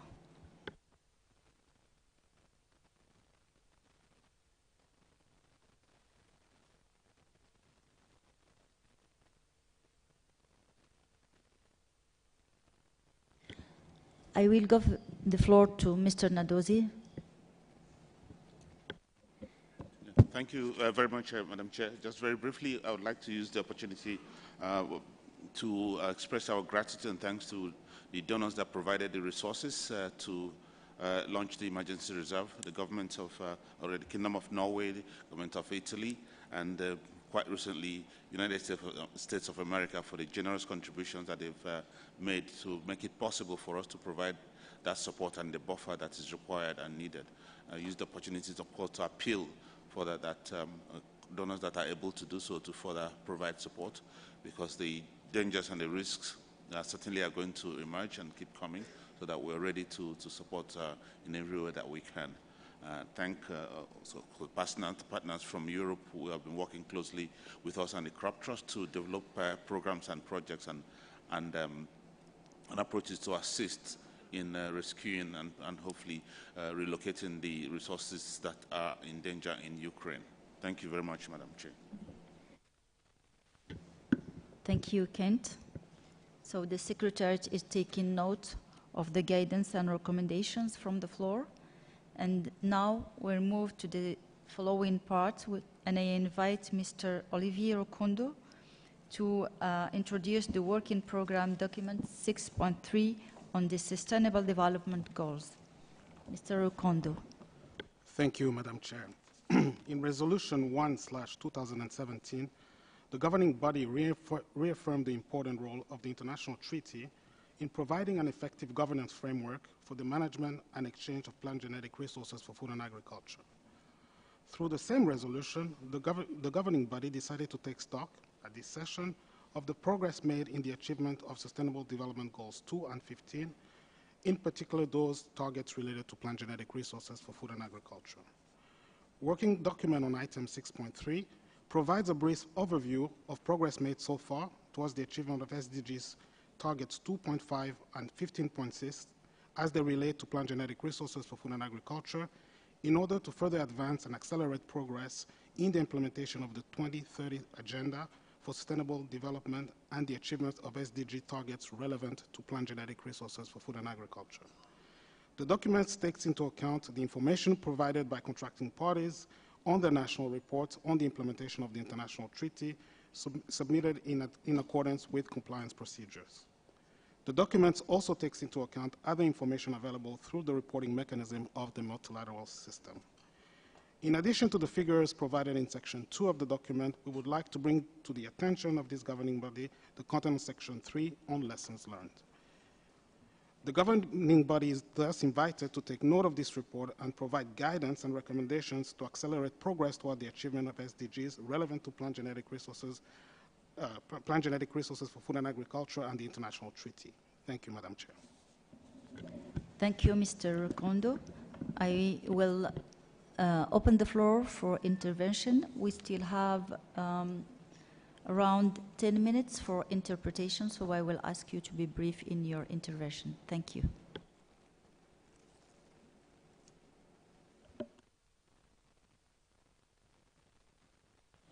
Spain.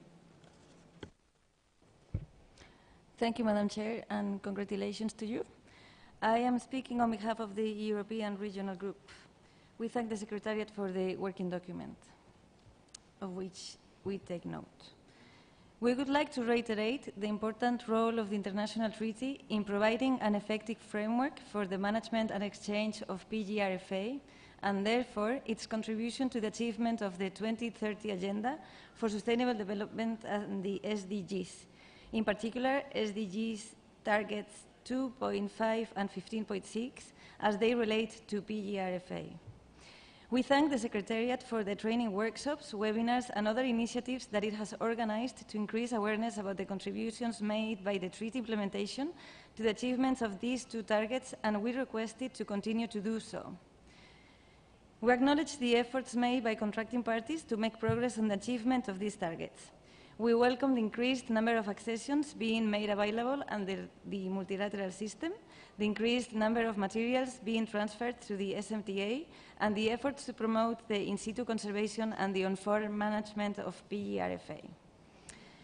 We also recognize that the monitoring, evaluation, and learning framework for the Benefit Sharing Fund, the updated funding strategy and its results framework, and the operational plan of the funding strategy constitute new developments that will help to monitor and illustrate how the implementation of the international treaty contributes to the achievements of these relevant SDGs. However, further efforts to maintain plant genetic diversity, both ex situ and ex situ, should continue to be a priority. To give an example, according to the FAO's 2021 progress report on the SDG indicators and their FAO custodianship, the diversity of crop wild relatives, wild food plants, and neglected and underutilized crop species continues to be underrepresented in ex situ collections. Moreover, the inclusion of materials in the multilateral system remains an important area where further analysis, additional support, and capacity building is needed. We request the Treaty Secretariat to continue to support contracting parties upon request and subject to the availability of financial resources in their efforts to mainstream the implementation of the international treaty into national programs and strategies relevant to the achievement of the 2030 Agenda and the SDGs. Finally, the achievement of the SDG targets 2.5 and 15.6 are very much related to the implementation of the treaty, the Global Plan of Action on Plant Genetic Resources, the Convention on Biological Diversity, and the post-2020 Global Biodiversity Framework. Therefore, we urge the Secretariats of the International Treaty, the Commission on Genetic Resources for Food and Agriculture, and of the CVD to continue cooperating and frequently sharing the information that they receive through their corresponding national reports. Thank you, Madam Chair. Thank you, Spain. Canada. Thank you, Madam Chair. This is a statement for the North America region. The online accessible FAO report quoted in the working document for this agenda item is based on annual reports made by countries to the Commission on Genetic Resources as custodian for the SDG reporting. The FAO views system contains all plant genetic resources for food and agriculture, not only Annex 1 crops. It would be good if a future report to the governing body would distinguish between Annex 1 PGRFA and non-Annex 1 PGRFA documented in views. It is evident that an expansion of Annex 1 to all plant genetic resources for food and agriculture would enhance the contribution of the treaty member countries to the SDG targeted 2.5. In such case, views could become part of the GLIS of the plant treaty. The Secretariat is correct in emphasizing that the multilateral system for access and benefit sharing is a key achievement of the plant treaty. The report on the functioning of the MLS provided to this governing body clearly demonstrates that.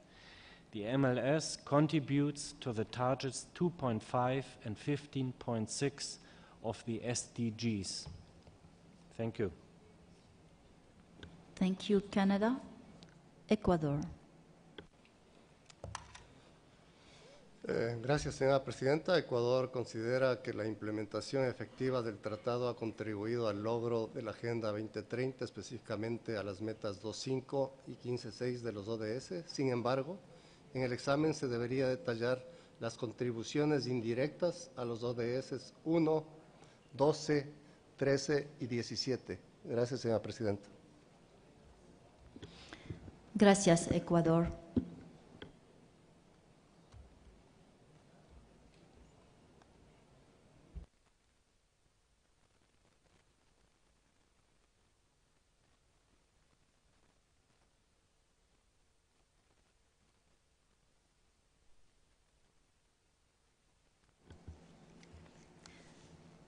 The Secretariat is taking note of the recommendations and guidance. With this, we will conclude our discussion on this agenda item. And before closing the session, I will give the floor to the Secretariat for some announcement. Yeah, thank you very much, Madam Chair. In continuation of the generosity and hospitality of the Government of India for the participants of the 9th session of the governing body, all delegates and participants are invited to a dinner this evening at 7 o'clock, 7 p.m. at the Hotel Anders. It is just down the road there. At 7 p.m. There will be cultural displays and lots of food and drinks. Okay. Furthermore, the government of India has also offered to take available and free participants and delegates on a short trip, half-day visit to cultural centers within New Delhi. Please indicate your availability and willingness to take this tour if you are free within that period tomorrow. So hopefully if you can leave your name at the registration desk by 6 p.m. this evening, that will make it possible for them to organize adequate transportation for those who are free and available to take on that trip. So that's it from my side, and I wish everybody good evening. Madam. Thank you very much. With this, I will close this afternoon session and see you tomorrow, 10 o'clock. And we shall be very prompt, please. Thank you.